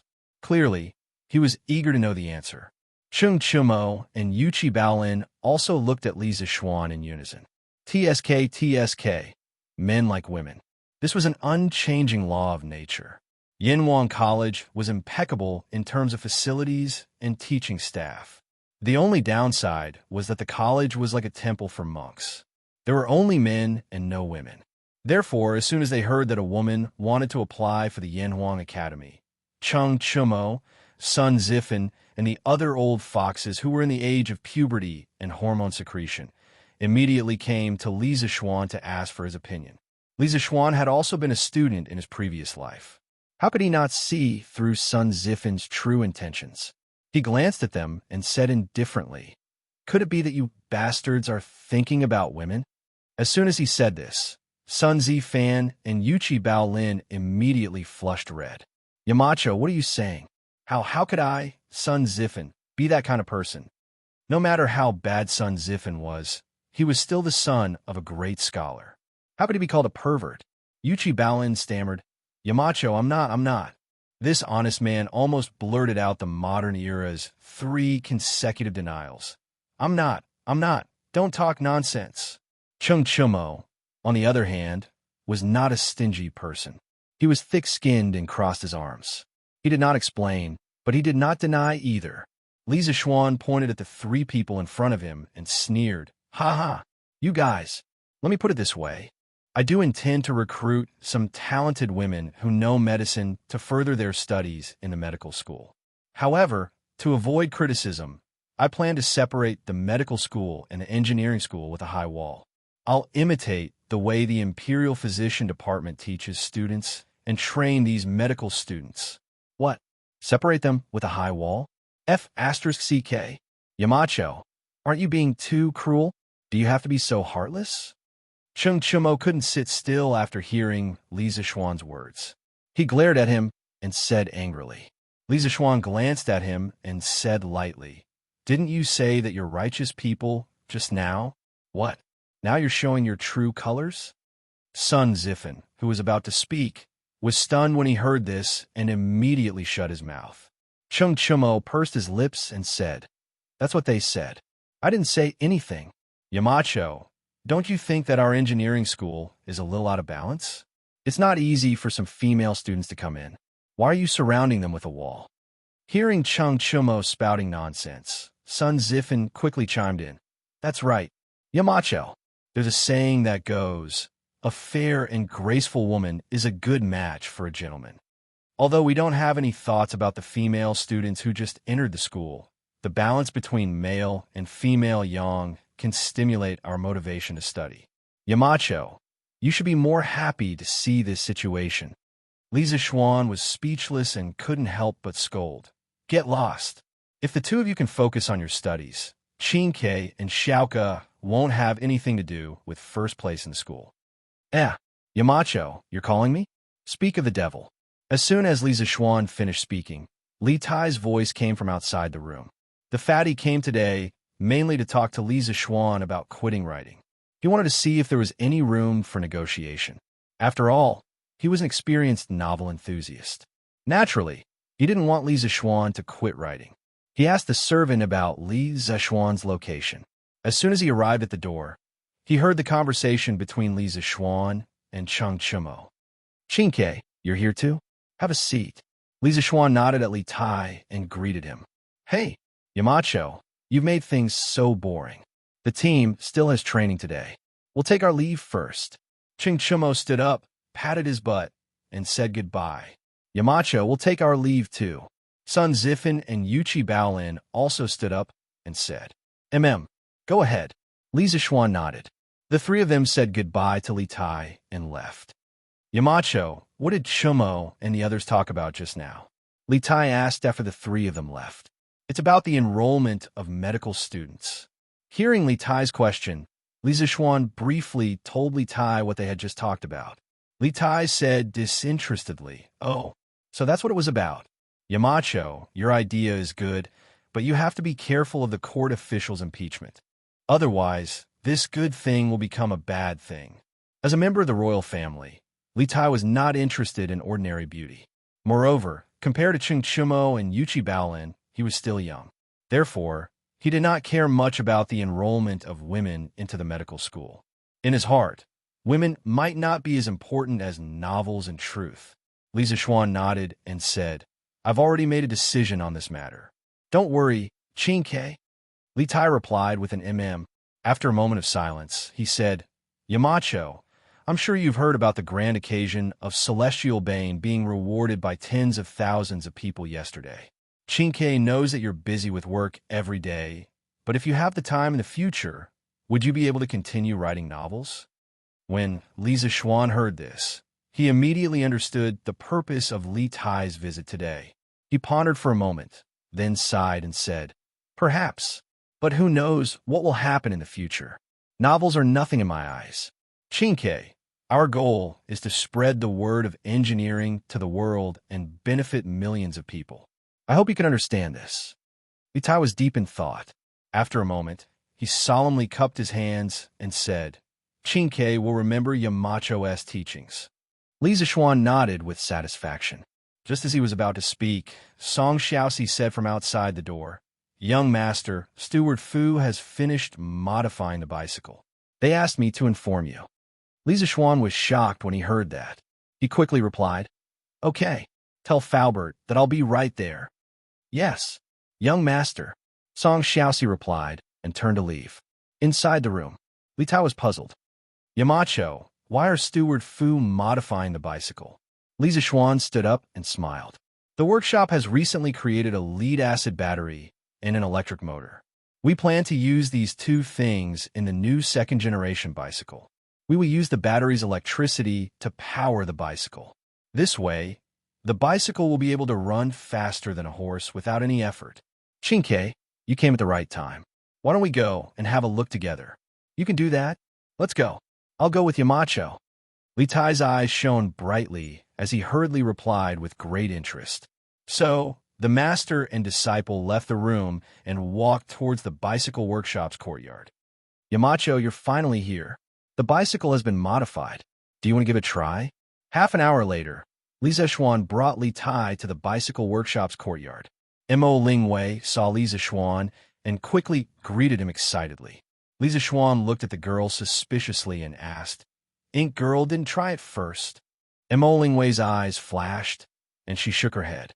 This electric bicycle is Yamacho's idea. Yamacho should try it first. In fact, she was thinking, who knows if there will be any problems with the first electric bicycle? What if I fall from it and get disfigured? Yamacho, you're good at martial arts. It's best for you to be the first one to try it out. Li Zixuan looked at Mo Lingwei with a faint smile. Although he could roughly guess what Mo Lingwei was thinking, he didn't expose her. Instead, he nodded and said, Okay, I'll give it a try. After that, he walked towards the world's first electric bicycle. This electric bicycle's modification plan was personally designed by him. Naturally, he knew which part was the switch, which part was the accelerator, and which part was the brake. Li Zixuan sat on the bicycle's seat and pressed the switch. He turned the right handlebar and began to accelerate. With a whoosh, the bicycle's speed suddenly increased. Li Zixuan and the bicycle rushed forward. Everyone's eyes widened. Mo Lingwei exclaimed excitedly, It's running. It's really running. Manager Fu, our modified electric bicycle is running. This means that our method is correct. Yes. It's running. To be able to see this kind of car that doesn't need manpower or animal power to run in my lifetime, I truly have no regrets. Uncle Fu was so excited that his whole body was trembling. Something like an electric bicycle was beyond the scope of the ancients' knowledge. Now that it was in their hands, Uncle Fu felt like he was dreaming. Li Tai, who was standing to the side, was also dumbfounded. At this moment, his heart was in turmoil as he shouted, Amazing! It's too amazing. I can't believe there's a car that can run so fast without the help of humans or animals. Just a moment ago, Mountain Elder told me that our goal is to spread engineering to the world and bring benefits to millions of people. Now, it seems that Mountain Elder is moving towards this goal step by step. With this electric bicycle, it will be very convenient for the people to travel. Look, quick, look. The Marquis was riding a divine chariot, a divine bicycle that can run like the wind without pedaling. Li Zixuan rode his electric bicycle and wandered around the courtyard. The whining sound of the electric motor attracted the attention of the craftsmen who were working. When everyone came out to take a look, they were all shocked. Oh my God, it's really a divine bicycle. Marquis isn't pedaling, and this bicycle can run so fast. Isn't this a divine bicycle? It's too amazing. How did Marquis make this bicycle? Why does it look different from the bicycles made by our workshop? It's indeed different. In the past, when we made bicycles, the pedals were installed on the front wheels. But on this bike, the pedals are in the middle of the two wheels. It's incredible. Just as everyone was discussing and exclaiming, there was one person who couldn't wait any longer. That was Mo Lingwei, because she had already watched Li Zixuan go around the courtyard a few times. Yamacho, can you come down and let me have a try? Mo Lingwei quickly shouted when Li Zixuan was in front of her. When Li Zixuan heard this, he had already jumped out of Mo Lingwei's position. He said loudly, Okay, I'll give it to you later. When the bicycle was about to reach Mo Lingwei, Li Zixuan quickly slowed down. The bicycle stopped steadily in front of Mo Lingwei. Li Zixuan was a little worried. "Ink Girl, although this bicycle is fine, you haven't ridden it before. It might be a little difficult for you to control it. You have to ride it slowly later." Mo Lingwei didn't care. "Yamacho, don't worry. I also contributed to the design of this bicycle. How can I not know its performance? It'll be fine." After that, she took the bicycle from Li Zixuan and prepared to ride it. Li Zixuan was speechless. He secretly prayed that this female driver wouldn't crash. Mo Lingwei's start was quite smooth. She drove the bicycle shakily. It could be seen that she couldn't control the power of the electric motor very well. Sometimes when she accelerated too fast, she quickly slowed down. Sometimes when it was too slow, she suddenly accelerated. Therefore, the speed was sometimes fast and sometimes slow. If it was someone with a weak heart, they would probably be scared to death. "Whoa, where? What kind of bicycle are you riding? How can it move by itself?" Just when Mo Lingwei was about to completely control the electric bicycle, a person that Mo Lingwei had been missing for the past 2 days came into the courtyard. Xianxia. This guy saw Mo Lingwei riding a cool bicycle. He couldn't help but exclaim. Seeing Xianxia, Mo Lingwei smiled sweetly.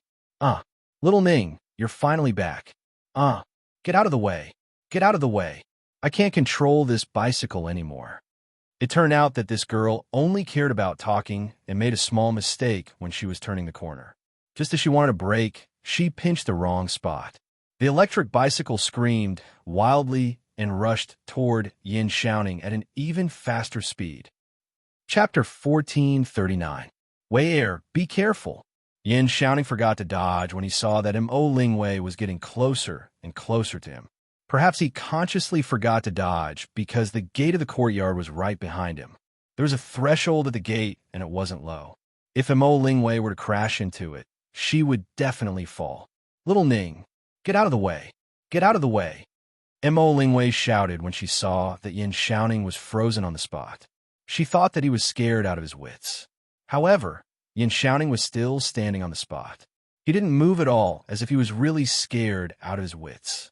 "Let me be your meat cushion." The fear in Xianxia's eyes was instantly replaced by determination. He wasn't as skilled in martial arts as Li Zixuan. In the face of such a dangerous situation, he couldn't resolve it in a split second. He could only use his body as a shield to block the damage for Mo Lingwei. Xianxia was even more determined to be a meat shield when he thought about what his father said to him after he returned home. He was getting closer and closer. When Mo Lingwei was less than a foot away from Xianxia, she clearly saw the determination in Xianxia's eyes instead of fear. At that moment, she finally understood. "Little Ning, are you stupid? Get out of the way." Mo Lingwei could feel a drop of tear rolling down from the corner of her eye. She shouted at Xianxia in a heart-wrenching manner. Xianxia could only shake his head in a split second. Before he could say anything, the bike was already close to his clothes. Bang! A loud noise sounded in the courtyard. It wasn't the sound of a bike crashing into someone, but the sound of someone stepping on the ground. Xianxia wasn't hit by the bike, but he was pressed to the ground by Mo Lingwei, who lost control of the bike due to the strong inertia. However, at the critical moment, Li Zixuan flew forward and pulled the scooter that was speeding forward. He stomped on the floor with one foot and immediately stopped the scooter's forward momentum. It was also because of this that Mo Lingwei flew out of the scooter uncontrollably and crashed into Xianxia. Bang! There was another loud bang. This time, it was the sound of 2 people hitting the ground. Accompanied by a shriek. Mo Lingwei's entire body fell onto Xianxia's body. Due to the inertia of the fall, her head also involuntarily fell down, quickly approaching Xianxia's face that was twisted in pain. Time and space seemed to have stopped at this moment. At this distance, Mo Lingwei could clearly see the fine hairs on Xianxia's face and the beads of sweat on his forehead. They could even feel each other's breathing. Mo Lingwei looked at the man who was pressed under her body. She felt her heart beating even faster. "Oh no, That was the feeling of being moved. Roar. Wei, get up quickly. Ouch, my old waist. This was supposed to be the most heartwarming moment of the hero saving the damsel in distress. But at this moment, our hero was very unromantic. His cry of pain completely broke the warmth. Mo Lingwei secretly rolled her eyes and said, "Oh." Then she got up from Yin Xiaoning's body. Ouch, ouch, ouch, ouch. Wei, help me up quickly. Yin Xiaoning also wanted to get up from the ground, but when he turned over, he felt that his waist was about to break. When he was pushed down by Mo Lingwei just now, his waist just happened to hit the door sill. If he didn't use his hand to cushion his waist at the critical moment, his waist would probably have broken. Mo Lingwei was still angry at a certain someone for being unromantic. At this moment, when she saw Yin Xiaoning's face full of pain, she knew that Yin Xiaoning didn't have a light fall this time. She immediately panicked. Little Ningzi, are you okay? Yamacho, quickly come and take a look at little Ningzi. Mo Lingwei carefully helped Yin Xiaoning up. At this moment, she remembered that Li Zixuan knew medicine, so she quickly turned her head and shouted. Actually, she didn't need to shout. Li Zixuan was already walking over at this moment. Xiaoxi, quickly go and get Dr. Sun. Li Zixuan skillfully helped Yin Xiaoning up from the ground without letting Yin Xiaoning exert any strength on his waist. Then, he ordered Song Xiaoxi. Yes, young master. Song Xiaoxi also knew that the situation was urgent. He responded and directly rushed out of the courtyard with his fastest speed. Yamacho, even you can't cure little Ningzi? Mo Lingwei's eyes were red, and she asked with a sobbing tone. This girl thought that Yin Xiaoning's life was in danger from the fall and couldn't be saved. Her heart was filled with grief, and she couldn't help but cry out loud. Li Zixuan was speechless at Mo Lingwei's somewhat excessive reaction. After a moment of silence, he said, "Ink girl, it's true that I know some medicine, but massage and bone setting isn't my strong point." Xiaoning fell on his waist. It's better to get Dr. Sun here. Oh, I see. Mo Lingwei suddenly understood. Her face relaxed, but then she nervously asked, Yamacho, is little Ningzi's injury serious? Wei, don't worry, I'm fine. Yin Xiaoning forced himself to support his body and turned his head to smile at Mo Lingwei. Aya, little Ningzi, you don't talk anymore. Yamacho, quickly think of a way to save him. Mo Lingwei said with a nervous face. Li Zixuan saw that this girl was scared out of her wits, so he comforted her. Just now, I used my true qi to check Xiaoning's lumbar vertebrae. Some of the vertebrae were displaced. After Dr. Sun's massage treatment, there shouldn't be any major problems. Miss Mo, you don't have to worry. Oh, thank you, Yamacho. Mo Lingwei immediately breathed a sigh of relief and said, Let's quickly help Xiaoning to the bed. Li Zixuan quickly said when he saw Yin Xiaoning's painful appearance. The few of them helped Yin Xiaoning to the nearest room and let him lie on the bed. In order to relieve Yin Xiaoning's pain, Li Zixuan used his inner force to carefully nourish Yin Xiaoning's injured parts and quietly waited for Sun Simiao's arrival. At the same time, on the Cloud Mountain, two old men who were over 50 years old sat opposite each other at a stone table in front of a Cloud Mountain courtyard. For thousands of years, millions of Mahis disciples have been dedicated to benefiting the world and the people. However, because of the changes in the dynasty, they have experienced many twists and turns. It's not easy to pass it down to this day. It's really admirable that Mr. Mo was able to abandon the prejudice of family background and join the engineering school to develop Moism in this way. An old man in a white Confucian robe with white hair took a sip of the immortal tea and sighed. Minister Yin, you're too serious. I'm ashamed to say that I'm not able to develop the knowledge left by the divine ancestor. I'm really ashamed to face all the ancestors of the Mahist family. An old man in a black robe sat on the other side and said with a wry smile, That's right, the two people sitting opposite each other were Yin Lide and Mo Huai. One was the Minister of Works of the Imperial Court, while the other was the current Mahis family's great son. The two of them were completely unrelated. Logically speaking, they would never cross paths in their entire lives. However, because of a trace of fate, they were able to sit at the same table and talk cheerfully today. Mr. Mo, you're wrong.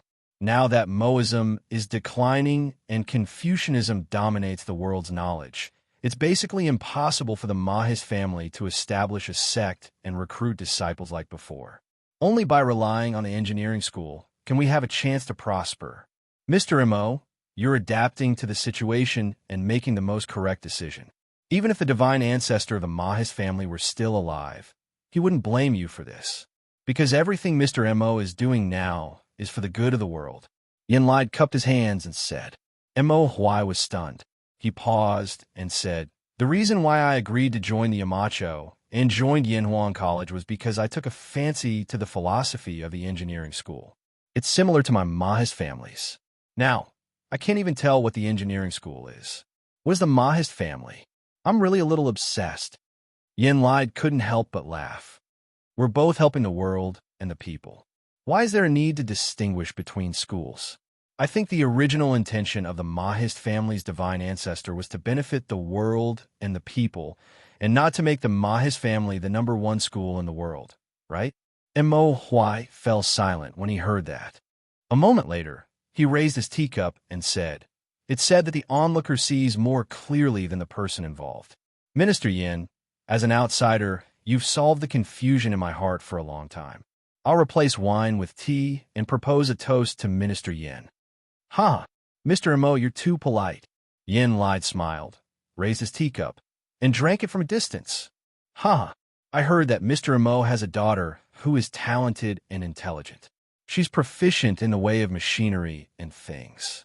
Moreover, she became the first female professor in Yanhuan College. Her profound knowledge is evident from this. I think it's also because Mr. Mo taught his daughter well that he was able to raise such an outstanding daughter. After drinking a cup of tea, Yanlai took the opportunity to add more water and change the topic with a smile. Mo Huai's heart skipped a beat when he heard that. He was finally talking about the main topic. He wasn't stupid. He knew that Yanlai, as the minister of the 6 ministries, wouldn't come all the way here just to chat with him. He must have other things to discuss. As expected, after 3 rounds of conversation, Yanlai finally revealed his foxtail. Minister Yin, you flatter me. My daughter has been spoiled since she was young. Not only does she not learn needlework, but she also likes to study strange things. It's really against a girl's gentle and virtuous character. I've embarrassed myself in front of Minister Yin. Mo Huai cupped his hands. Yanlai waved his hand and said, Brother Mo, you're wrong to say that. Ink Girl has talent in engineering. That's her own good fortune. Others can't even be envious of her. Such an extraordinary woman is as rare as phoenix feathers and Chilan horns, even in the entire world. It's unfair to deny everything about her just because she doesn't know needlework. From Mr. Mo to Brother Mo, Yanlai changed the way he addressed Mo Huai to shorten the distance between the two of them. At the same time, he secretly told Mo Huai, I don't mind that your daughter doesn't know needlework. What I value is your daughter's talent. Mo Huai's eyes flashed and said, Minister Yin, as the Minister of Works, your standards for judging people are indeed different from ordinary people. Speaking of my daughter, this old man would like to talk to Minister Yin about your son. Yanlai was shocked and thought to himself, here it comes, here it comes. He quickly straightened his face and said, Oh, Brother Mo, are you talking about my son?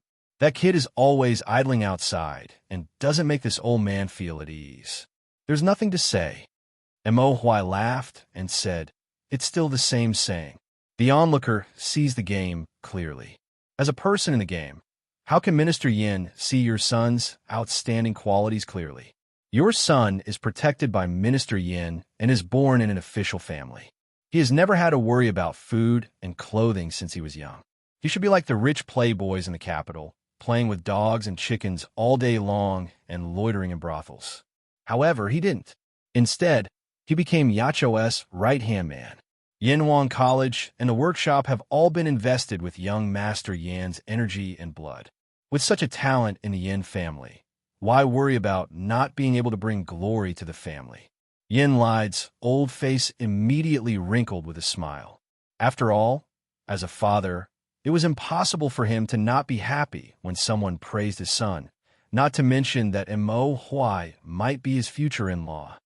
Huh, brother Imo, you're too kind. You're too kind. How can my son be as good as you say?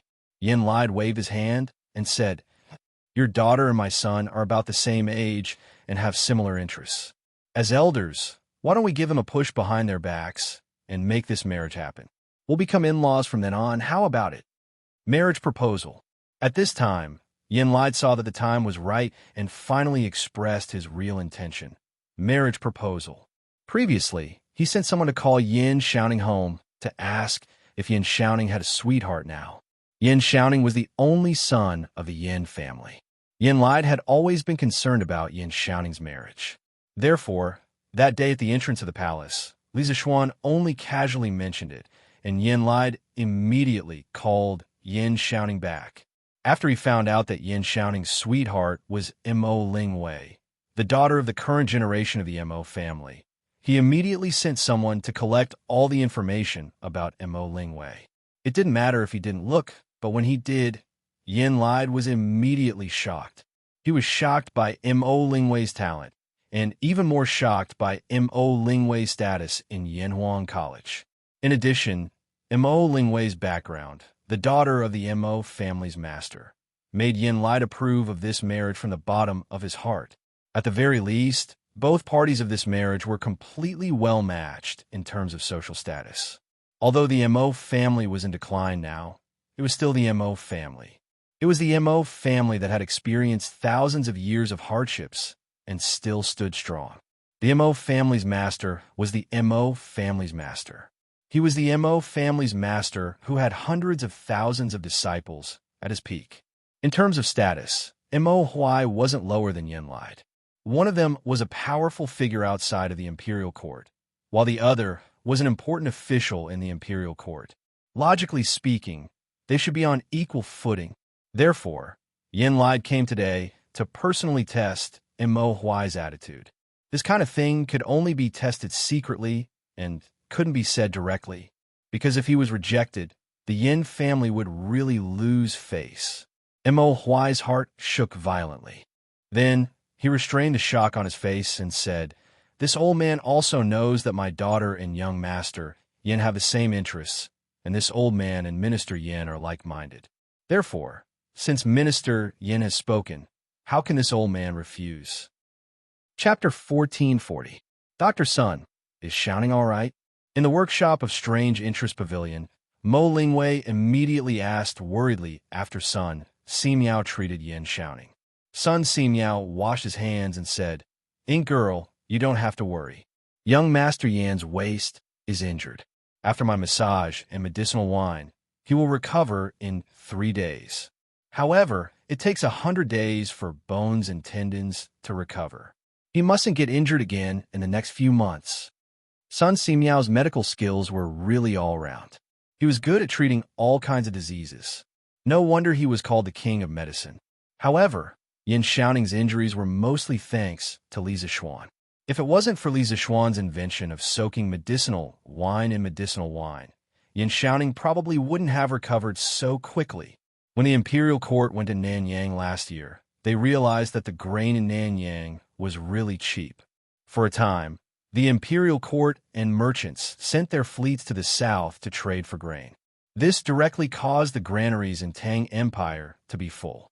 If it wasn't for the imperial court protecting the grain prices among the people would have fallen again and again. Those farmers would suffer losses. Li Zishuan also took the opportunity to purchase a large batch of grain. A portion of it was sealed in Yinshan, while the other portion was given to the winery to brew wine. As a result, the number of drunken immortal and gentle village on the market gradually increased. At the same time, the amount of medicinal wine supplied to the Tang Empire's military, Imperial Physician Department, and Joint Medical Center also increased. Good. Dr. Sun, don't worry. I'll take good care of Xiaoning and won't let him get injured again. Mo Lingwei heaved a sigh of relief and nodded.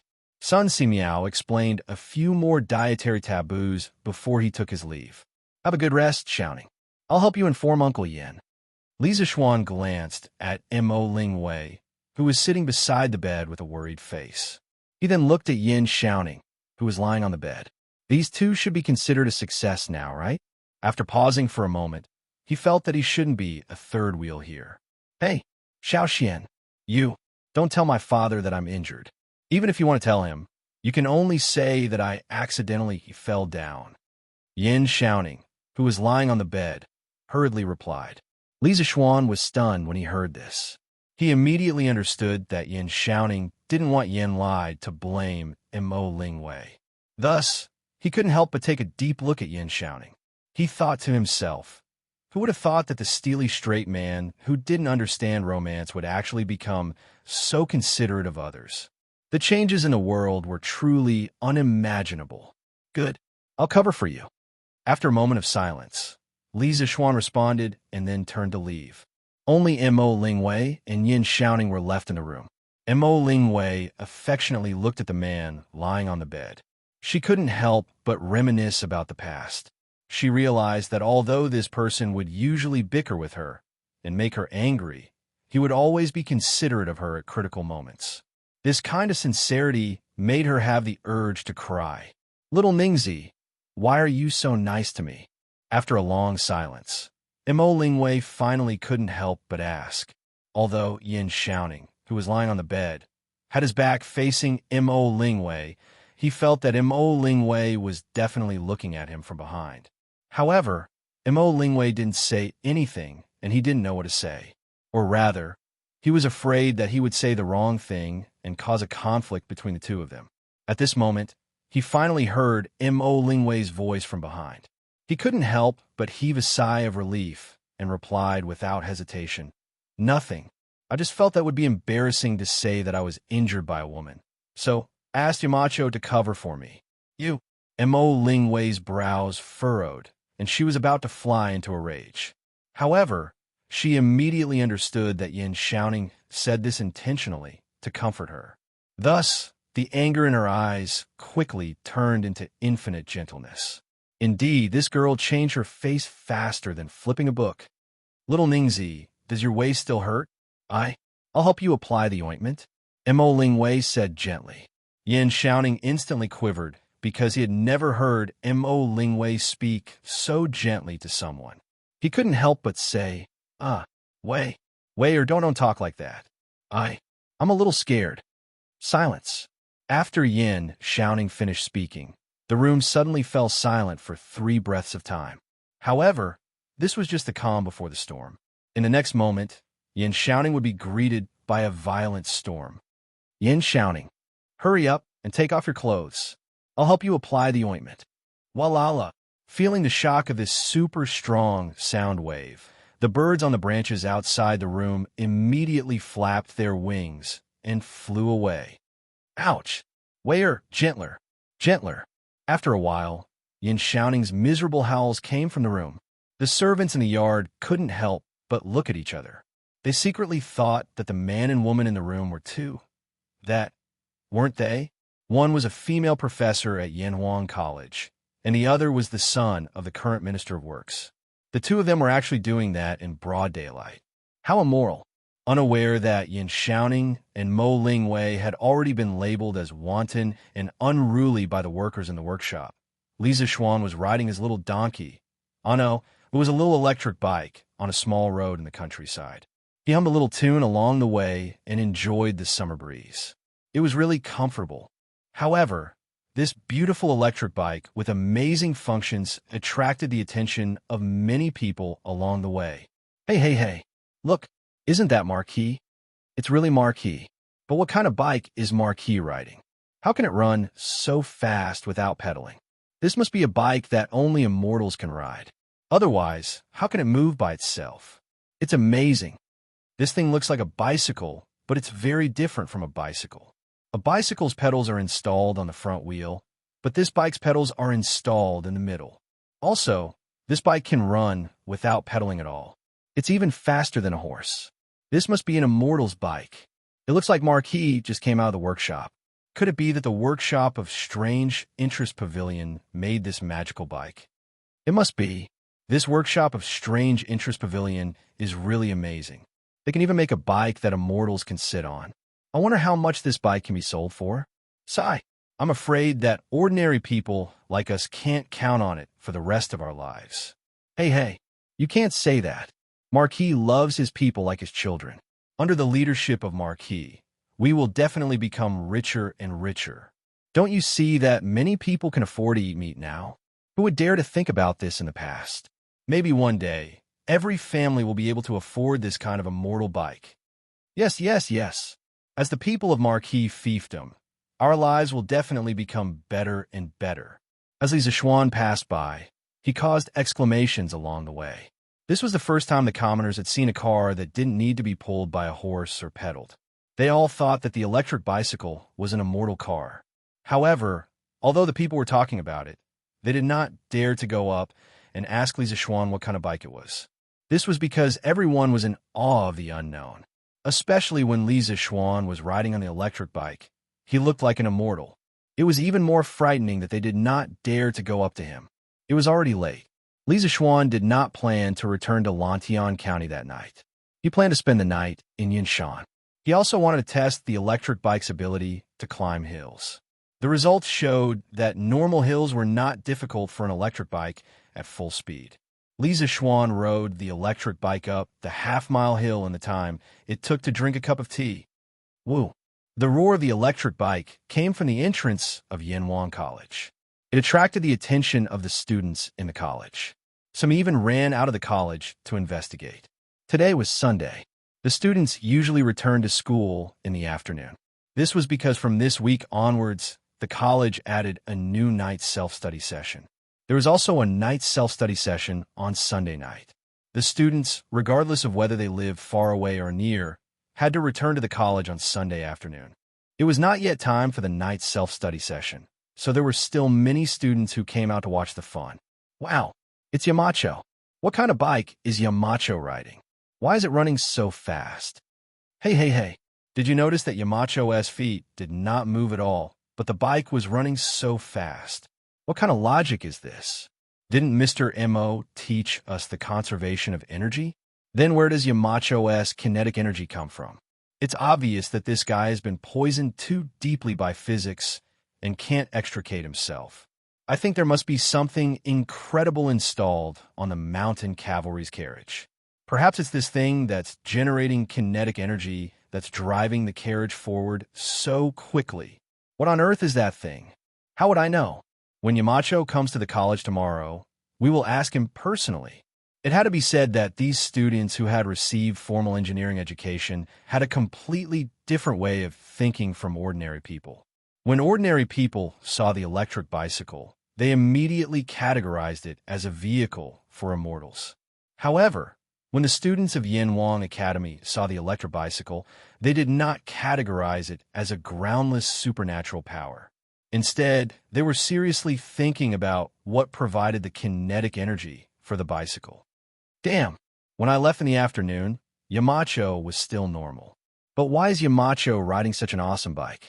Xianxia, tell me, what is with Yamacho's bike? Where did it come from? Xianxia heard the noise and immediately ran out of the gate of the academy. When he saw Li Zixuan riding a novel car and whizzing past, his eyes almost popped out of their sockets and his face was full of what the F***. Li Tai curled his lips and replied, "This is an electric bike. It is Yamacho's latest modified bike. It uses a battery to power the motor. It converts chemical energy into electrical energy and then the electrical energy into kinetic energy to drive the bike forward." Damn, Xianxia, can you not make it so complicated?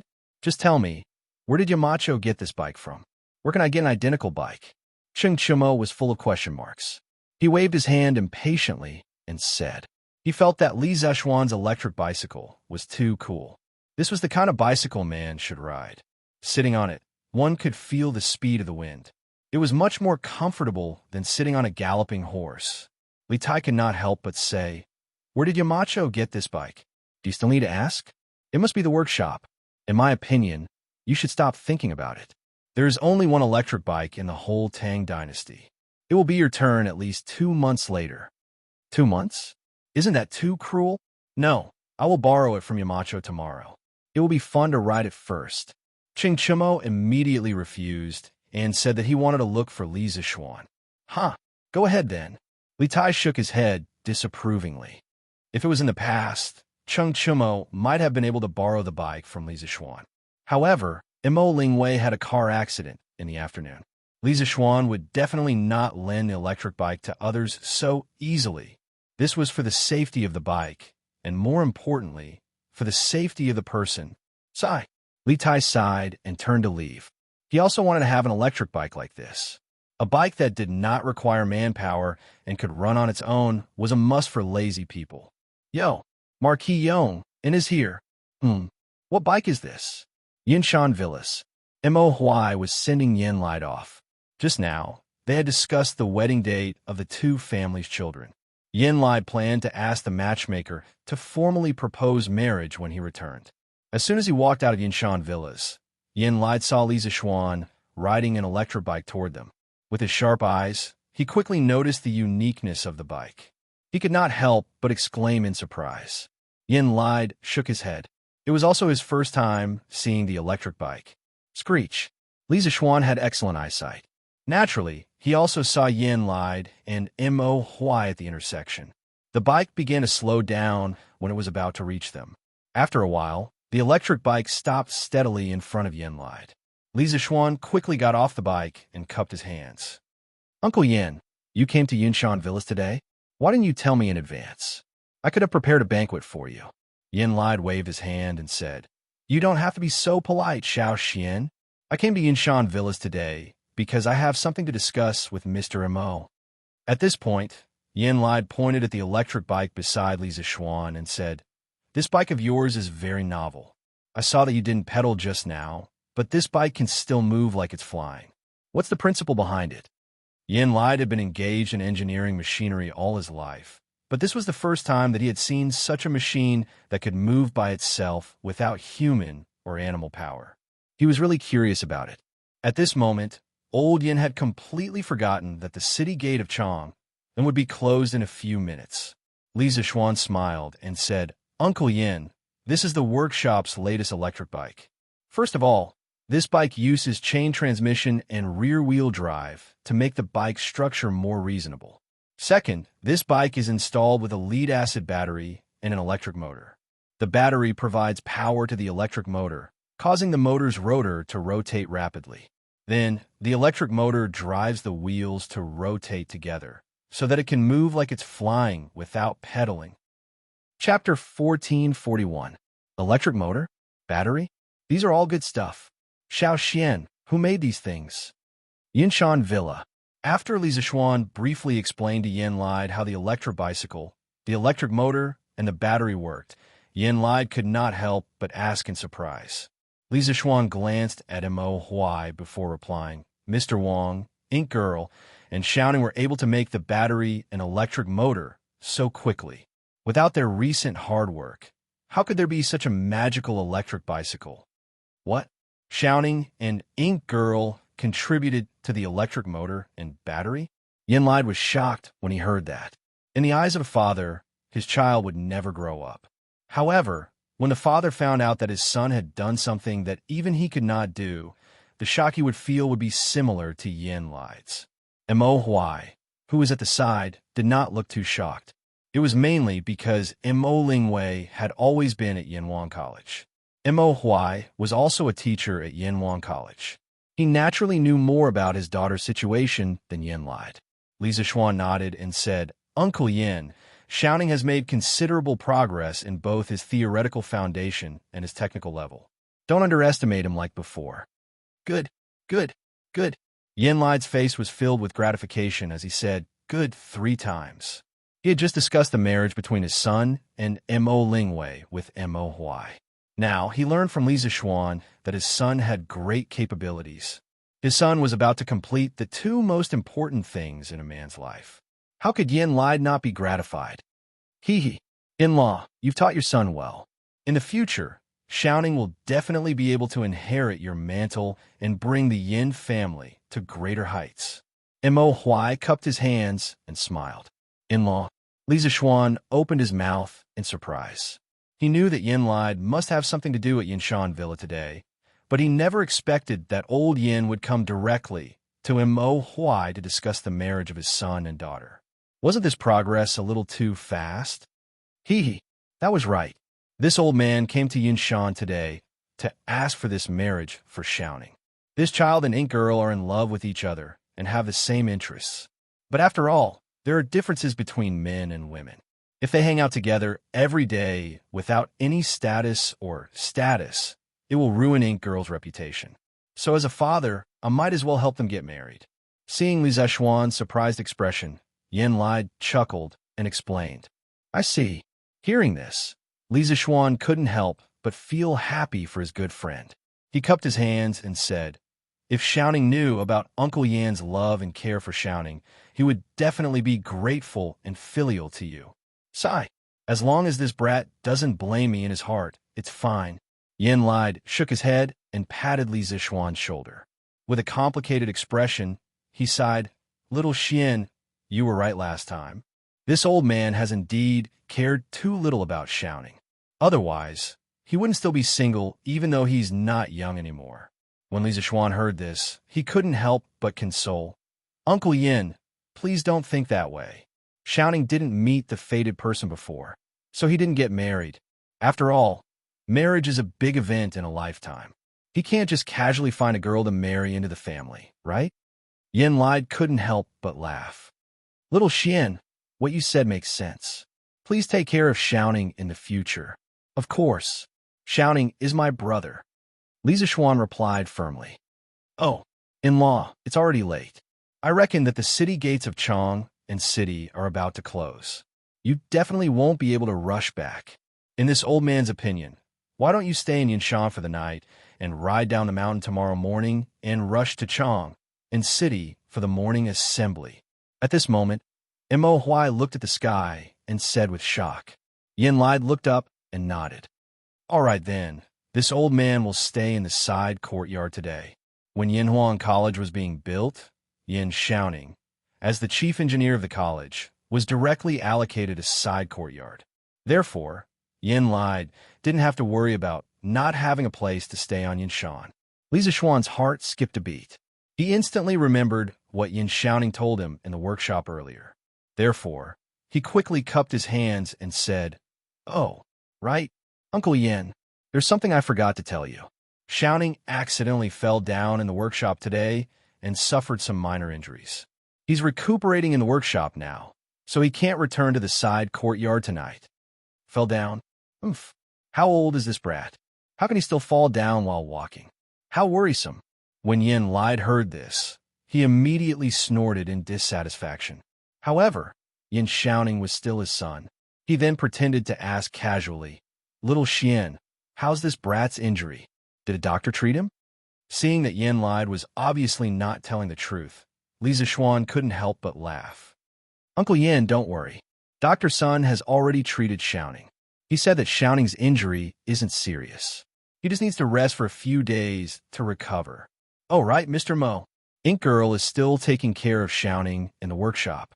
She might be back later. Don't worry. Yin Lide heard this and heaved a sigh of relief. Mo Huai, however, looked at Li Zishuan thoughtfully. After a moment of silence, he said, Thank you, Yamacho, for telling me. This old man understands. It was 6:45 at night. Mo Lingwei returned to Yunshan's side courtyard under the escort of the workshop servant. However, she saw that there was still light in the house. She couldn't help but feel a little puzzled.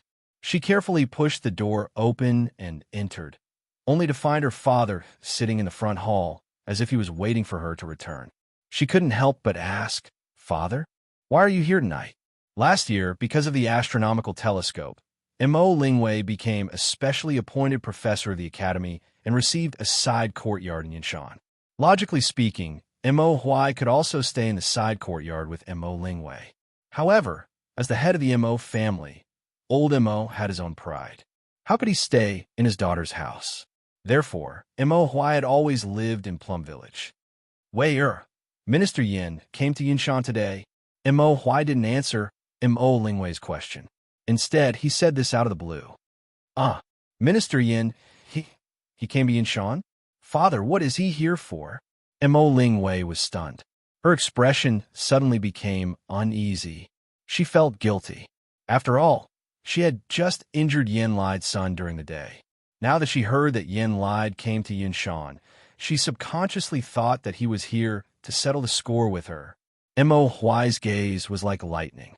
When he saw the trace of guilt that flashed across Mo Lingwei's face, his eyes flashed, and he instantly understood. After pausing for a moment, Mo Huai calmly replied, Minister Yin came to Yinshan today to propose marriage to me. Hearing this, Mo Lingwei's eyes widened. Her face was filled with disbelief. But then, she said something extremely shocking. Father, you and Minister Yin, you are both men. How can you get married?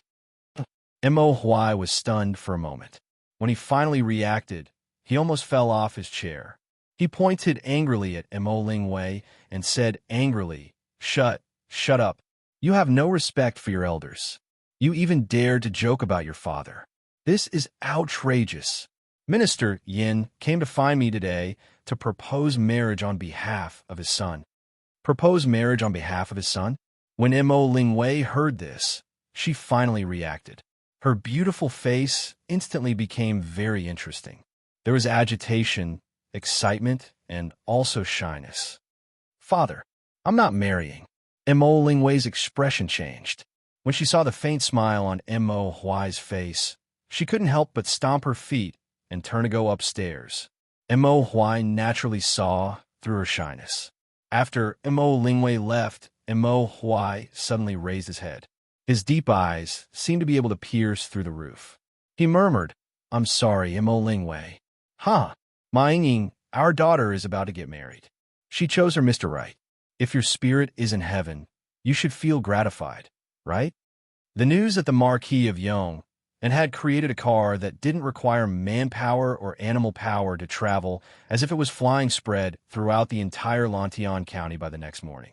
After hearing the news, there were those who were shocked, those who were doubtful, and those who were cheering. There were even more people who were raising money to buy this kind of car. As for those who doubted the authenticity of the rumor, after Li Zishuan rode an electric bicycle to Lantian County this morning, all of the doubters shut up.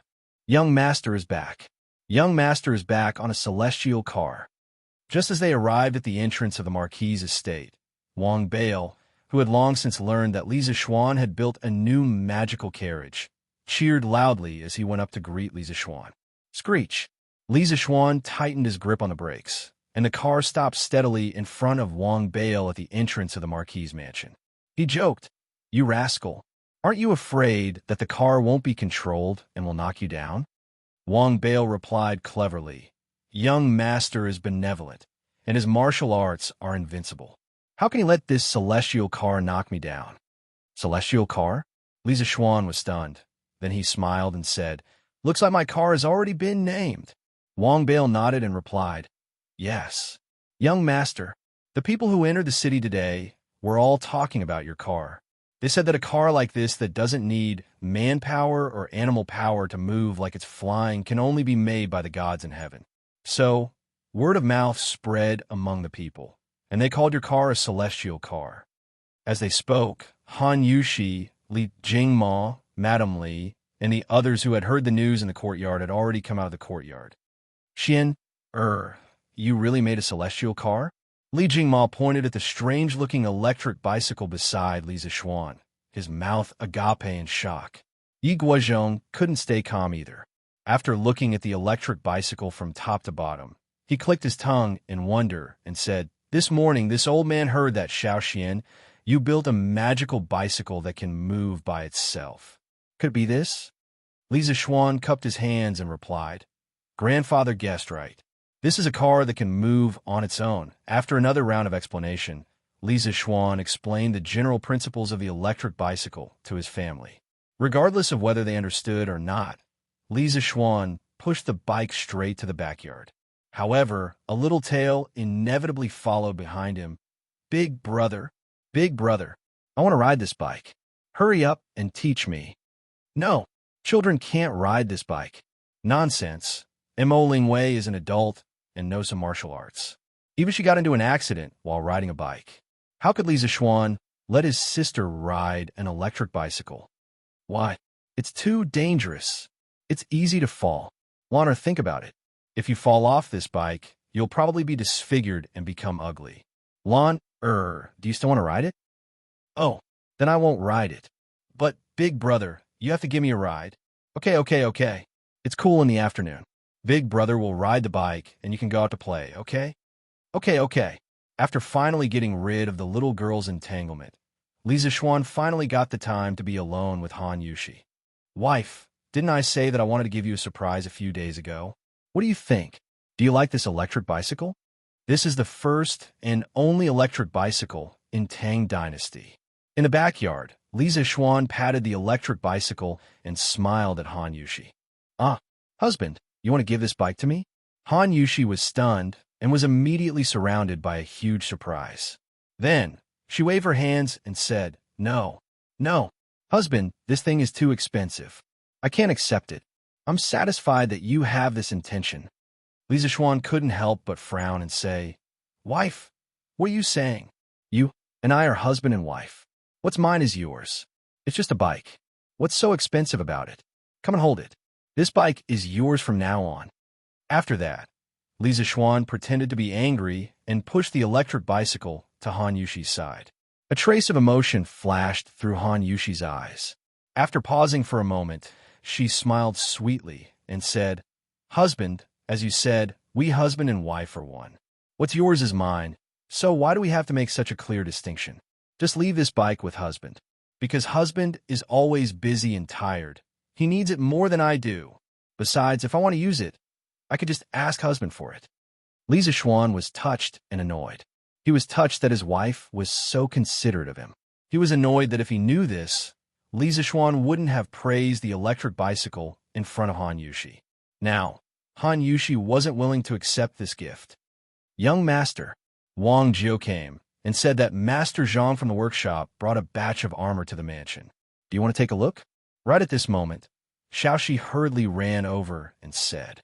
As for Wang Jiu, he was the gatekeeper, Wang Bail. There were women in the backyard. Normal male servants couldn't enter, so Xiaoxi had to pass the message. What? The armor is done? Look, of course, I have to see it for myself. This is the invincible armor in this world. When Li Zixuan heard this, he couldn't help but feel refreshed. He was abnormally excited. Chapter 1442. In the morning of Chong and city, the streets were bustling with pedestrians. The peddlers were hawking their wares. The commoners were chatting and laughing with each other. The children were selling newspapers, as well as the sounds of reading coming from the Imperial College and the Hongwen Library. These various sounds formed the various states of life in Chong and city in the morning. But today, in Chong and city, there was a different sound mixed in. It was the sound of iron ingots hitting the bluestone road. It was crisp and cold, giving people a bone-chilling feeling. Everyone looked in the direction of the sound and sucked in a breath of cold air. What they saw was a group of fully armed knights riding tall horses and marching in this direction with an awe-inspiring aura. The hooves of those war horses seemed to be tied with a lump of iron ingot, which led to the crisp sounds on the street. However, this was not the most important thing. The most daunting thing was that the knight leading the group was actually covered in iron armor. Other than his eyes, not a single part of his body was exposed. His head, neck, limbs, and hands and feet were all wrapped in iron armor. Even the war horse he was riding was covered in a set of shiny iron horse armor. From afar, this person looked like a knight cast directly from steel. Powerful, cold, ruthless. This was the most intuitive feeling that this iron knight gave to the commoners on the street. The commoners who were close to him even had a feeling of suffocation. Therefore, there was no need for someone to open the way. Wherever the Iron Knight went, the crowd would automatically disperse. This was a kind of deterrence that came from his soul. Towards the unknown, most people would subconsciously feel afraid, not to mention this kind of Iron Knight that made people tremble in fear. This group of knights was still moving forward at a moderate pace. The previously bustling street immediately quieted down after this group passed by. Not far away, a group of martial marquis heard of the abnormality here and immediately rushed over. However, after seeing the soldier beside the Iron Knight, the leading martial marquis could not help but be startled. Then, he waved his hand, and the martial marquis turned around and left.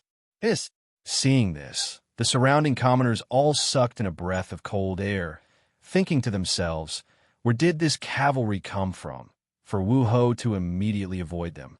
Although they had doubts in their hearts, no one dared to ask at this time. After all, everyone was afraid of angering the Steel Knight. After the strange cavalry left, the commoners on the street couldn't help but discuss with each other. Oh my God, what was the background of that fully armored cavalryman? It looked too terrifying, just like the undead cavalry from the underworld. Tisk, Wang Lao Air, you're talking as if you've seen Hell's cavalry before. TSK. However, that man who is wearing steel armor from head to toe is indeed quite evil. Standing beside him, I feel like my feet are emitting cold air. That's right. That person was too terrifying. If I hadn't covered my third brother's mouth just now, I reckon that this brat would have been scared to the point of crying on the spot. How could there be someone in this world who would cover their entire body in metal armor? Won't it affect your walking? Yeah, this set of metal armor is at least 40 to 50 gene.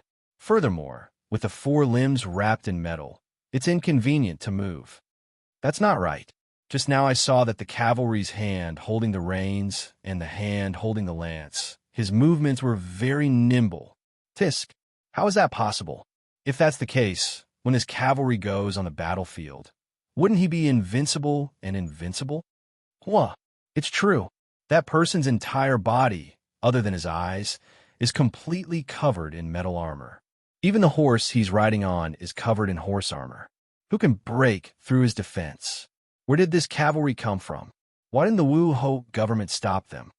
I think I saw Yong and Marquis subordinate Commander Pang. What? Zheng Laoqi, are you sure you didn't see wrongly? I shouldn't have seen wrongly. I've seen Commander Pang before. Tisk, doesn't that mean that this cavalry is Marquis? It can even be said that the person in the steel armor is Yong and Marquis. That might really be possible, but I don't know why Marquis brought troops to Chang'an City. Don't tell me Marquis wants to. Want what? Want your head. Just based on those 10 over cavalry, how can they rebel? Besides, Yong and Marquis is an upright and loyal person. He is even more loyal to His Majesty. How can he do such a rebellious act? The commoners were all discussing the sudden appearance of the cavalry. At this moment, in the imperial court, the morning court was also bustling with activity. Up till now, the 100 over counties near the Yellow River Basin have constructed a total of 30,000 over miles of ditches and over 4,300 water wheels. The drought in the various counties has been alleviated and has not affected this year's planting. It is estimated that in another half a month, the commoners will be able to harvest the wheat. In Taiji Palace, Minister of Revenue Xianxia was reporting the drought situation to Lier. Lier, who was sitting at the head of the table, did not reveal any joy after hearing Xianxia's report. Because even though the drought in Guangzhou had been greatly alleviated and they would be able to harvest in another half a month, Lier felt that the imperial court had spent so much effort, but in the end, it was very likely to be feeding the locusts. According to the prophecy that Li Zexuan left behind, the locust plague was about to arrive. Minister Xiao has worked hard. After a moment, Li Er recovered from his thoughts and nodded. Your Majesty. At this moment, Wei Zheng stepped forward and clasped his hands. I believe that the Marquis has contributed greatly to the Guangzhou drought being alleviated so quickly. If not for the water wheels that he designed, most of the fertile land in the Guangzhou region would still be in a drought state, not to mention the planting of rice and the summer harvest. Your Majesty has always been one to reward meritorious deeds and punish wrongdoings.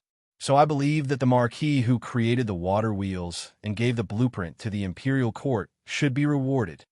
Reward. And it wasn't for his own reward. When the officials heard this, they could not help but look strangely at Wei Zheng, thinking to themselves, Since when would the dignified Wei Xuanqing help others to ask for a reward? Did the sun rise from the west today? Cheng Yaojin looked at Wei Zheng's back with a face full of smiles, thinking to himself, why is this old Wei more and more pleasing to the eye? But no matter what other people thought, Wei Zheng himself did not have any selfish motives. The reason why he wanted to help Li Zishuan ask for a reward was mainly because Li Zishuan had said by the Ba River, living high in the imperial court, one worries about the people. Living far away in a martial world, one worries about the ruler. He felt that Li Zishuan was a very good junior and was worth supporting. Li Er also looked at Wei Zheng curiously and then said lightly, Minister Wei, you don't have to worry about this matter. This time, Li Zishuan has contributed greatly to the drought, so I've already rewarded him in private. Wei Zheng frowned and subconsciously thought that Li Er was deliberately patronizing him. So he cupped his hands and said, May I ask how your majesty rewarded him? No matter how good Li Er's temper was, he could not help but feel angry at this time. He frowned and said unhappily, Minister Wei, are you doubting me? Even a fool could hear the coldness in his words, but Wei Zheng, who was used to big scenes, was not afraid. This old official does not dare. Wei Zheng cupped his hands and said, although he said that he did not dare, even a fool could see that he did not mean what he said. Li Er pointed at Wei Zheng and wanted to fly into a rage, but at this moment a Jinwu guard walked in and cupped his fists. Reporting to your majesty, the Marquis of Yong, and requests an audience. Li Er could not help but laugh and said, quickly, let Minister Wei face to face, and see if I have rewarded the Marquis of Yong. After saying that, he looked indifferently at Wei Zheng in the hall, but who knew that the Jinwu guard did not accept the order, but hesitated and said, Your Majesty, please bring the troops, armor, and horse into the hall. He says that he wants to give your Majesty a surprise.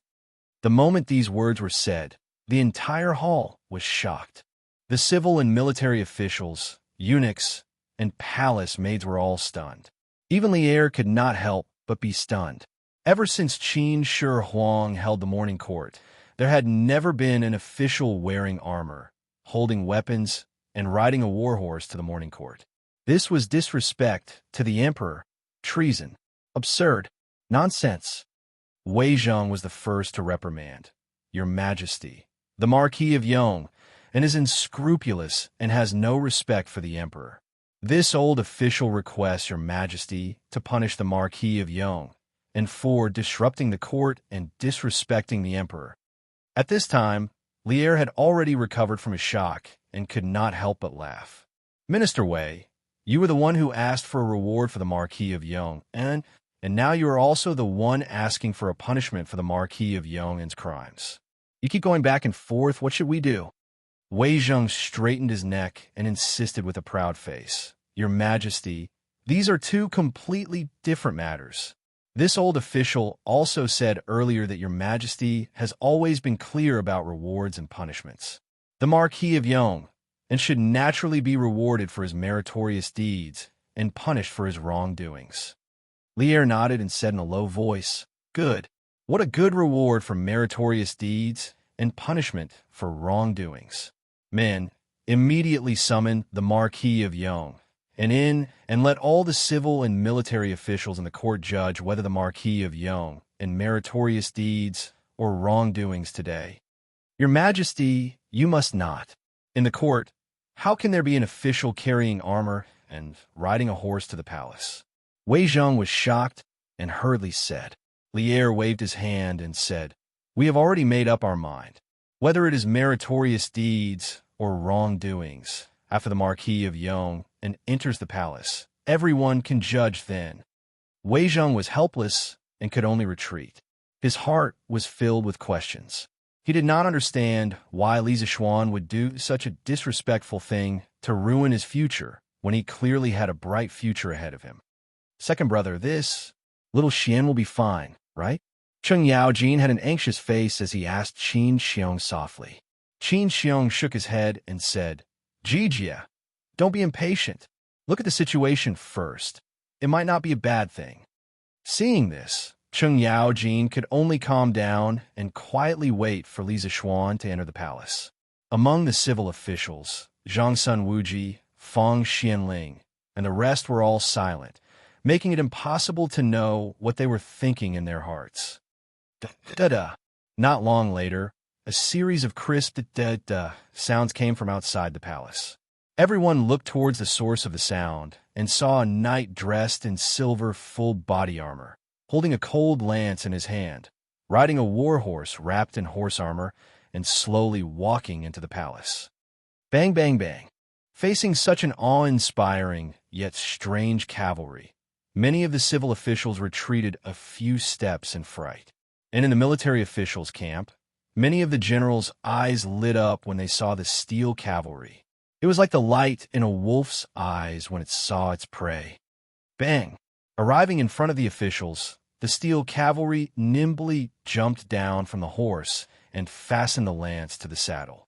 He cupped his fists towards Li Zixuan and said, "This subject Li Zixuan greets your majesty. Today, I brought the armor and war horse to court mainly for a reason. I hope your majesty can forgive me." Everyone was stunned at this moment. They weren't shocked by Li Zixuan's words, but by the fact that Li Zixuan had dismounted from his horse and cupped his fists in one smooth motion, without the slightest hesitation. This caused the civil and military officials, especially the generals, to almost cry out in shock. Lier was also an expert in military formations, so how could he not see Li Zixuan's extraordinary armor? He waved his hand and said, "Marquis Yong'an, there's no need to be so polite. What kind of armor are you wearing?" Lier asked, even though he already knew the answer. A few days ago, Li Zixuan had told him about the new armor.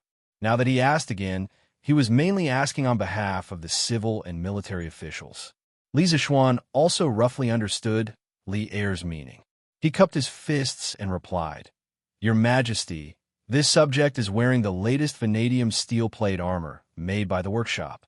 This armor is not only lighter than the radiant armor, its defensive power and defensive range are also far superior to the radiant armor. This plate armor can withstand all kinds of damage from swords and arrows. Together with the armored warhorse, a cavalry like this can rampage on the battlefield, sweeping everything in their path." Plate armor. After hearing Li Zixuan's introduction, the faces of the officials in the hall changed as they whispered among themselves. What? This plate armor is actually lighter than the radiant armor? How is this possible? That's right. This plate armor clearly covers the entire body, while the radiant armor only protects the key areas. How can the plate armor be lighter than the radiant armor? But this plate armor truly is very nimble. Just now, the Marquis of Yong and jumped down from his horse. This means that the plate armor doesn't affect his normal movements. Just this point alone is already very powerful. After all, it can protect all parts of the body, making it impervious to swords and arrows on the battlefield. It's an invincible existence. If this plate armor can be fully equipped in the army, why should our great Tang fear the Turks?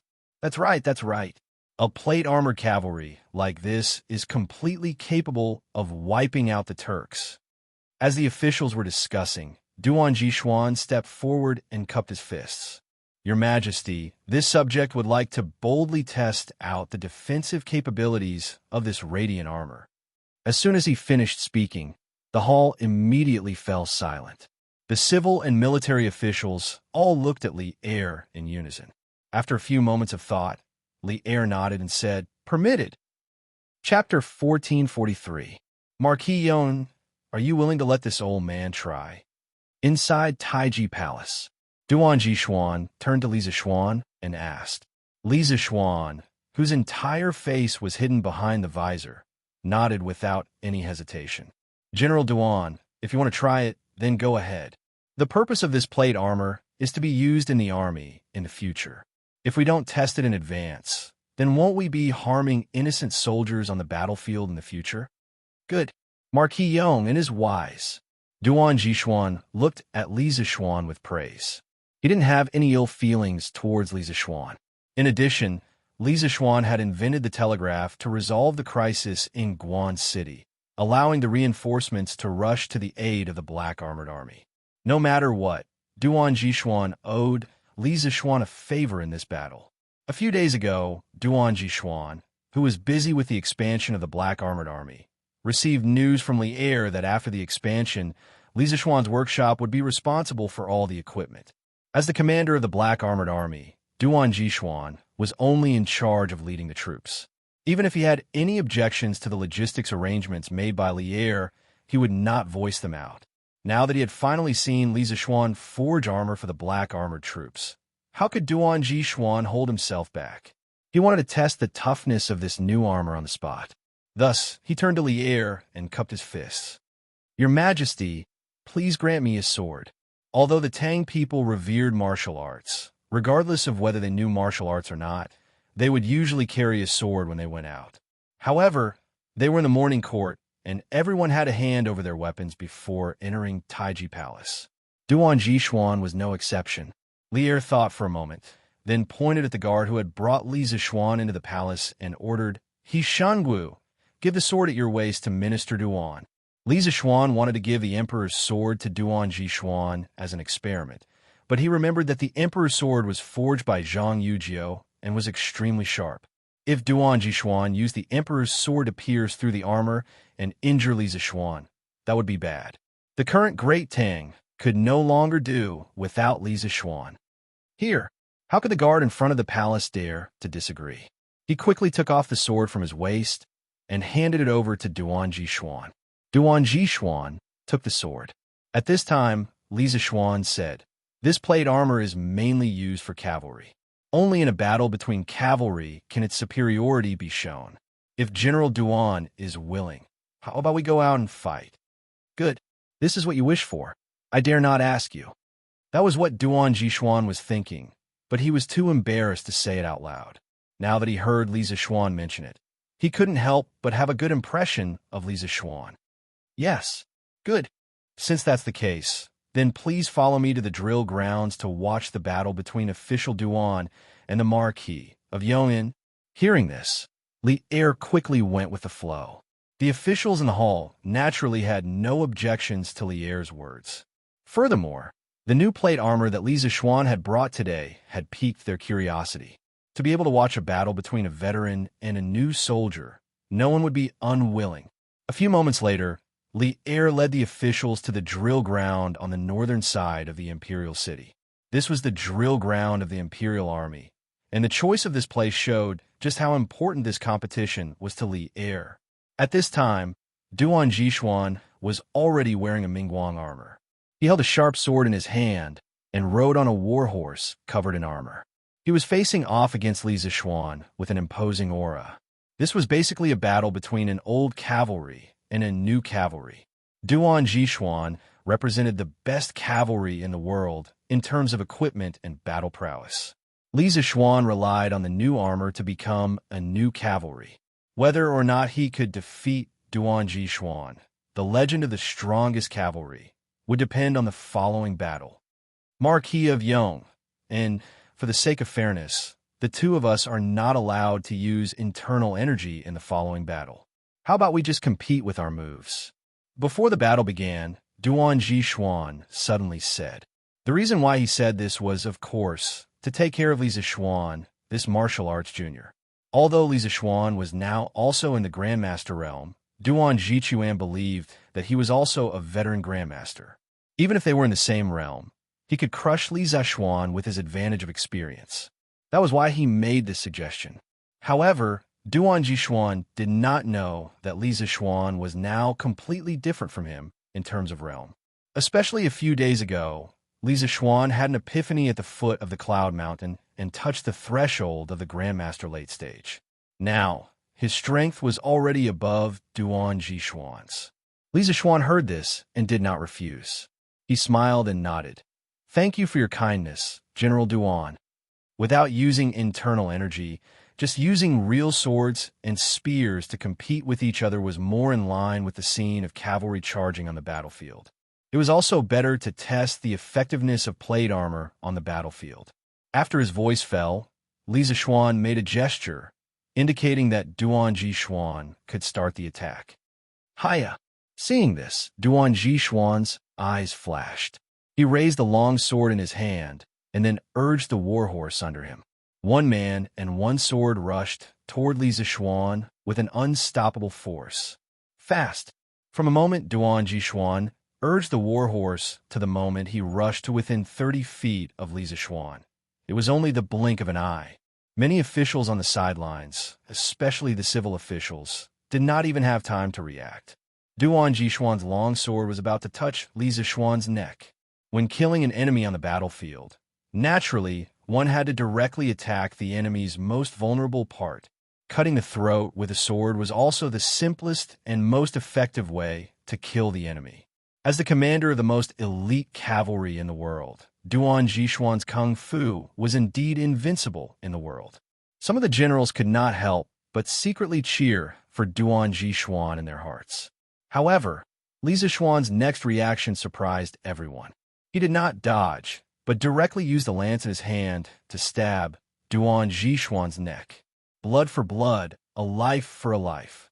No one had expected such a desperate fight to the death before the start of the competition. Clang! TSK. Not only did others not expect it, but Duan Jishuan, as one of the parties involved, also did not expect Li Zishuan to use such a method. When he saw Li Zishuan's lance coming toward him, Duan Jishuan quickly adjusted his position on the horse. His entire upper body was slightly tilted back, and Li Zishuan's lance was close to the bridge of his nose and stabbed behind him.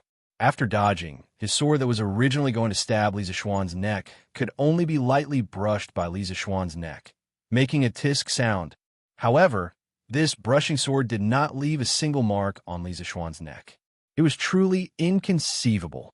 Just think about it. If the two of them had not dodged when Duan Jishuan and Li Zishuan had fought to the death, the final outcome would have been Li Zishuan's life and Duan Jishuan's death. This was the key to the strong defense brought by the plate armor. Duan Jishuan's attack did not succeed, so he quickly turned his horse around and slashed at Li Zishuan again. As a general who had fought on horseback for more than 10 years, Duan Jishuan's equestrian skills were naturally much better than Li Zishuan's. Before Li Zishuan had finished turning around, Duan Jishuan's incomparably sharp sword had already slashed at Li Zishuan's back. Clang! Li Zishuan, who was turning around, saw Duan Jishuan's movement from the corner of his eye. After hearing a whistling sound from behind him, Li Zishuan did not panic. Instead, he calmly shrugged his right shoulder and straightforwardly sent his right shoulder under Duan Jishuan's blade. Clang! The loud sound of metal clashing came from the drill ground. Li Er and the civil and military officials were all stunned. Who in the world would dare to use their shoulder to block a sword like Li Zishuan? But this was not the end. At this moment, Li Zishuan borrowed the force of Duan Jishuan's slash to support himself with one hand on the horse's back and actually completed a beautiful turn. Immediately after, while Duan Jishuan was still shocked by the abnormal defense of the plate armor, Li Zishuan used the sharp vanadium steel horse lance in his hand to fiercely sweep the longsword in Duan Jishuan's hand. Kacha! In front of the sharpness of the vanadium steel horse lance, the fine steel sword actually had no resistance and was instantly broken. At this moment, Li Zishuan's big white had already turned its horse around. Li Zishuan then changed direction on the horse's back and looked at Duan Jishuan. General Duan, you've lost. You've lost. On the battlefield, when a soldier's sword was seized or broken, it was basically a declaration of defeat for the soldier. Silence. The drill ground suddenly became quiet. No one had expected Duan Jishuan to lose in this competition, and no one had expected Duan Jishuan to lose so quickly. But with such a result, everyone could only sigh in admiration at Li Zishuan's equipment. This was because in the entire competition, Li Zishuan had completely relied on the almost invincible defense of the plate armor and the invincible attack of the vanadium steel horse lance to defeat Duan Jishuan. In terms of horsemanship, Li Zishuan was far inferior to Duan Jishuan. In terms of strength, everyone also thought that Li Zishuan was inferior to Duan Jishuan. Good armor, good horse lance. This old man concedes defeat. Duan Jishuan was stunned when he heard this, but he was not upset by his own failure. Instead, he was excited and happy. This was because the better Li Zishuan's equipment was, the more powerful the black armored troops would be in the future. Back then, Li Zishuan was able to lead 3,000 black armored troops to destroy Wang Shicheng. Now, Duan Jishuan felt that if his 5,000 black armored troops could all be equipped like Li Zishuan, he could directly lead them into the lair of the Turks. In any case, you can't break through my defenses, and I can break through your defenses whenever I want. This sort of battle, where there was a severe disparity in strength, was simply maddening. Duan Jishuan was already looking forward to beating the Turkic cavalry into a frenzy and grinding them into the ground. Your Majesty, this old subject earnestly requests that the weapons, plate armor, and horse armor made by the Marquis of Yong and be used in the black armored troops. Duan Jishuan looked deeply at Li Zishuan and clasped his hands together. Li Zishuan nodded and said, "Granted, my beloved officials. Please return to the main hall for the morning assembly." "Yes, Your Majesty." Under Li Zishuan's lead, the officials returned to Taiji Palace, and the morning assembly continued. At this moment, Li Zishuan had already removed his visor. The reason why he didn't remove the plate armor completely was because not only was it troublesome to put on, it was also troublesome to remove it. The various straps on his body had to be removed one by one, and he knew that he wouldn't be able to do it alone in a short period of time. Thus, he could only remove his visor and stand in Taiji Palace for the morning assembly. It was just that it was strange for him to stand in front of the officials in such an attire. What do my beloved officials think of the plate armor and lance presented by the Marquis of Yong'an today? In the morning assembly, Li Zishuan asked calmly. When everyone heard this, they couldn't help but recall the duel on the training ground. Cheng Yaojin couldn't suppress the excitement in his heart, and he was the first to step forward and laugh heartily. "Your Majesty, this old subject thinks that the plate armor and lance are very good. First of all, the plate armor can't be pierced by ordinary swords and sabers. It's like wearing a tortoise shell, and no one can hurt you on the battlefield. With this plate armor, our soldiers will die a lot less in the future. Moreover, this lance is too powerful. If we charge into the enemy's formation with this thing and chop the enemy's spears and swords into pieces, how will they fight back then? At that time, who will be a match for us? Thus, Your Majesty, on behalf of the soldiers of the Left Guard, I also ask Your Majesty for a batch of such armor and lance." When Cheng Yaojin finished speaking, Li Zishuan's face turned green. What did he mean by wearing the plate armor was like wearing a tortoise shell? Wasn't this King cursing him in a roundabout way? When did old Cheng become so immoral? Not only was this fellow immoral, he actually wanted equipment for the tens of thousands of soldiers of the Left Guard. Li Zishuan couldn't help but curse inwardly. "Old Cheng, you're really thinking too much. Your Majesty, you mustn't." At this moment, Xiaoyu stepped out from the crowd and cupped his hands towards Li Zishuan. "Your Majesty, although the plate armor's defensive power is better than the Mingguang armor, it must consume a lot of steel to make, right? If Your Majesty is like the black armored army and only uses a small amount of it in the army, it may be possible because the money in the national treasury can still meet Your Majesty's needs. However, Your Majesty is doing things according to Lu Gong's wishes and using the so-called printing of all the plate armor. I'm afraid you'll have to empty the treasury of Chong and City. It's quite militaristic. I hope Your Majesty will reconsider." At this moment, Li Jing also stepped forward and cupped his hands. "Your Majesty, the plate armor made by the Marquis of Yong and can not only protect the whole body, it also doesn't affect the body's flexibility. These are 2 points that the Mingguang armor can't compare to. In addition, the lance of the Marquis of Yong and is far sharper than ordinary weapons. If such technology can be used in the army, it will be a blessing for the Tang Empire. However, Your Majesty must also control your actions. You must not use it all to enter the treasury and use it all to forge weapons." Chapter 1444.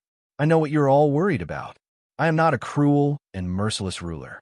Even though the plate armor and vanadium steel horse lances are good, I will only equip them for the black armored army.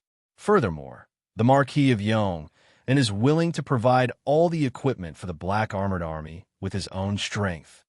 In the Taiji Palace, Li Er saw Li Jing, Xiao Yu, and the other important officials step forward to persuade him. He couldn't help but smile. The moment he said those words, all of the officials turned to look at Li Zixuan. The armor and equipment of thousands of cavalrymen were all on a single person. No matter how one looked at it, the amount of metal required to make these armor and equipment was at least 200,000 jin. In the entire Great Tang, there were no more than 3 people who could take out so much metal.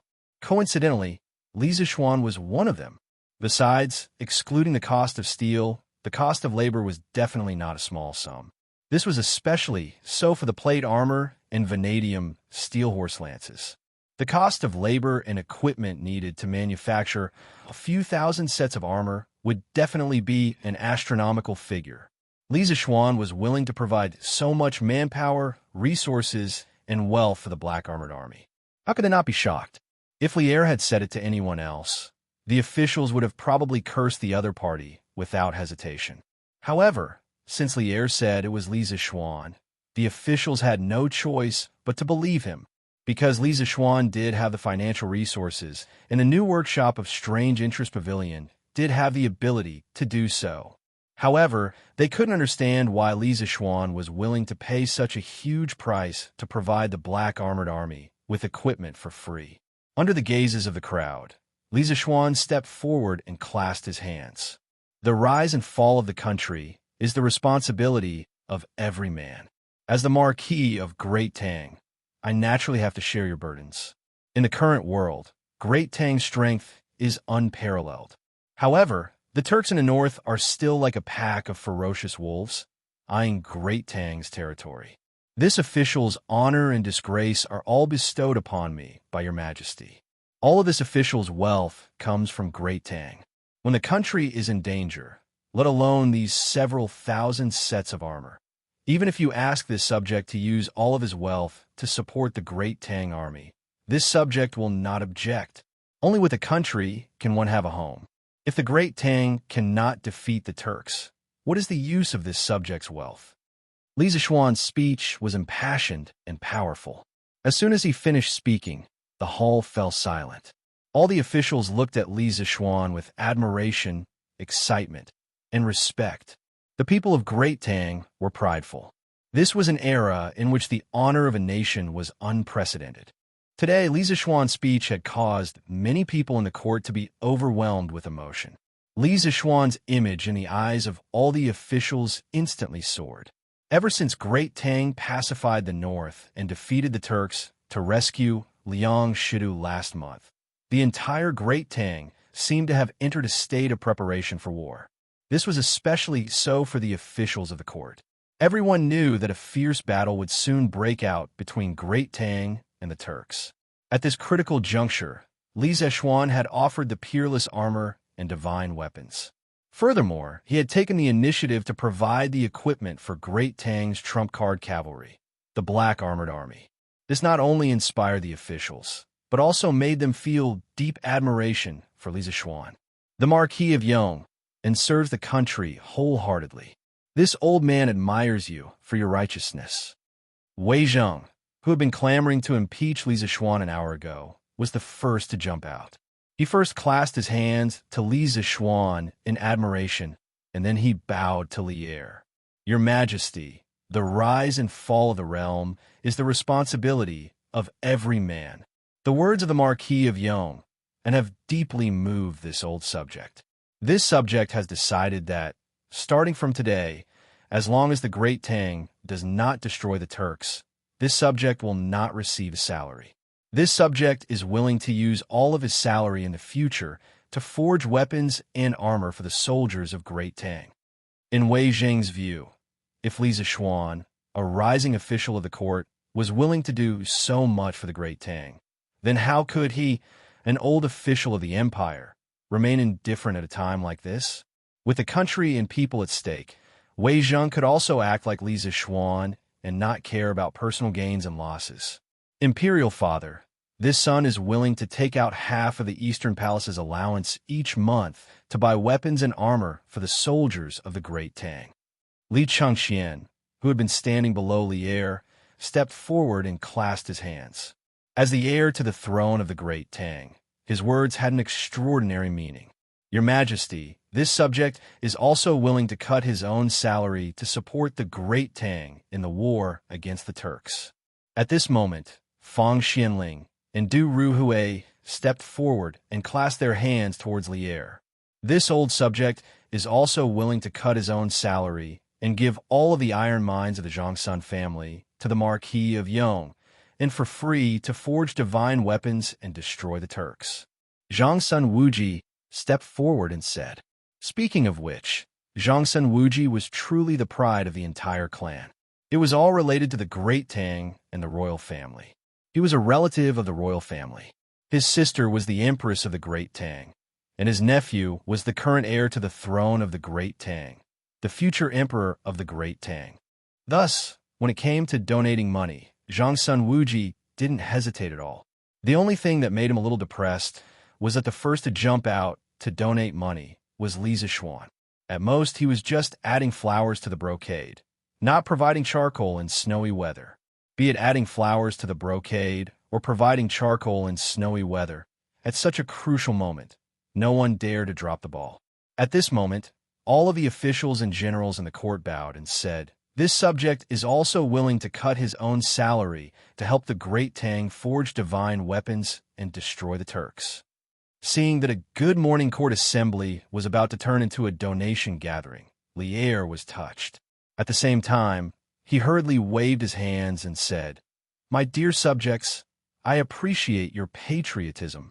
However, the imperial court isn't in such a difficult situation that I have to rely on the salaries of all of you to survive.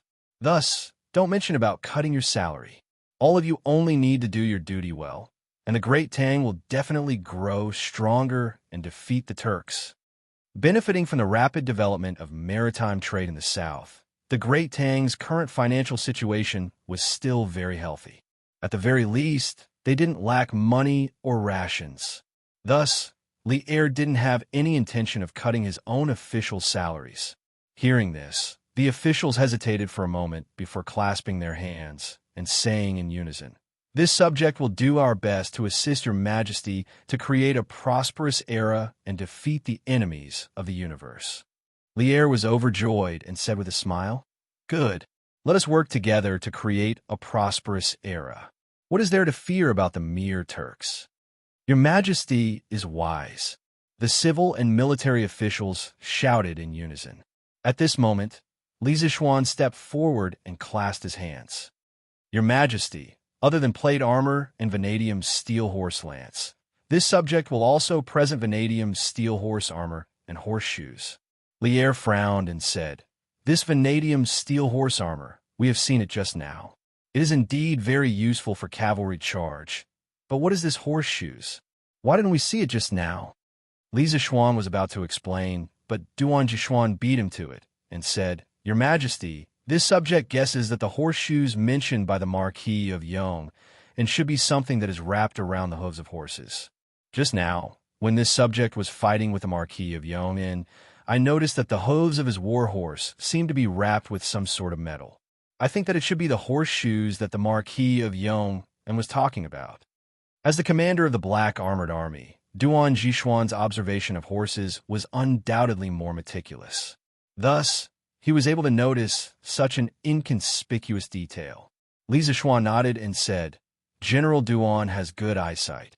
The horse that I was riding just now did indeed have metal wrapped around its hooves. Saying so, he clasped his hands to Li Er and said, Your Majesty, in this subject's view, people need to wear shoes, and horses also need to wear shoes. When a horse wears shoes made of metal, not only will it not affect its running, it will also greatly reduce the wear and tear of the horse's hooves. Every year, tens of thousands of horses in my Great Tang will be abandoned due to the wear and tear of their hooves. If all the horses are nailed with horseshoes, this subject dares to guarantee that the average lifespan of the horses will be extended by at least 2 years. With these words, the officials were once again shaken, and they couldn't help but discuss in private. A moment later, Xiaoyu stepped forward and said, Your Majesty, If the Marquis of Yong'an's words are true, then this subject suggests that we immediately implement horseshoes in the army. Every year, tens of thousands of warhorses are eliminated due to the wear and tear of their hooves, and this is especially true for the warhorses on the front lines. If horseshoes can really protect the hooves of the horses, it will save the Great Tang countless amounts of money every year. At the very least, we can save 20% of our military expenditure. As the butler of the Great Tang, Xiaoyu helped Li Er manage the country's purse. He knew better than anyone else just how much of the annual expenditure of the imperial court on the military was used to purchase warhorses. Thus, when he heard Li Zishuan introduce the use of horseshoes, Xiaoyu was more excited than anyone else. Military expenditure will be reduced by 20%. Hearing these words, not only did many of the officials in the imperial court reveal expressions of shock, even Li Er, who was seated at the head of the table, could not remain calm. Old Li straightened his body and looked at Li Zishuan, asking, "Marquis of Eternal Peace, are you certain that not only will this horseshoe not harm the horseshoe, it will instead protect the horseshoe?" Li Zishuan clasped his hands and said, "This subject is extremely certain. Big White, which this subject was riding just now, is a living example. If your majesty doesn't believe me, you can have someone bring Big White in. At that time, whether or not the horseshoes will harm the hooves, everyone will know with a single look." Li Er also wanted to take a closer look at how the horseshoes looked like. Hearing this, he nodded and said, "Permitted." A eunuch went out to help Li Zishuan lead the horse. After a while, Big White finally stood on the imperial court. 4 strong men came from the side and wanted to work together to overturn Big White. However, they were stopped by Li Zishuan with a wave of his hand.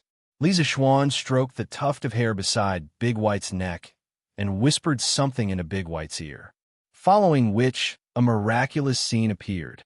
Big White snorted and rubbed its head against Li Zishuan's arm. Then Big White bent its legs and sat on the ground, following which it nimbly flipped over and lay on its back with its 4 hooves facing the sky. Big White understood human nature. This was already discovered by Li Zishuan when he exterminated the group of mountain bandits at Mount Beimeng last year. After that, he often trained Big White intentionally or unintentionally and cultivated the tacit understanding between them. Thus, this scene appeared. Everyone in the imperial court, including Li Er, was stunned. At this moment, Li Zishuan said, "Your Majesty and all the ministers, please take a look. Is there a horseshoe nailed to the horse's hooves?" Wei Zheng, Xiaoyu, Duan Jishuan, Cheng Yaojin, Zhangsun Wuji, and a dozen other important ministers took the lead to take a look. After looking, Duan Jishuan couldn't help but click his tongue in wonder and said, "There is indeed a shoe made of steel nailed to the horse's hooves. However, in the battle with me just now, this horse's hooves were quite nimble and there were no signs of injury at all. Truly miraculous." "That's right. Why didn't I, old Cheng, think of nailing a piece of metal to the horse's hooves in the past? This toy is good. However, little Xian, I, old Cheng, am more interested in your horse riding skills just now. If you have time, you must teach this old man." Cheng Yaojin laughed loudly and said. Li Zishuan replied, "Uncle Cheng, this horse riding skill is just a small trick. As long as one is familiar with the horse, anyone can do what this nephew did just now." Cheng Yaojin naturally didn't believe it.